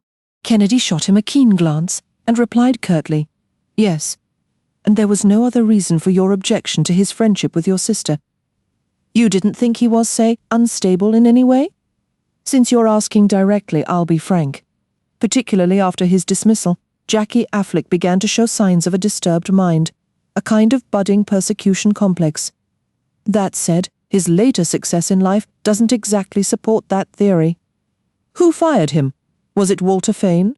I've no idea if Walter was personally involved. He was dismissed by the company, and he claimed he was being unfairly targeted. Kennedy gave a slow nod.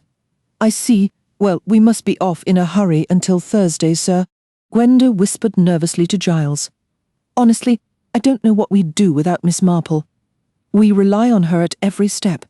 First her connections in Northumberland, and now her vicar's wife's annual boys' club outing. Giles raised a quieting hand as the door opened and J.J. Affleck entered the room. He was a portly, middle-aged man dressed in a rather loud checked suit. His eyes were dark and shrewd, set in a ruddy, genial face. He had the look of a prosperous racetrack regular. Mr. Reed? Good morning. Pleased to meet you. Giles introduced Gwenda, and she felt her hand taken in an overly hearty grip. What can I do for you, Mr. Reed? Affleck settled behind his enormous desk, offering cigarettes from an onyx box. Giles launched into the subject of the boys' club outing, explaining that old friends of his were organising it, and he wished to arrange a short touring holiday in Devon. Affleck responded efficiently, quoting rates and making suggestions, but a faintly puzzled expression lingered on his face. Finally, he said, That's all settled then, Mr. Reed. I'll send you written confirmation. But this is standard business. My clerk led me to believe you wanted a private meeting here at my home. We did, Mr. Affleck.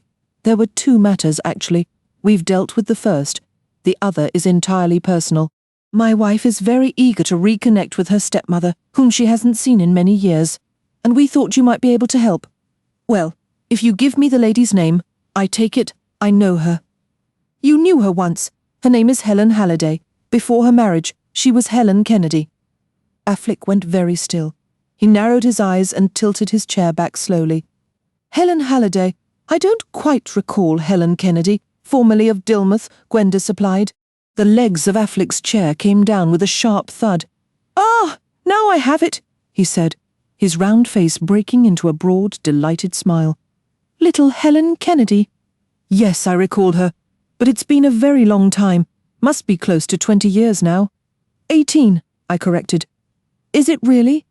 Time certainly does fly, as they say. But I'm afraid you'll be disappointed, Mrs. Reed. I haven't laid eyes on Helen since back then. Haven't heard a word about her either. Oh, that is a letdown, said Gwenda. We were really hoping you could point us in the right direction. What's the issue? His gaze shifted quickly between us. A falling out? Did she leave? Is it about money? Gwenda explained. She left Dilmouth suddenly 18 years ago with someone. Jackie Affleck gave an amused smile. And you thought that someone might be me. Now, why would you think that? Gwenda spoke plainly. Because we were told that you and she had once been, well, rather fond of each other. Me and Helen? That was nothing serious, just a youthful fling, Neither of us was in too deep," he added with a dry tone. "We weren't exactly given the chance to be anyway. You must think we're terribly nosy." Gwenda started, but he cut her off. "Doesn't bother me. I'm not a sensitive man. You're looking for someone, and you think I might know something. Ask whatever you like. I've got nothing to hide." He studied her for a moment. "So you're Halliday's daughter?" "I am. Did you know my father?" He shook his head. "I stopped by to see Helen once when I was in Dilmouth on business. I'd heard she was married and living there. She was polite enough." He paused, "But she didn't invite me to stay for dinner." "No, I never met your father." Gwenda wondered if there was a hint of old resentment in that comment about not being asked to dinner. "Did she seem happy, if you remember?" Affleck shrugged. "Happy enough, I suppose. But it was a long time ago. I think I'd have remembered if she'd seemed miserable." He then asked with what seemed like genuine curiosity, "Are you telling me you've heard absolutely nothing from her since she left Dilmouth 18 years ago? Nothing at all? No letters?" "There were 2 letters, Giles said, but we have reason to doubt she actually wrote them." "You think she didn't write them?" Affleck seemed faintly amused. "Sounds like something from a movie mystery." "That's rather what it feels like to us," Giles admitted. "What about her brother, the doctor? Doesn't he know where she is?" "No." "I see. A proper mystery, then. Why not put an ad in the paper?" "We have," Affleck said casually. "Seems like she might be dead. You might not have been notified." A shiver ran through Gwenda. "Feeling a chill, Mrs. Reed?" "No. I was just thinking about Helen being dead. I don't like to think of her that way." "Fair enough. I don't much care for the thought either. She was a stunning-looking woman." Gwenda leaned forward, her words tumbling out. "You knew her. You knew her well. I only have a child's memory. What was she really like? How did people see her? What did you feel?" He looked at her for a long moment. "I'll be straight with you, Mrs. Reed. Believe it or not, I felt sorry for the girl." "Sorry?" She stared at him, puzzled. Just that. There she was, fresh home from school, aching for a bit of fun like any young person would. And there was her stuffy older brother with his strict rules about what a proper young lady could and couldn't do. That kid wasn't having any fun at all. So I showed her around a little, gave her a taste of life. I wasn't head over heels, and she wasn't either. She just liked the thrill of being a little reckless. Then, of course, they found out we were meeting, and he put a stop to it. Can't really blame him, I suppose. She was a cut above me. We weren't engaged or anything like that. I planned to marry someday, but not until I was older and more settled. I intended to get ahead, to find a wife who could help me do that. Helen had no money. It wouldn't have been a suitable match in any way. We were just friends who flirted a bit. "But you must have been angry with the doctor," Gwenda began. Affleck nodded. "I was annoyed. I'll admit that. Nobody likes being told they're not good enough. But you can't afford to be thin-skinned in this world. And then," Giles added, "you lost your position." Affleck's pleasant expression tightened slightly. "Yes, I was let go." Giles and Gwenda had just left the offices of Fane and Watchman, and I had a strong suspicion about who was behind that whole affair. "Really?" Giles kept his tone neutral, inviting more, but Affleck simply shook his head. "I won't be naming names. I have my theories. Someone set me up. That's the long and short of it, and I've got a pretty clear picture of who did it and why." A flush crept up his neck. "It was dirty business," he muttered. "Snooping, setting traps, spreading lies. I've had enemies, sure, but I've never let them keep me down. I always return fire, and I have a long memory." He paused, and just like that, his demeanour shifted back to its earlier congenial state. "So I'm afraid I can't be of much help. It was just a bit of harmless fun between Helen and me. Nothing serious." Gwenda studied him. The story was straightforward enough, but was it the truth? Something felt off. Then it clicked. "Even so," she pointed out, "you looked her up when you came to Dilmouth later on." He gave a short laugh. "You've caught me there, Mrs. Reed. I did. Maybe I wanted to prove I wasn't finished just because some stuffy lawyer showed me the door. I had a thriving business, a fine car. I'd made something of myself. You visited her more than once, didn't you? He hesitated briefly. Twice, maybe 3 times, just casual visits. He nodded with an air of finality. Sorry, I can't tell you more. Giles stood. We apologize for taking so much of your time. Not at all. Makes a nice change to reminisce. The door opened and a woman peered in, offering a swift apology. Oh, I'm sorry, I didn't realize you had company. Come in, dear, come in. Meet my wife. This is Mr. and Mrs. Reed. Mrs. Affleck shook their hands. She was a tall, slender woman with a weary expression, dressed in surprisingly elegant clothes. We've been talking about the old days, Mr. Affleck said. Days before I met you, Dorothy. He turned to the guests. Met my wife on a cruise, he announced proudly. She's not from around here. A cousin of Lord Polterham's, actually. The thin woman coloured slightly. Those cruises are quite lovely, Giles remarked. Very broadening, Affleck agreed. Not that I had much formal education to speak of. I'm always telling my husband we should try one of those Hellenic cruises, Mrs. Affleck added softly. No time for it. I'm a busy man. And we mustn't keep you, Giles said. Goodbye, and thank you. You'll send over that quote for the company outing. Affleck saw them to the door. As they left, Gwenda glanced back. Mrs. Affleck was standing in the study doorway, her gaze fixed on her husband's back with a strangely uneasy, almost fearful expression. After saying their goodbyes again, they walked to their car. Bother, I've left my scarf, Gwenda said. You're always leaving something. Giles sighed. Don't give me that look. I'll fetch it. She hurried back inside. Through the open study door, she heard Affleck's raised voice. What did you have to interrupt for? You never have any sense. I'm sorry, Jackie. I didn't know who were those people. Why are you so upset? I'm not upset. He broke off as he noticed Gwenda in the doorway. Oh, Mr. Affleck, did I leave a scarf here? A scarf? No, Mrs. Reed, it's not here. How silly of me. It must be in the car. She went out again. Giles had turned the car around. Parked at the curb was a large, gleaming yellow limousine dripping with chrome. Quite a vehicle, Giles remarked. A posh car, Gwenda echoed, a memory surfacing. Do you remember, Giles, when Edith Paget was telling us what Lily said? Lily had bet on Captain Erskine, not our mystery man in the flashy car. Don't you see? The mystery man in the flashy car was Jackie Affleck. Exactly, Giles said. And in her letter to the doctor, Lily also mentioned a posh car. They exchanged a look.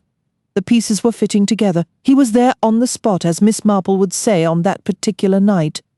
The thought sent a jolt through Gwenda. Oh, Giles?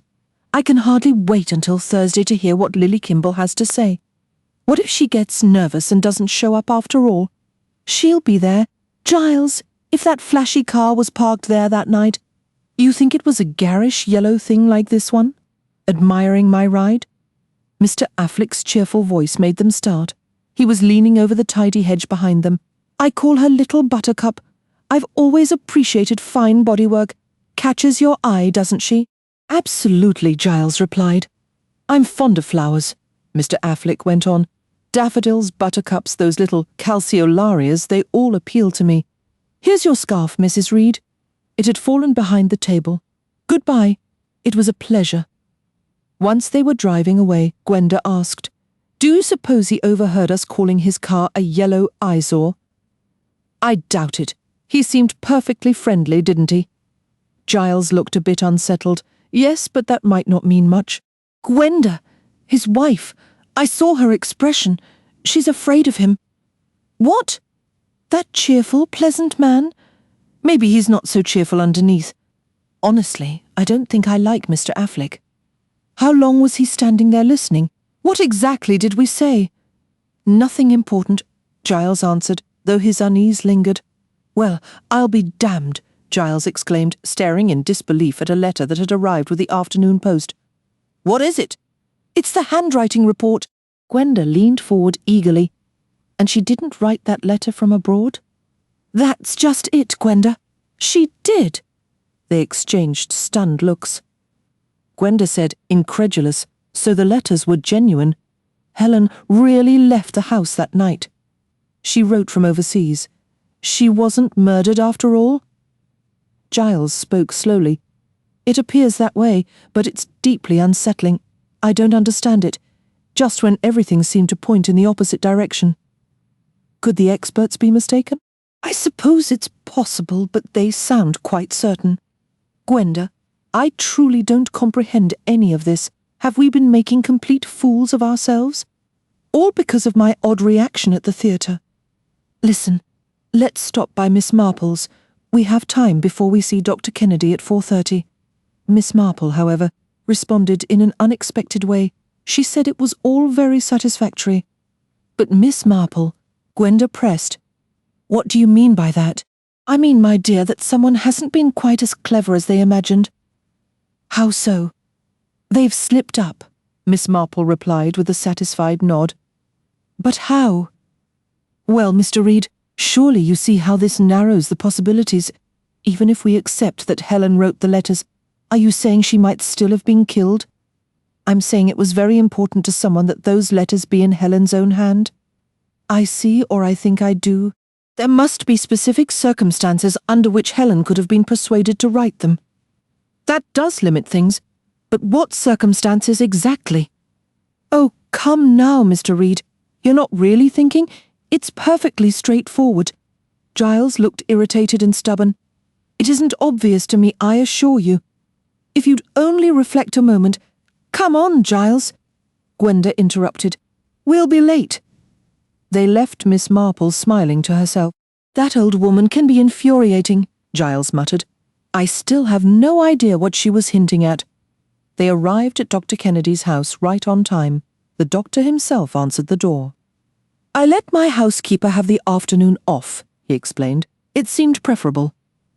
He showed them into the sitting room where a tea tray was set with cups, bread and butter and cakes. Tea is a good idea, isn't it? He asked Gwenda somewhat uncertainly. It might help put this Mrs. Kimball at ease. You're absolutely right, Gwenda agreed. Now, what about the two of you? Should I bring her in right away? Or would that make her nervous? Gwenda asked thoughtfully. Giles considered it. People in small towns can be wary of strangers. It might be better if you spoke with her alone first. I agree, said Dr. Kennedy. You could wait in the adjoining room with the door left slightly open. Given the unusual nature of this situation, I believe listening in is justified. It feels like eavesdropping. But I'm past caring about that, Gwenda admitted. A faint smile touched the doctor's lips. I don't believe any serious ethical lines are being crossed. I won't be offering any promises of confidentiality in any case, though I am prepared to give my opinion if she asks for it. He checked his watch. The train is scheduled to arrive at Woodley Road at 4:35. It should be pulling in any minute. Then it's about a 5-minute walk up the hill from the station. He began pacing the room, his face drawn and troubled. None of this makes sense to me, he muttered. If Helen never actually left that house, if all those letters I received were forgeries, Gwenda started to speak, but Giles gave a slight shake of his head. The doctor continued. If poor Kelvin didn't kill her, then what in the world happened? Someone else must have, Gwenda stated. But, my dear, if that's true, why would Kelvin be so adamant that he was the one who did it? Because he believed he had, she insisted. He found her there and was convinced it was his doing. Isn't that possible? A kind of shock? Dr. Kennedy rubbed his temple irritably. How should I know? Psychiatry isn't my field, a traumatic shock on top of an already fragile state. I suppose it's conceivable, but who would have wanted Helen dead? We've considered 3 possibilities, said Gwenda. 3 people! Kennedy's voice rose in disbelief. What? 3 people? Nobody had any reason to harm Helen unless they were insane. She didn't have an enemy in the world. Everyone liked her. He went to his desk drawer, rummaging through its contents before pulling out a faded photograph. It showed a tall, beaming schoolgirl in a gym tunic, her hair tied back. A younger, happier version of Kennedy stood beside her, holding a terrier puppy. Lately, I can't stop thinking about her, he said. his voice thick. "For years, I hardly thought of her at all. I'd almost managed to forget. Now she's on my mind constantly. And that's your doing." His tone was almost accusatory. Gwenda met his gaze. "I think it's her doing." He turned on her sharply. "What do you mean by that?" "Just what I said. I can't explain it logically, but this isn't really about us. It's about Helen herself." The distant, mournful whistle of a train reached them. Dr. Kennedy moved to the window and they followed. A line of smoke was visible, retreating slowly along the green valley. "There goes the train," said Kennedy. "Is it arriving?" "No, departing." He paused, a new tension in his posture. "She should be here any minute now." But the minutes ticked by, and Lily Kimble did not appear. Lily Kimble stepped off the train at Dilmouth Junction and crossed the bridge to the small local train waiting on the siding. There were only a handful of other passengers, a quiet time of day, and it was market day in the nearby town of Helchester anyway. Soon the little train started off, chugging with a self-important air along the winding valley route. It made 3 stops before its terminus at Lonsbury Bay, Newton Langford, Matching's halt for Woodley Camp, and Woodley Bolton. Lily stared out the window, but her mind wasn't on the lush countryside rolling by. Instead, she was picturing a handsome Jacobean-style bedroom suite, impeccably upholstered in a deep shade of jade green, a far cry from her own modest furnishings. She was the sole passenger to disembark at the tiny Matching's halt station. After surrendering her ticket at the small booking office, she stepped out onto the road. A short distance along, a signpost pointing to Woodley Camp indicated a footpath leading up a steep hill. Taking the path, Lily began a brisk climb. The trail skirted the edge of a dense wood on the other side. The hill rose sharply, covered in a thick blanket of purple heather and bright yellow gorse.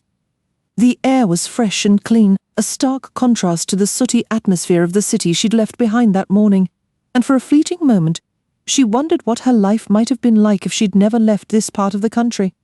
The thought was gone as quickly as it came, replaced by the more pressing matter of the conversation ahead. A figure emerged from the tree line, startling Lily Kimble. "Goodness, you frightened me," she gasped, a hand flying to her chest. "I wasn't expecting to see anyone out here. Surprised you, did I?" "Well, I've got another surprise in store." The woods were deeply isolated, a place where a shout or a scuffle would go entirely unheard. As it happened, there was no shout, and any resistance was brief and futile. A wood pigeon, startled from its perch, burst from the canopy and winged away into the grey sky. "Where on earth has that woman got to?" Dr. Kennedy snapped, his irritation growing as the clock neared 5. Surely she couldn't have gotten lost from the station. The instructions were child's play. "I was very clear," Giles replied. "Left from the platform first, right. It's barely a 5-minute walk." "Perhaps she had second thoughts," offered Gwenda. "Or missed her train," Giles added. Kennedy paced the length of the room, his brow furrowed. "No, I suspect it's simpler than that. She likely changed her mind. These local people are utterly unpredictable. Her husband probably forbade it." He stopped at the telephone and dialed. "Hello, the station, please. Dr. Kennedy here. I was expecting someone on the 435, a middle-aged woman, country type. Did anyone ask for directions to my house?" He listened, the others close enough to hear the faint, drawling reply from the porter. "No, Doctor. Weren't no strangers on that one. Just Mr. Narracotts, Johnny Laws, and the Benson girl. No other souls at all." "So she changed her mind," Kennedy concluded, forcing a note of cheer into his voice. "Well, the kettle's on. I'll make us some tea. This is merely a delay, not a defeat. We have her address. We can always drive over there tomorrow." He returned with the teapot, but before the tea could be poured, the telephone rang again. Kennedy answered. "Dr. Kennedy speaking. This is Inspector Last Longford Police. Were you expecting a visit today from a Mrs. Lily Kimble?" "I was." "Why? Has there been an accident?" "Not an accident, no. She's been found deceased. We discovered your letter on her. I need you to come down to the station at your earliest convenience." "I'll leave immediately." "Let's establish the facts precisely," Inspector Last said, his gaze shifting between Dr. Kennedy and the young couple who had insisted on accompanying him. Gwenda was pale, her hands clenched tightly in her lap. "You expected this woman on the train that departs Dilmouth Junction at 4:05 and arrives at Woodley Bolton at 4:35? Dr. Kennedy nodded. The inspector held up the letter taken from the body. It was unambiguous. "Dear Mrs. Kimball, I shall be happy to offer what advice I can. As you will see, I no longer reside in Dilmouth. If you take the 3:30 train from Coombley, change at Dilmouth Junction, and proceed on the Longsbury Bay line to Woodley Bolton. My house is a short walk. Turn left exiting the station, then take the first right. The house is at the end on the right. The name is on the gate. Yours truly, James Kennedy." "But here's the peculiar thing," Last continued. "She didn't come on that train. She left Coombley not at 3:30, but at 1:30. She caught the 2:05 from Dilmouth Junction and disembarked at Matching's Holt, the station before Woodley Bolton." "That makes no sense at all." Kennedy breathed, genuinely bewildered. The earlier departure suggested a deliberate, secretive effort to arrive unseen. "She wasn't a patient of yours?" "No, I retired years ago." "I thought as much." "You knew her well, then?" Kennedy shook his head slowly, a dawning unease in his eyes. The woman's clandestine journey to a lonely halt, followed by her death in the woods, painted a picture far darker than a simple change of heart. It had been close to 2 decades since I last saw her. "Yet you recognized her just now?" Gwenda asked with a slight shiver. Though the sight of a corpse held little sway over a doctor's composure, Kennedy considered the question carefully. "Given the circumstances, it's difficult to say for certain whether I recognized her or not. I assume she was strangled." "She was," the inspector confirmed. "The body was discovered in a small grove just off the path between Matching's Holt and Woodley Camp. A hiker descending from the camp found her at 10 minutes to 4. Our medical examiner places the time of death between 2:15 and 3 o'clock. It's likely she was killed shortly after leaving the station. No other passengers disembarked at Matching's Holt that afternoon. She was the only one. This raises the question, why did she get off there? A simple case of mistaking the station seems unlikely. Moreover, she was a full 2 hours early for her appointment with you, Doctor, and she hadn't taken the train you suggested in your letter, though she was carrying it. So, what exactly was her business with you? Dr. Kennedy retrieved Lily's letter from his pocket. "I brought this. It includes a newspaper clipping and the notice placed by Mr. and Mrs. Reed here in the local paper." Inspector Last read Lily Kimball's letter and its enclosure. His gaze shifted from Dr. Kennedy to Giles and Gwenda. "I need the full story behind all this. It stretches back quite a while. I take it?" 18 years, Gwenda said quietly. The story unfolded in fragments, with interjections and asides from all three. Inspector Last proved a patient listener, allowing each person to relay events in their own manner. Kennedy was clinical and precise. Gwenda's account was emotionally charged, occasionally disjointed, yet vivid. Giles provided perhaps the clearest contribution, direct and coherent, bridging the doctor's reserve and his wife's fervour. The telling took considerable time. With a sigh, Inspector Last began to summarize. "Mrs. Halliday was Dr. Kennedy's sister and your stepmother, Mrs. Reed. She vanished from the house you now occupy 18 years ago. Lily Kimball, maiden name Abbott, was employed there as a housemaid at the time. After all these years, she apparently developed a theory involving foul play. Initially, it was assumed Mrs. Halliday had left with an unidentified man. Major Halliday died in a psychiatric institution 15 years ago, still labouring under the delusion that he had strangled his wife, if it indeed was a delusion." He paused, letting the implication hang in the air. "These are all intriguing, yet somewhat disconnected facts. The crucial issue is whether Mrs. Halliday is alive or dead. If dead, when did she die? And what exactly did Lily Kimball know? On the surface, it appears she must have known something significant enough to get her killed to ensure her silence. But how could anyone besides us have known she intended to speak about it?" Gwenda exclaimed, a note of frustration in her voice. Inspector Last turned his thoughtful eyes toward her. "It is a significant point, Mrs. Reed, that she took the 2:05 train from Dilmouth Junction instead of the 4-5. There must be a reason for that. Also, she disembarked at the station before Woodley Bolton. Why? It seems possible to me that after writing to the doctor, she wrote to someone else, perhaps suggesting a meeting at Woodley Camp. She may have planned, if that meeting proved unsatisfactory, to then proceed to Dr. Kennedy for advice. It's possible she had suspicions of a specific person and may have written to them, hinting at her knowledge and arranging a rendezvous. Blackmail, Giles stated bluntly. I doubt she thought of it in those terms, Inspector Last countered. She was likely just greedy and hopeful, and a little confused about what she could actually gain from it all. We'll see. Perhaps her husband can tell us more, warned her. I did, Mr. Kimball said heavily. Don't have naught to do with it. Them were my words. Went behind my back. She did. Thought she knew best. That were Lily all over. He shook his head, a gesture of weary resignation that spoke of long-standing marital disputes and a fatal failure to listen. Too clever for her own good, that one. Mr. Kimball didn't have much to offer when questioned. He'd met Lily after she'd already been working at St. Catherine's, and they'd started seeing each other. She loved the movies, he recalled, and once mentioned she'd probably worked in a house where a murder happened. I didn't put much stock in it, to be honest. Thought it was all in her head. Lily was never one for plain facts.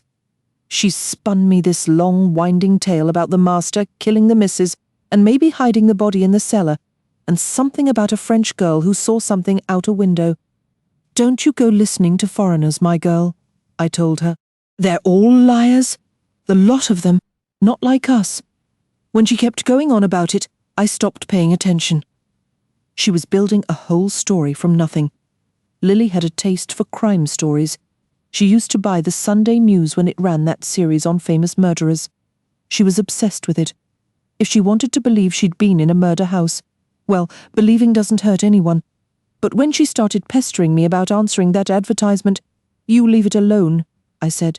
It's no good stirring up trouble. If she'd just listened to me, she'd still be here.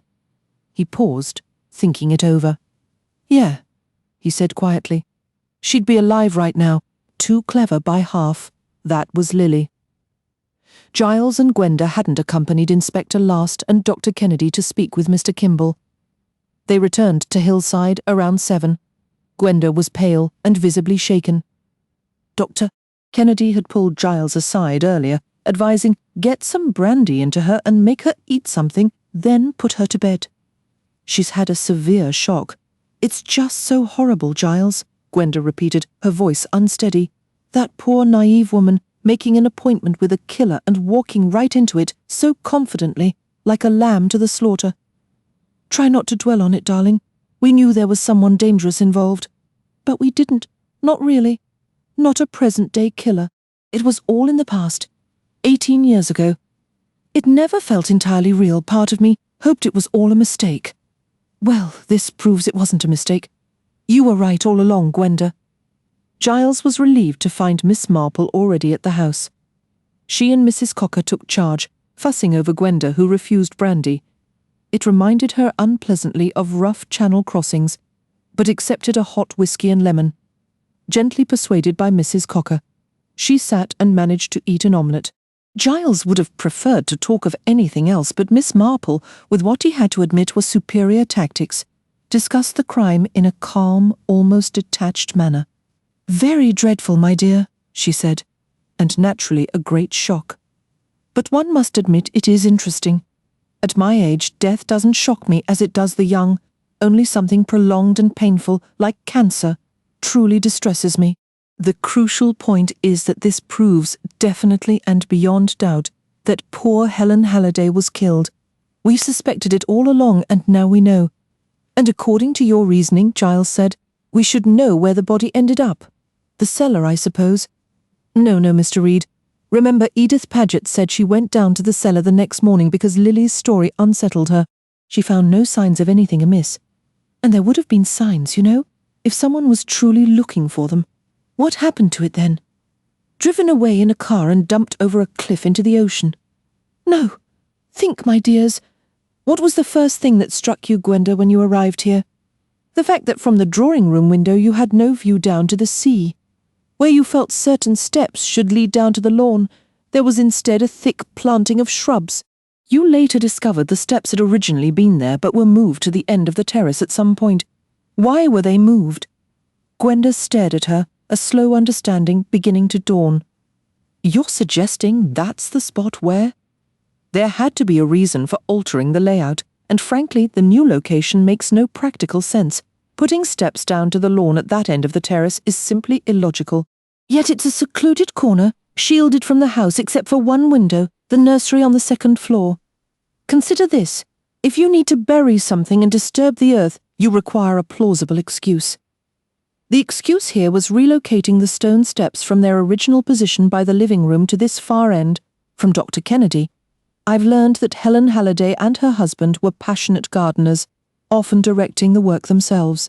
Their part-time gardener would simply follow instructions, arriving to find flagstones already shifted. He'd assumed the Hallidays had begun the project in his absence. The body could have been interred at either site, but I believe we can be reasonably certain it lies at the terrace's end, not near the living room. Why are you so sure? Gwenda pressed. Because of what Lily Kimball wrote in her unfortunate letter. She reconsidered the cellar theory after hearing what Leonie witnessed from the window. That clarifies everything, doesn't it? The Swiss au pair looked out from the nursery during the night and saw the digging. She may have even seen the digger's face, and she never told the police. My dear, at the time, there was no suspicion of a crime. Everyone believed Mrs. Halliday had eloped with a lover.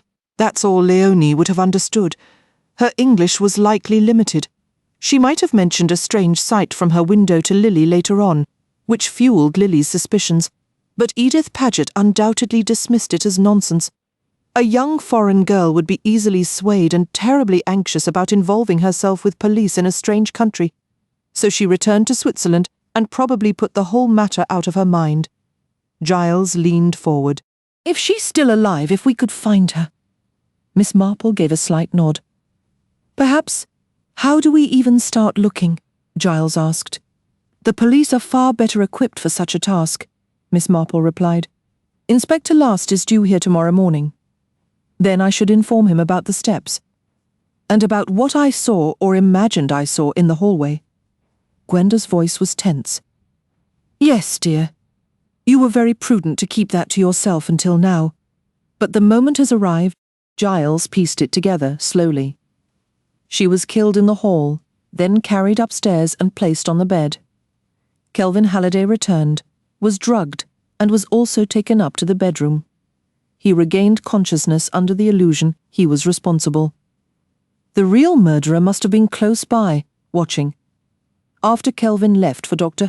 Kennedy's, the killer removed the body, likely concealing it in the shrubs at the terrace's end, and waited until the household was deeply asleep before digging the grave.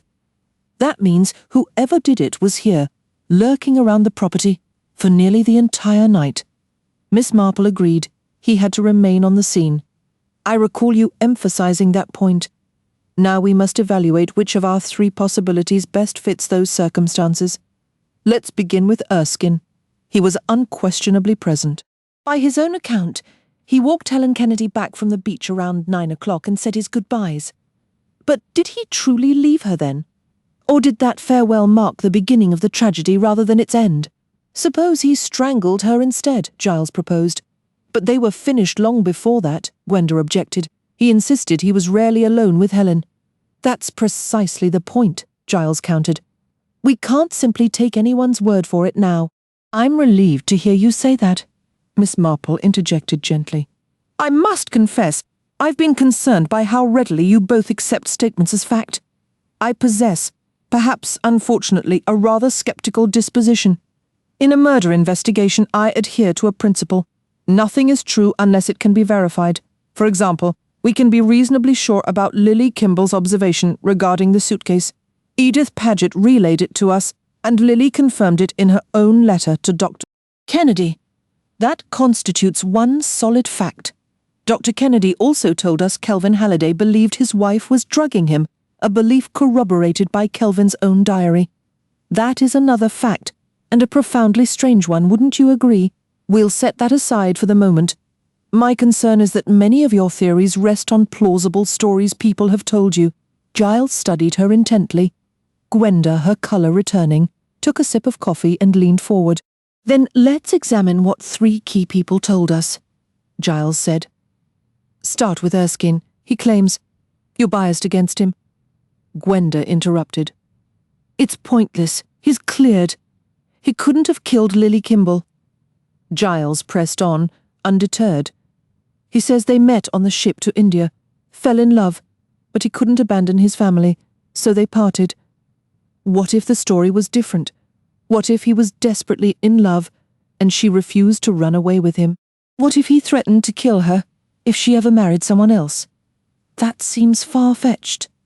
Gwenda sighed. Does it? Remember what you overheard his wife say to him? You dismissed it as jealousy. But what if it was the truth? Perhaps she's endured a nightmare with him over other women. The man might have a dangerous fixation. I don't believe that. Of course you don't. He's charming. But I sense something off about Erskine. Let's follow this thread.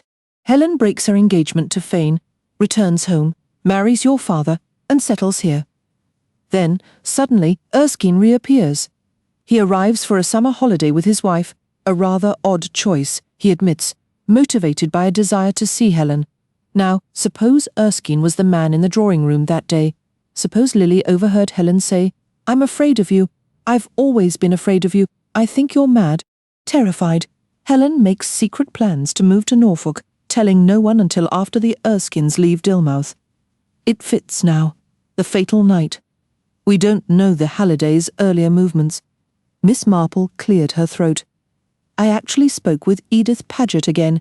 She recalls an early supper that night around 7, because Major Holliday had a golf club meeting.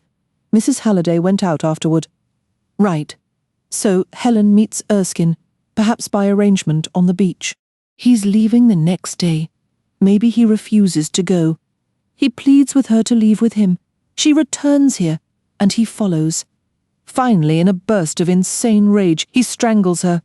The rest unfolds as we've already pieced together. A sudden, sharp laugh escaped Giles. Honestly, it's almost comical how a charming facade can make everyone overlook the monster underneath. We're so quick to trust a pleasant smile and dismiss the whispers of a frightened wife. He's a bit unhinged, wanting Kelvin Halliday to think he was the one responsible for her death. Later, Erskine takes care of burying the body.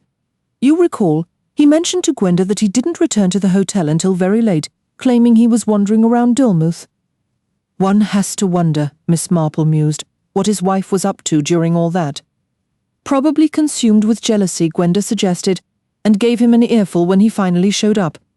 That's my theory, Giles stated, and it holds some water. But he couldn't have been the one to kill Lily Kimball, Gwenda pointed out, since he lives all the way up in Northumberland. So dwelling on him is pointless. Let's move on to Walter Fane. All right. Walter Fane is the repressed sort. He appears gentle, mild, and easily led. But Miss Marple provided a crucial piece of insight. Walter Fane once flew into such a rage that he nearly killed his own brother. Granted, he was just a boy then, but it was shocking given his seemingly forgiving nature. In any case, Walter Fane falls desperately in love with Helen Halliday. It's not just affection. He's obsessed. She rejects him and he leaves for India. Later she writes to say she'll come out and marry him. She sets off. Then comes the second devastating blow. She arrives and promptly calls it off. She's met someone on the voyage. She returns home and marries Kelvin Halliday. Walter Fane likely believes Kelvin was the reason she refused him in the first place. He broods, nurturing a twisted, jealous hatred, and eventually comes back. He acts forgiving and friendly, becoming a regular presence at the house, the seemingly loyal hanger-on. But perhaps Helen senses this isn't genuine. She catches a glimpse of what lurks beneath his calm exterior. Maybe, long ago, she detected something unsettling in the quiet young Walter Fane. She tells him, I think I've always been afraid of you. She secretly makes plans to leave Dilmouth entirely and live in Norfolk.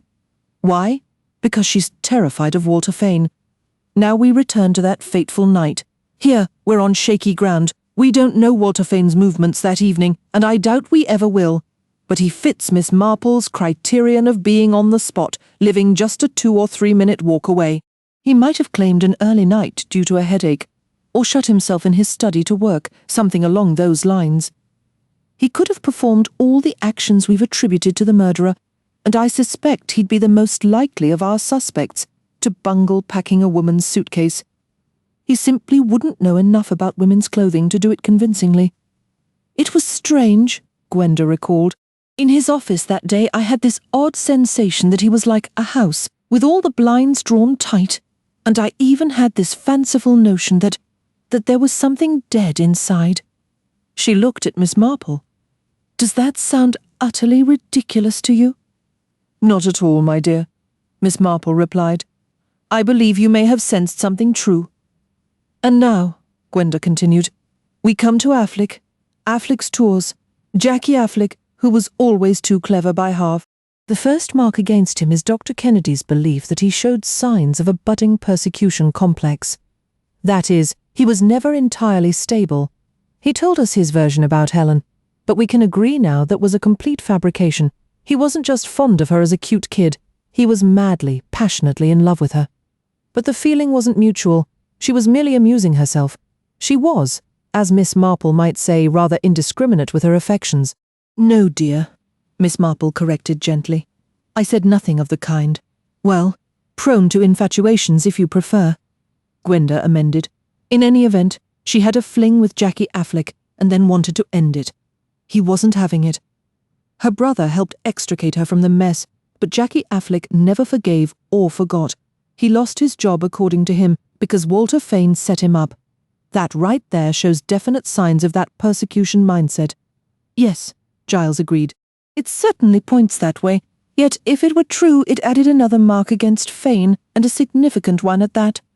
Gwenda continued, Helen travels overseas and he leaves Dilmouth, but he never forgets her. When she returns to Dilmouth after marrying, he begins visiting her. At first, he claimed it was only once, but later he admits to coming more frequently. And Giles, think back, Edith Paget mentioned our mystery man in a flashy car. He came often enough for the staff to notice. Yet Helen was careful never to invite him for a meal, never to let him meet Kelvin. Maybe she was afraid of him. Or perhaps... Giles cut in. This could work both ways. Suppose Helen was in love with him, the first real love she'd ever known, and that feeling never faded. Maybe they had an affair she kept hidden. But what if he pressured her to run away with him, and by then she'd grown weary of him and refused? So, in a rage, he killed her, and then staged everything else? Remember Lily's letter to Dr. Kennedy mentioned a fancy car parked outside that night. That was Jackie Affleck's car. Jackie Affleck was also right there when it happened. Giles paused. It's a theory, but a plausible one. Still, we have to account for Helen's letters in our reconstruction. I've been racking my brain over what circumstances, as Miss Marple put it, could have led her to write them. To make sense of those letters, we almost have to accept she had a lover and was planning to leave with him. Let's reconsider our three suspects first. Erskine, suppose he still wouldn't leave his wife or break up his home. But Helen agreed to leave Kelvin Halliday and settle somewhere nearby where Erskine could visit discreetly. To throw off Mrs. Erskine's suspicions, Helen would write those letters to her brother, making it seem she'd gone abroad with someone. That fits perfectly with her being so secretive about the man's identity.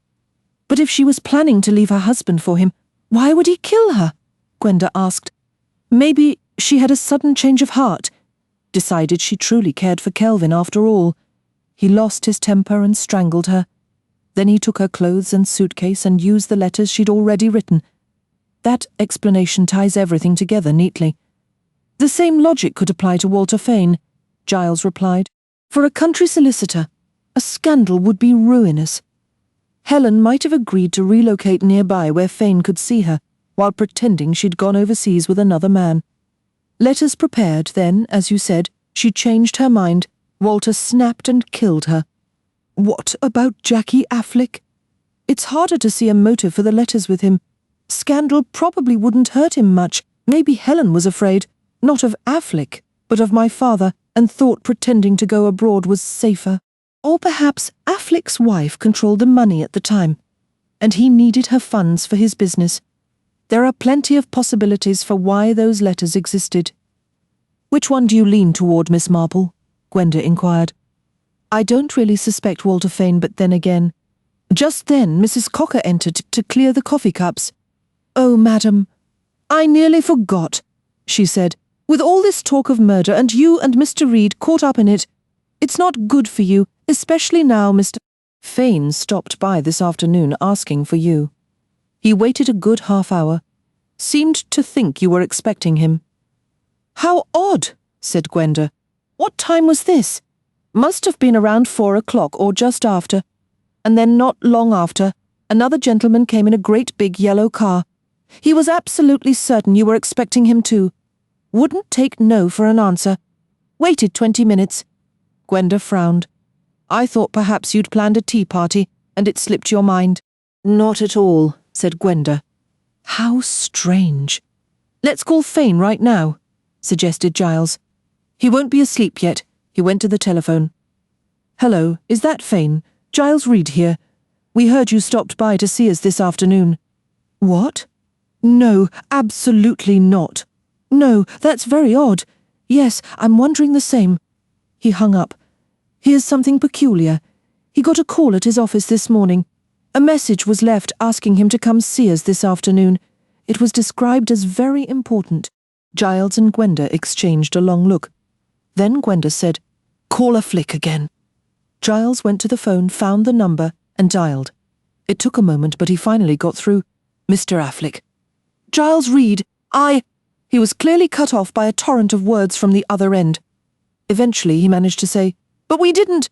No, I promise you, nothing like that. Yes, I know you're a busy man. I wouldn't have dreamed of. Yes, but listen, who called you a man? No, I'm telling you it wasn't me." No, I understand." "Well, I agree. It's completely baffling." He put the receiver down and returned to the table.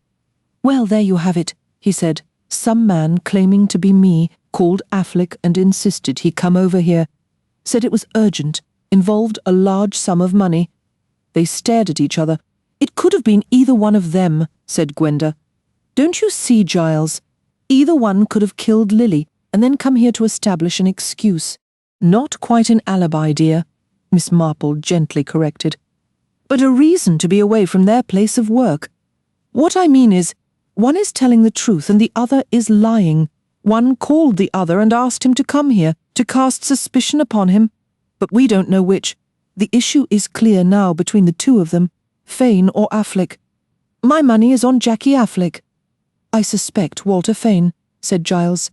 They both turned to Miss Marple. She shook her head. "There is another possibility, of course. Erskine." Giles practically sprinted to the telephone. "What are you doing?" asked Gwenda, placing a long-distance call to Northumberland. "Oh, Giles, you can't seriously believe? We have to know. If he's there, he couldn't possibly have killed Lily Kimball this afternoon. Unless he has a private jet or something equally ridiculous." They waited in tense silence until the phone rang. Giles picked it up. "Your personal call to Major Erskine." "Go ahead, please. Major Erskine is on the line." Clearing his throat nervously, Giles said, Erskine? Giles Reed here. Reed? Yes." He shot a sudden, desperate glance at Gwenda that plainly said, "What on earth do I say now?" Gwenda stood and took the receiver from him. "Major Erskine? This is Mrs. Reed we've heard about a property. Linscott Brake. Do you know anything about it?" "I believe it's somewhere near you." Erskine's voice replied. "Linscott Brake?" "No, I don't think I've ever heard of it. What's the nearest town?" "The details are terribly smudged," said Gwenda. "You know how awful those typed listings from agents can be. But it says it's 15 miles from Daith, so we thought—" "I'm sorry, I haven't heard of it. Who lives there?" "Oh, it's vacant. But never mind, we've almost decided on another house anyway. I'm so sorry to have troubled you. I expect you were in the middle of something." "Not at all. "Just at domestic duties, really. My wife is away, and our cook had to leave to tend to her mother, so I've been managing the household. I'm afraid I'm not much good at it. I'd rather be in the garden. I always prefer gardening to housework too. I hope your wife isn't unwell? Oh no, she was called away to see a sister. She'll be back tomorrow. Well, good night, and sorry again for the bother. She replaced the receiver. Erskine is in the clear, she announced triumphantly. His wife is away, and he's handling all the chores himself. So that leaves it between the other two. Doesn't it, Miss Marple? Miss Marple's expression was grave. I'm not entirely convinced, my dears, she murmured, that you fully consider the situation. Oh goodness, I'm dreadfully concerned. If I just knew the right course to take 24. The monkey's pause. Gwenda rested her elbows on the kitchen table, her chin cradled in her palms, her gaze drifting without interest over the remnants of a rushed lunch. Soon enough, she would have to clear it all away, carry the dishes to the scullery, wash up, put everything in its place, and figure out what they might have for supper later. But there was no frantic need to rush. She felt she needed a moment to process everything. It had all been moving too fast. Looking back, the morning's events seemed both chaotic and unreal. Everything had unfolded too quickly, with a sense of jarring improbability. Inspector Last had arrived quite early. Just 9:30, with him came Detective Inspector Primer from headquarters and the county's chief constable. The chief constable hadn't stayed long. It was Inspector Primer who was now overseeing the case concerning the death of Lily Kimball and all the tangled threads that seemed to lead from it. Inspector Primer, a man with a deceptively mild manner and a quiet, almost apologetic voice, had asked her whether it would be terribly inconvenient if his men did a bit of digging in the garden. From his tone, you might have thought he was simply arranging some healthy outdoor work for his team, rather than searching for a body buried for 18 years. Giles had spoken up then. I believe he'd said, "We might be able to offer a suggestion or two." He told the inspector about the relocation of the steps that once led down to the lawn and took him out onto the terrace. The inspector had glanced up at the barred first-floor window at the corner of the house. "That would have been the nursery, I expect," he remarked. Giles confirmed it was. After they returned inside, 2 men with spades headed into the garden. Before the inspector could begin his questions in earnest, Giles interjected, "Inspector, I think you should hear something my wife hasn't mentioned to anyone yet, except myself, and, well, one other person." Inspector Primer's gentle yet oddly compelling attention settled on Gwenda. His look was faintly speculative. Gwenda felt she could read his thoughts. Is this a reliable woman, or the type who lets her imagination run wild? So strongly did she sense this judgment that she began defensively. I might have imagined it. Perhaps I did, but it feels terribly real. Inspector Primer responded softly, almost soothingly. Very well, Mrs. Reed. Let's hear about it. And so Gwenda explained how the house had felt familiar the very first time she saw it, how she later discovered she had actually lived there as a small child, how she remembered the nursery wallpaper, the connecting door, and that persistent feeling that there ought to be steps leading down to the lawn inspector. Primer nodded politely. He didn't say that Gwenda's childhood memories were of little professional interest, but she wondered if he was thinking it. Then she gathered her courage for the final revelation. She described how, while sitting in a darkened theatre, the memory had struck her, peering through the banisters at Hillside and seeing a dead woman in the hall below. Her face was blue, she'd been strangled, and she had golden hair, and it was Helen.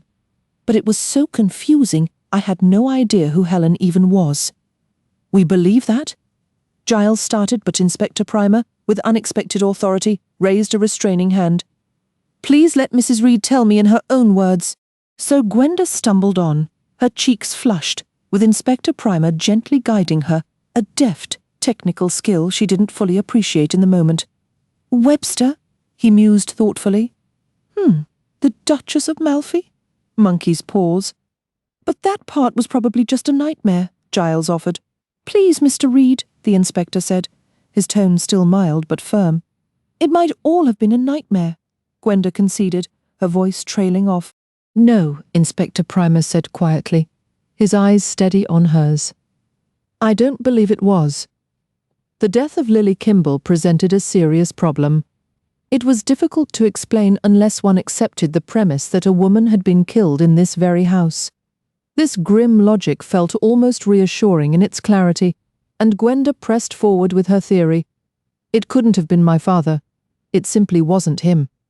Dr. Penrose insists he wasn't the type to commit murder, and Dr.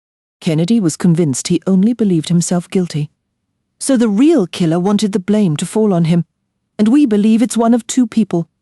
Gwenda, Giles interjected. Perhaps we shouldn't. Mr. Reed, Inspector Primer said smoothly, would you mind checking on my officers in the garden? Tell them I sent you. He waited until Giles had stepped outside, then closed and latched the French windows before turning back to Gwenda. Now, Mrs. Reed, why don't you share everything you've been thinking? Don't worry about it being perfectly organized. And so it all came pouring out, the months of speculation, the careful steps she and Giles had taken to investigate the three men from Helen Halliday's past, their final deductions, and the deceptive phone calls summoning both Walter Fane and J.R. Affleck to Hillside the day before. But you understand, Inspector, that one of them could easily be lying? In a weary, patient tone, the inspector replied, That's one of the fundamental challenges in my line of work. So many people might be lying. And often they are, though not always for the reasons you'd expect. Sometimes people don't even realize they're bending the truth. Do you think I'm doing that? Gwenda asked, suddenly anxious. I think you're an exceptionally truthful witness, Mrs. Reed, he said with a faint smile. And do you believe I'm right about who killed her? He sighed. It isn't about what I believe. It's about verification. Establishing where everyone was, examining every account of their movements. We've narrowed the time of Lily Kimball's death quite accurately, between 2:20 and 2:45 yesterday afternoon. Anyone could have committed the act and then arrived here afterward. Personally, I don't yet see the purpose of those telephone calls. They don't provide an alibi for either man during the critical window, but you will find out what they were doing then, won't you? You'll ask them. Inspector Primer offered another thin smile. We will ask every necessary question, Mrs. Reed. You can be certain of that. All in due course. Rushing rarely helps. You have to see the path ahead clearly. Gwenda suddenly pictured the meticulous, unhurried and relentless machinery of a professional investigation. I see, yes. Because you're the experts. Giles and I are just amateurs. We might stumble on a lucky guess, but we wouldn't know how to build a real case from it. Something along those lines, Mrs. Reed. He smiled once more and moved to unfasten the French windows. Then he paused, his attention caught. Excuse me, Mrs. Reed. That lady wouldn't happen to be Miss Jane Marple, would she? Gwenda joined him at the window. At the far end of the garden, Miss Marple was still engaged in her hopeless battle against the bindweed. Yes, that's her. She's been wonderfully kind, helping us with the garden. Miss Marple, the inspector said thoughtfully. I see. When Gwenda looked at him questioningly and added, She's rather a dear, he responded. She's a rather celebrated individual, is Miss Marple. She has the ear of several chief constables across multiple counties. Mine isn't in her pocket yet, but I've no doubt he will be. So Miss Marple has her hand in this as well. She's made a number of very helpful suggestions, Gwenda offered. I don't doubt it for a moment, said the inspector. Was it her suggestion that guided you on where to look for the late Mrs. Halliday? She simply said that Giles and I ought to know perfectly well where to look, Gwenda replied. It did strike us as rather foolish that we hadn't considered the possibility earlier. Inspector Primer offered a quiet chuckle as he moved to stand beside Miss Marple. I believe we haven't been formally introduced, Miss Marple, though Colonel Melrose did point you out to me once. Miss Marple rose, a faint blush colouring her cheeks, her hands full of tenacious green weeds. Oh, yes, dear Colonel Melrose. He has always been exceedingly kind, ever since that unfortunate business with the churchwarden shot in the vicar's study. Quite some time ago now. But you've had your successes since, haven't you? That nasty poison pen affair near Limstock, for instance. You appear to know a great deal about my little activities, Inspector. Primer is the name, and I imagine you've been keeping busy here as well. I do endeavour to maintain the garden, though it has been sadly neglected. Take this bindweed, for example, such a pernicious plant. Miss Marple gazed earnestly at the inspector. Its roots travel a tremendous distance underground. They weave far beneath the surface, you see. I believe you're quite correct about that. Inspector Primer agreed. A long way down, a long way back this murder, 18 years. And perhaps even earlier, Miss Marple murmured, spreading unseen beneath the soil, and so destructive, Inspector, choking the life from all the lovely blooming flowers. A police constable approached along the path, perspiring with a smudge of earth on his brow. We've found something, sir. Looks like it's her, all right. For Gwenda, that was the moment the day took on a nightmarish quality. Giles came in, his face unusually pale, and said, "It's true, Gwenda. She's there." Soon after, a constable made a telephone call, and the police surgeon arrived, a short, bustling man. It was then that Mrs. Cocker, normally the picture of calm composure, ventured into the garden. She wasn't drawn by morbid curiosity, but simply in search of fresh herbs for the lunch she was preparing. Mrs. Cocker, who had reacted to the previous day's news of murder with stern disapproval and deep concern for Gwenda's well-being, having privately decided the upstairs nursery would soon be needed, walked directly into the grim scene. The effect was immediate and alarming. She was suddenly taken queer, gasping. "Too horrible, madam. Bones are something I could never abide. Skeleton bones, I mean to say. And right here by the mint and everything. My heart's racing so palpitations, I can scarcely catch my breath. If I might be so bold, just a thimbleful of brandy." Alarmed by Mrs. Cocker's ashen complexion and laboured breathing, Gwenda hurried to the sideboard, poured some brandy and brought it to her. Mrs. Cocker managed, "That's just what I needed, madam," before her voice failed entirely. Her appearance grew so frightening that Gwenda screamed for Giles, who immediately shouted for the police surgeon. "Fortunate I was on hand," the doctor remarked later. "It was touch and go. Without immediate attention, she would have died right there." Then Inspector Primer took the brandy decanter, and he and the doctor conferred over it in low tones. The inspector asked Gwenda when she or Giles had last taken brandy from it. Gwenda thought it had been several days. They had been away up north, and recently they'd been drinking gin. "Though I nearly had some brandy yesterday," Gwenda recalled. "But it reminds me of Channel's steamers, so Giles opened a new bottle of whiskey instead." "That was exceptionally fortunate for you, Mrs. Reed. Had you drunk that brandy yesterday? I doubt you would be alive now. Giles almost had some too, but he ended up having whiskey with me." Gwenda shivered. Even now, alone in the house with the police gone, and Giles having left with them after a hasty lunch of tinned goods, Mrs. Cocker having been taken to the hospital, she could scarcely believe the chaotic events of the morning.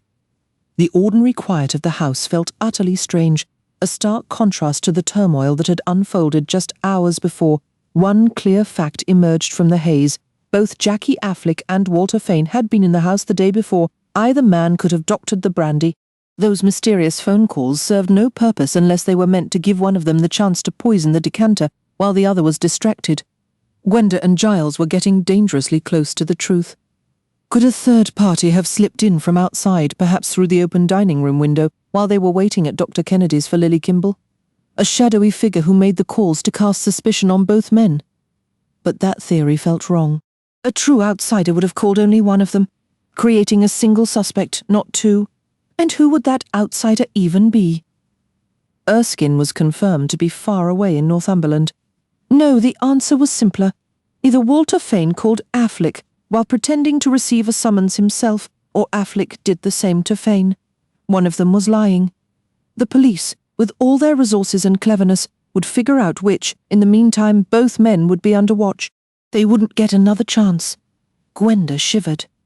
It was a chilling adjustment, knowing someone had tried to kill you.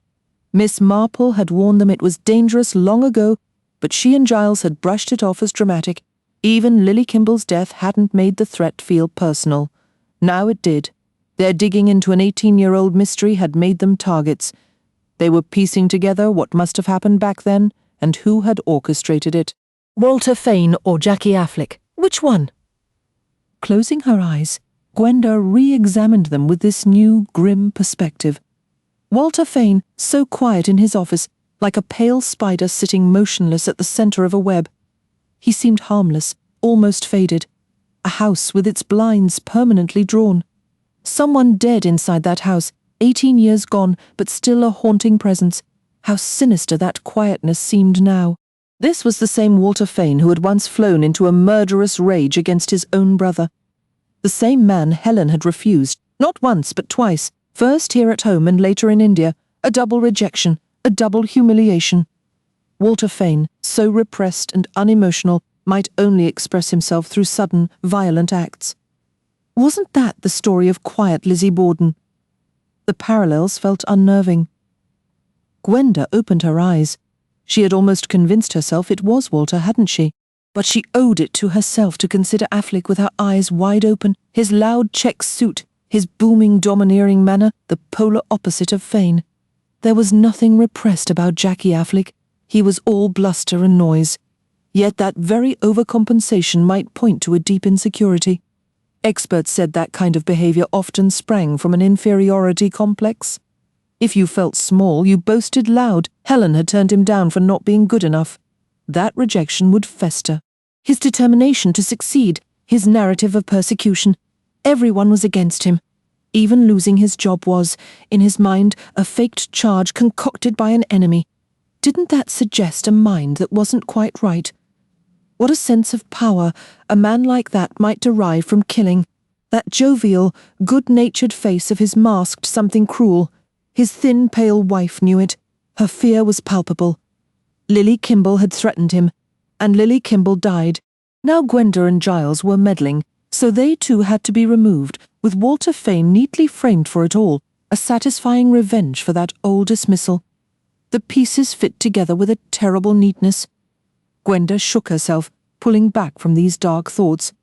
Practicality returned. Giles would be home soon, and would want his tea. She needed to clear the lunch dishes and wash up. Fetching a tray, she carried everything out to the kitchen, where every surface was arranged in exquisitely neat order. Mrs. Cocker was an absolute gem. Next to the kitchen sink sat a pair of surgical rubber gloves, which she always wore for washing dishes. Her niece, employed at a local hospital, supplied them at a discount. Gwenda pulled them onto her own hands and began cleaning the plates. She might as well keep her own skin protected. She rinsed the dishes, placed them in the drying rack, and tidied everything away, her mind drifting elsewhere. Still preoccupied, she headed upstairs. She decided she might wash out a few stockings and a couple of sweaters while she still had the gloves on. These practical tasks occupied the surface of her thoughts, but beneath them, a persistent unease gnawed at her.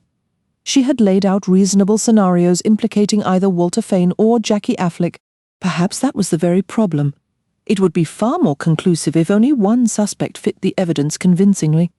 By now, she should feel certain about which man was responsible, yet she remained unsettled. If only there were another possibility, but there couldn't be.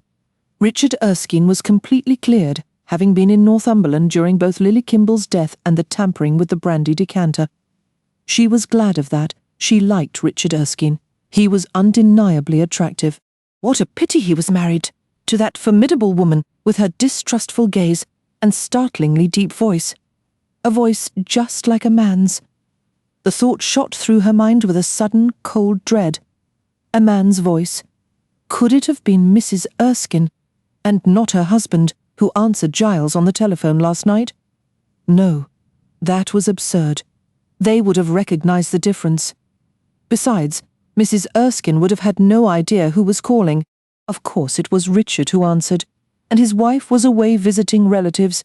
She was away, a horrifying possibility, once unthinkable, now clawed its way forward. Could it have been Mrs. Erskine? A woman driven mad by jealousy. Was she the one Lily Kimble had written to? Was it a woman Leonie had glimpsed in the garden that night? A loud bang from the front hall downstairs shattered her spiraling thoughts. Someone had come in. Gwenda stepped out of the bathroom onto the landing and peered over the banister, relieved to see Dr. Kennedy below. "I'm up here," she called down. Her hands were stretched out before her, wet, gleaming, a strange pinkish grey under the light. They reminded her of something unsettling.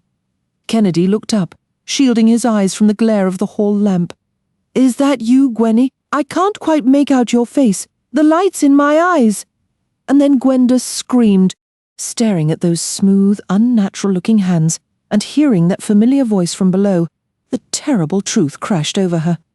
"It was you," she choked out. You killed her! You killed Helen! I see it now. It was you all along, you!"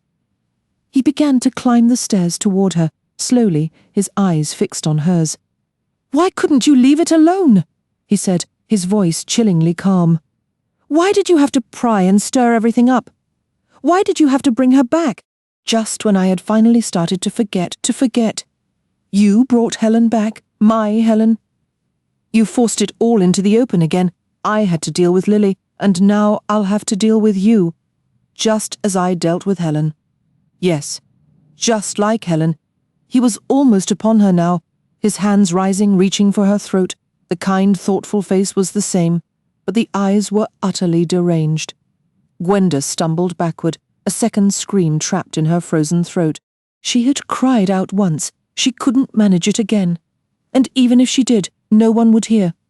The house was empty. No Giles, no Mrs. Cocker, not even Miss Marple in the garden. The neighbour's house was too distant. She was utterly alone with him. She kept retreating toward the nursery door, knowing with a sick certainty what came next, those hands closing around her neck. A small, choked sob escaped her lips. Then, without warning, Dr. Kennedy stumbled backward as a stream of soapy water hit him squarely in the eyes.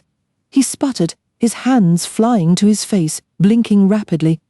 "Such a fortunate coincidence," came Miss Marple's voice, slightly winded from a hurried dash up the back staircase, "that I happened to be spraying the aphids off your rose bushes. 25. A postscript in Torquay. "My dear Gwenda, I would never have considered leaving you alone in that house," Miss Marple explained. "I was aware a dangerous individual was at large, so I maintained a discreet vigil from the garden." "Did you suspect it was him from the very beginning?" Gwenda asked. The three of them, Miss Marple, Gwenda, and Giles, were seated on the terrace of the Imperial Hotel in Torquay. Miss Marple had suggested a change of scenery would benefit Gwenda, an idea Giles supported and Inspector Primer approved, leading to their prompt departure. In response to Gwenda's question, Miss Marple replied, "Well, he did seem the most likely candidate, my dear. Though, regrettably, there was no tangible evidence, only certain indications." Giles studied her with curiosity. "I'm afraid I didn't see any indications at all." "Oh, but Giles, consider. First and foremost, he was present at the scene." Present? Most certainly. When Kelvin Halliday went to him that night, the doctor had just returned from the hospital. And as several people mentioned to us, the hospital at that time was right next door to Hillside, or St. Catherine's as it was then known. That, you see, placed him precisely where he needed to be at the crucial moment. Then there were countless small telling details. Helen Halliday told Richard Erskine she agreed to marry Walter Fane primarily to escape an unhappy home life with her brother. Yet, by all accounts, her brother was devoted to her. So why was she so unhappy? "Mr. Affleck told you he felt sorry for the poor kid. I believe he was being completely truthful. He did pity her. Why did she have to arrange those secretive meetings with young Affleck? It wasn't as if she was deeply in love with him. Was it because she was prevented from meeting young men in any ordinary acceptable way? Her brother was described as strict and old-fashioned. It all feels rather reminiscent, doesn't it, of the controlling Mr. Barrett of Wimpole Street. Gwenda gave a slight shudder. "He was insane," she whispered. Indeed, Miss Marple agreed. He was not well. His affection for his half-sister had warped into something possessive and unhealthy. Such situations, sadly, are more common than one might think. Consider fathers who cannot bear the thought of their daughters marrying, or even socializing. The business with the tennis net was particularly revealing to me. The tennis net? Yes, profoundly so. Imagine that young girl Helen, returning home from school, eager for all the experiences a young woman desires, keen to meet young men, to enjoy a harmless flirtation. A little boy, crazy, you mean? "Not at all," Miss Marple said with firm emphasis. "That is one of the true horrors of this crime. Dr. Kennedy didn't just kill her physically. If you reflect carefully, you'll realize the only source suggesting Helen Kennedy was overly obsessed with men. Or, to use your word, dear, a nymphomaniac came directly from Dr. Kennedy himself. I believe she was a perfectly normal young woman who simply wanted amusement. A social life, a little innocent flirting, and eventually to marry a man of her choosing, nothing more. Now observe the steps her brother took. First, he was rigid and traditional, severely restricting her freedom. Then, when she expressed a perfectly normal wish to host tennis parties, he pretended to agree, only to sneak out one night and slash the tennis net to pieces, a deeply significant and cruel act. And later, when she still managed to go out for tennis or dances, he exploited a minor foot injury she trusted him to treat, deliberately ensuring it would not heal properly. Oh, I believe he did exactly that. In fact, I'm certain of it. Helen likely never understood the full picture. She was aware of her brother's deep attachment to her, but she couldn't pinpoint why her home life left her so unsettled and miserable. That feeling, however, was real, and it ultimately drove her to accept young Fane's proposal and leave for India, a desperate escape from a discomfort she couldn't name. She was too innocent and trusting to grasp the true source of her unease. On the voyage, she met Richard Erskine and genuinely fell in love. Even then, she acted with honour, not obsession. She never pressured him to abandon his wife. In fact, she urged him to stay. But upon finally meeting Walter Fane, she knew she couldn't go through with the marriage adrift, and unsure, she wired her brother for passage home. During that return journey, she encountered your father, Kelvin Halliday. Here was a new path to freedom, and this one held the promise of real happiness. They were two wounded people. He grieving a beloved wife, she recovering from a painful romance, and they offered each other genuine comfort and support. It's telling, I think, that they married quietly in London before travelling to Dilmouth to inform Dr. Kennedy. Some instinct must have warned Helen that a swift, private ceremony was wiser than a local wedding. She still didn't fully comprehend the danger she was in, but a deep-seated unease prompted her to present the marriage to her brother as a finished fact. Kelvin liked Kennedy and found him friendly. For his part, the doctor made a convincing show of being pleased for the couple. They settled into a furnished house in Dilmouth. Now we arrive at that crucial point, the suggestion that Kelvin was being drugged by his wife. Only two people had the consistent opportunity. Either Helen was poisoning her own husband, but to what end? Or the drugs were being administered by Dr. Kennedy himself, Kelvin's trusted physician. Kennedy cleverly planted the idea in Kelvin's mind that his wife was the culprit, exploiting the man's confidence in his medical authority. But could a drug really make a man hallucinate strangling his wife? Giles interjected. Is there even a substance that creates such a specific delusion? My dear boy, you're accepting the narrative again, Miss Marple replied. We have only Dr. Kennedy's word that Kelvin ever described that particular hallucination. His diary mentions delusions, yes, but never their nature. It's far more likely Kennedy discussed such cases with him, planting the terrifying suggestion himself. What a chillingly calculated mind. Dr. Kennedy was truly evil, Gwenda breathed. I believe, Miss Marple said quietly. He had by then fully crossed from sanity into a twisted madness, and Helen, poor soul, was beginning to see it. That conversation Lily overheard, I think I've always been afraid of you, was almost certainly with her brother. That word always speaks volumes. So Helen planned her escape. She convinced Kelvin to buy a house in Norfolk and to keep it a complete secret. That secrecy is the glaring clue. She was terrified of someone finding out, and that fear doesn't align with Walter Fane, Jackie Affleck, or Richard Erskine. It points squarely to a threat much closer to home. In the end, Kelvin, who probably found all the secrecy absurd and frustrating, told his brother-in-law about their plans, and in doing so, he signed both his own death warrant and Helen's. Kennedy was determined not to allow Helen to simply walk away and build a happy life with her husband. His initial plan, I suspect, was to slowly destroy Halliday's health through the use of drugs. However, the moment he discovered his victim and Helen intended to flee from him entirely, something inside him shattered. Leaving the hospital, he slipped into the garden of St. Catherine's, a pair of surgical gloves in his pocket. He intercepted Helen in the hallway, and there, in a fit of twisted love and madness, he ended her life. He believed himself utterly alone, unseen by any witness, and in that frenzied state he whispered those terribly fitting tragic lines from the play. Miss Marple let out a soft sigh, shaking her head. I was foolish. We all were. It should have been immediately clear. Those lines from the Duchess of Malfi were, in fact, the key to everything. They are spoken by a brother who has orchestrated his sister's death as punishment for marrying the man she loved. We were remarkably blind. What happened next? Giles pressed. Then he executed the remainder of his cruel scheme. Miss Marple continued. He carried the body upstairs, packed a suitcase with her clothes, and even penned a note, discarding it in the wastepaper basket to later convince Halliday of a narrative he would believe. But wouldn't it have served him better, Gwenda interjected, if my father had actually been convicted of the murder?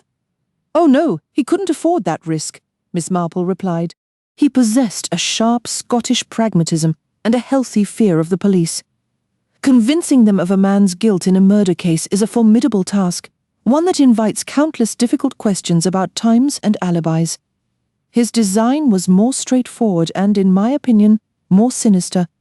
He only needed to convince one person, Halliday, first, that he had killed his wife, second, that he was losing his mind. He successfully persuaded Halliday to enter a mental home, though I doubt he ever truly wanted him to believe it was all a delusion.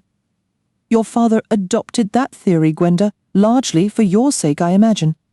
He went to his grave believing he was responsible for Helen's death. It's monstrous, Gwenda whispered, the word heavy with feeling. Absolutely monstrous. Yes, Miss Marple agreed quietly. There is no other word for it, and I believe, Gwenda, that is why your childhood memory of that night remained so powerfully etched in your mind. You were sensing a presence of genuine evil. But the letters, Giles said, returning to a practical point.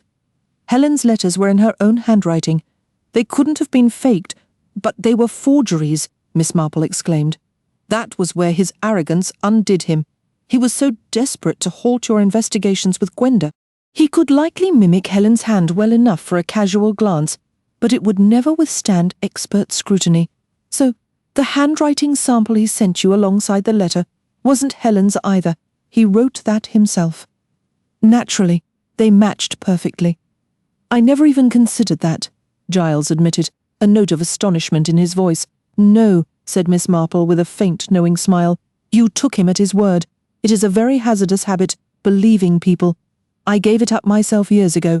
And the brandy? Gwenda asked. He managed that the day he came to Hillside with the forged letter and spoke to me in the garden, Miss Marple explained. While Mrs. Cocker came out to fetch me, he was waiting alone in the house. It would have taken merely a moment. Incredible, Giles muttered, and he was the one who insisted I take Gwenda home and give her brandy after we left the police station following Lily Kimball's death. How did he arrange to meet Lily earlier?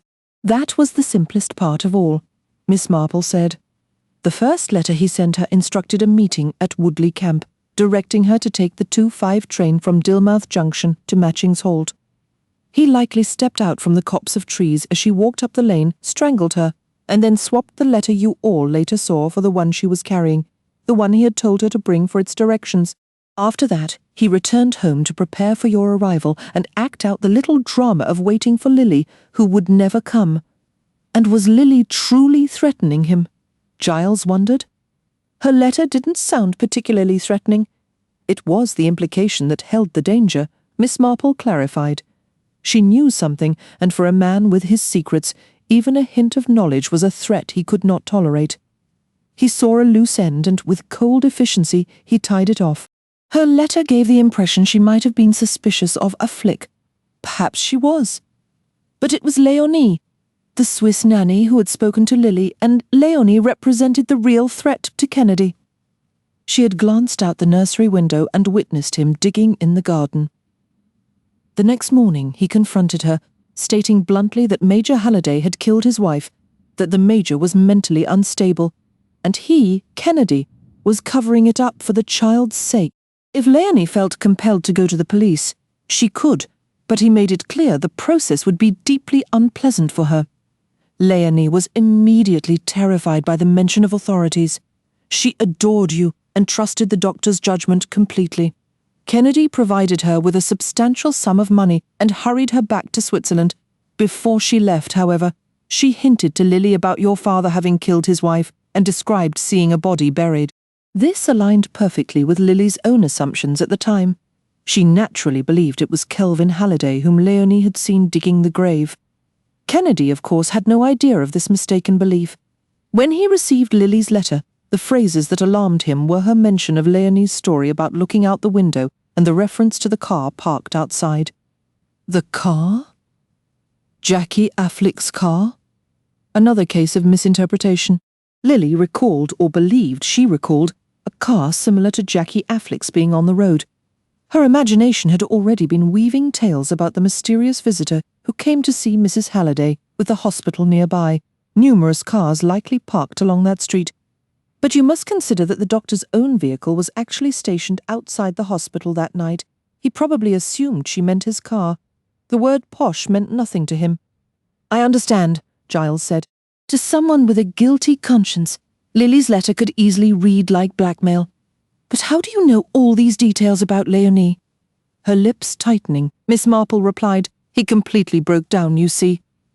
As soon as the officers Inspector Primer had stationed rushed in and apprehended him, he confessed the entire crime repeatedly, every single action. Leonie died, it appears, very shortly after returning to Switzerland. An overdose of sleeping pills. Oh, he wasn't taking any chances.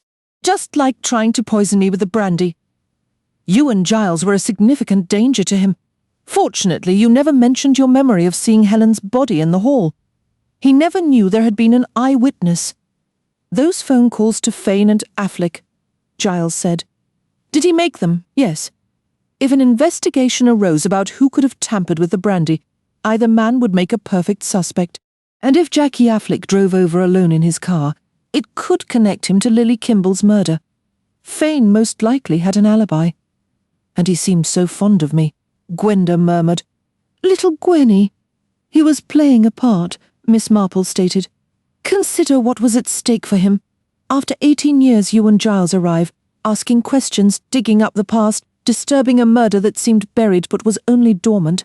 Murder revisited, a terribly dangerous thing to do. My dears, I have been quite worried. Poor Mrs. Cocker, said Gwenda. She had a very close call. I'm relieved she'll recover. Do you think she'll come back to us, Giles, after all of this? She will, if there's a nursery to prepare for. Giles answered solemnly, and Gwenda flushed, while Miss Marple offered a faint smile and gazed out across the bay. How strange it all unfolded, Gwenda mused. Me wearing those rubber gloves, staring at them, and then him walking into the hall saying those words that echoed the past, so eerily face, and then eyes dazzled. She shivered, cover her face. My eyes are blurring. She was so young when she died. That could have been me if Miss Marple hadn't been there. She fell silent for a moment, then her voice dropped to a whisper. Poor Helen, poor beautiful Helen, gone too soon. A new thought seemed to strike her, and her tone shifted, becoming more resolute and clear.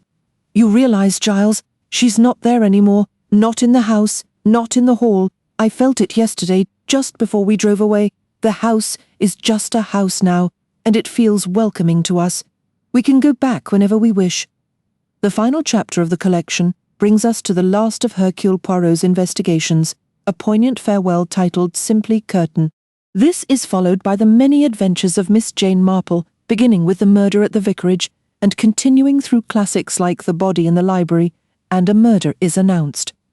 Her sharp eyes and understanding of human nature also solve puzzles in A Pocket Full of Rye and The Mirror Cracked from Side to Side, among others. The collection rounds out with the spirited cases of Tommy and Tuppence Beresford, starting with The Secret Adversary. This is a work of fiction.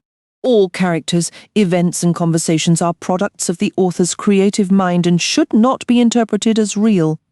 Any similarity to true occurrences or individuals, whether living or deceased, is purely accidental.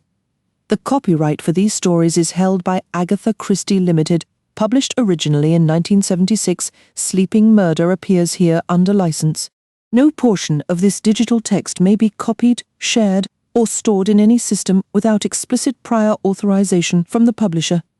All rights are strictly reserved internationally. The publisher maintains offices in several countries, including the United States, the United Kingdom, Canada, Australia, and New Zealand.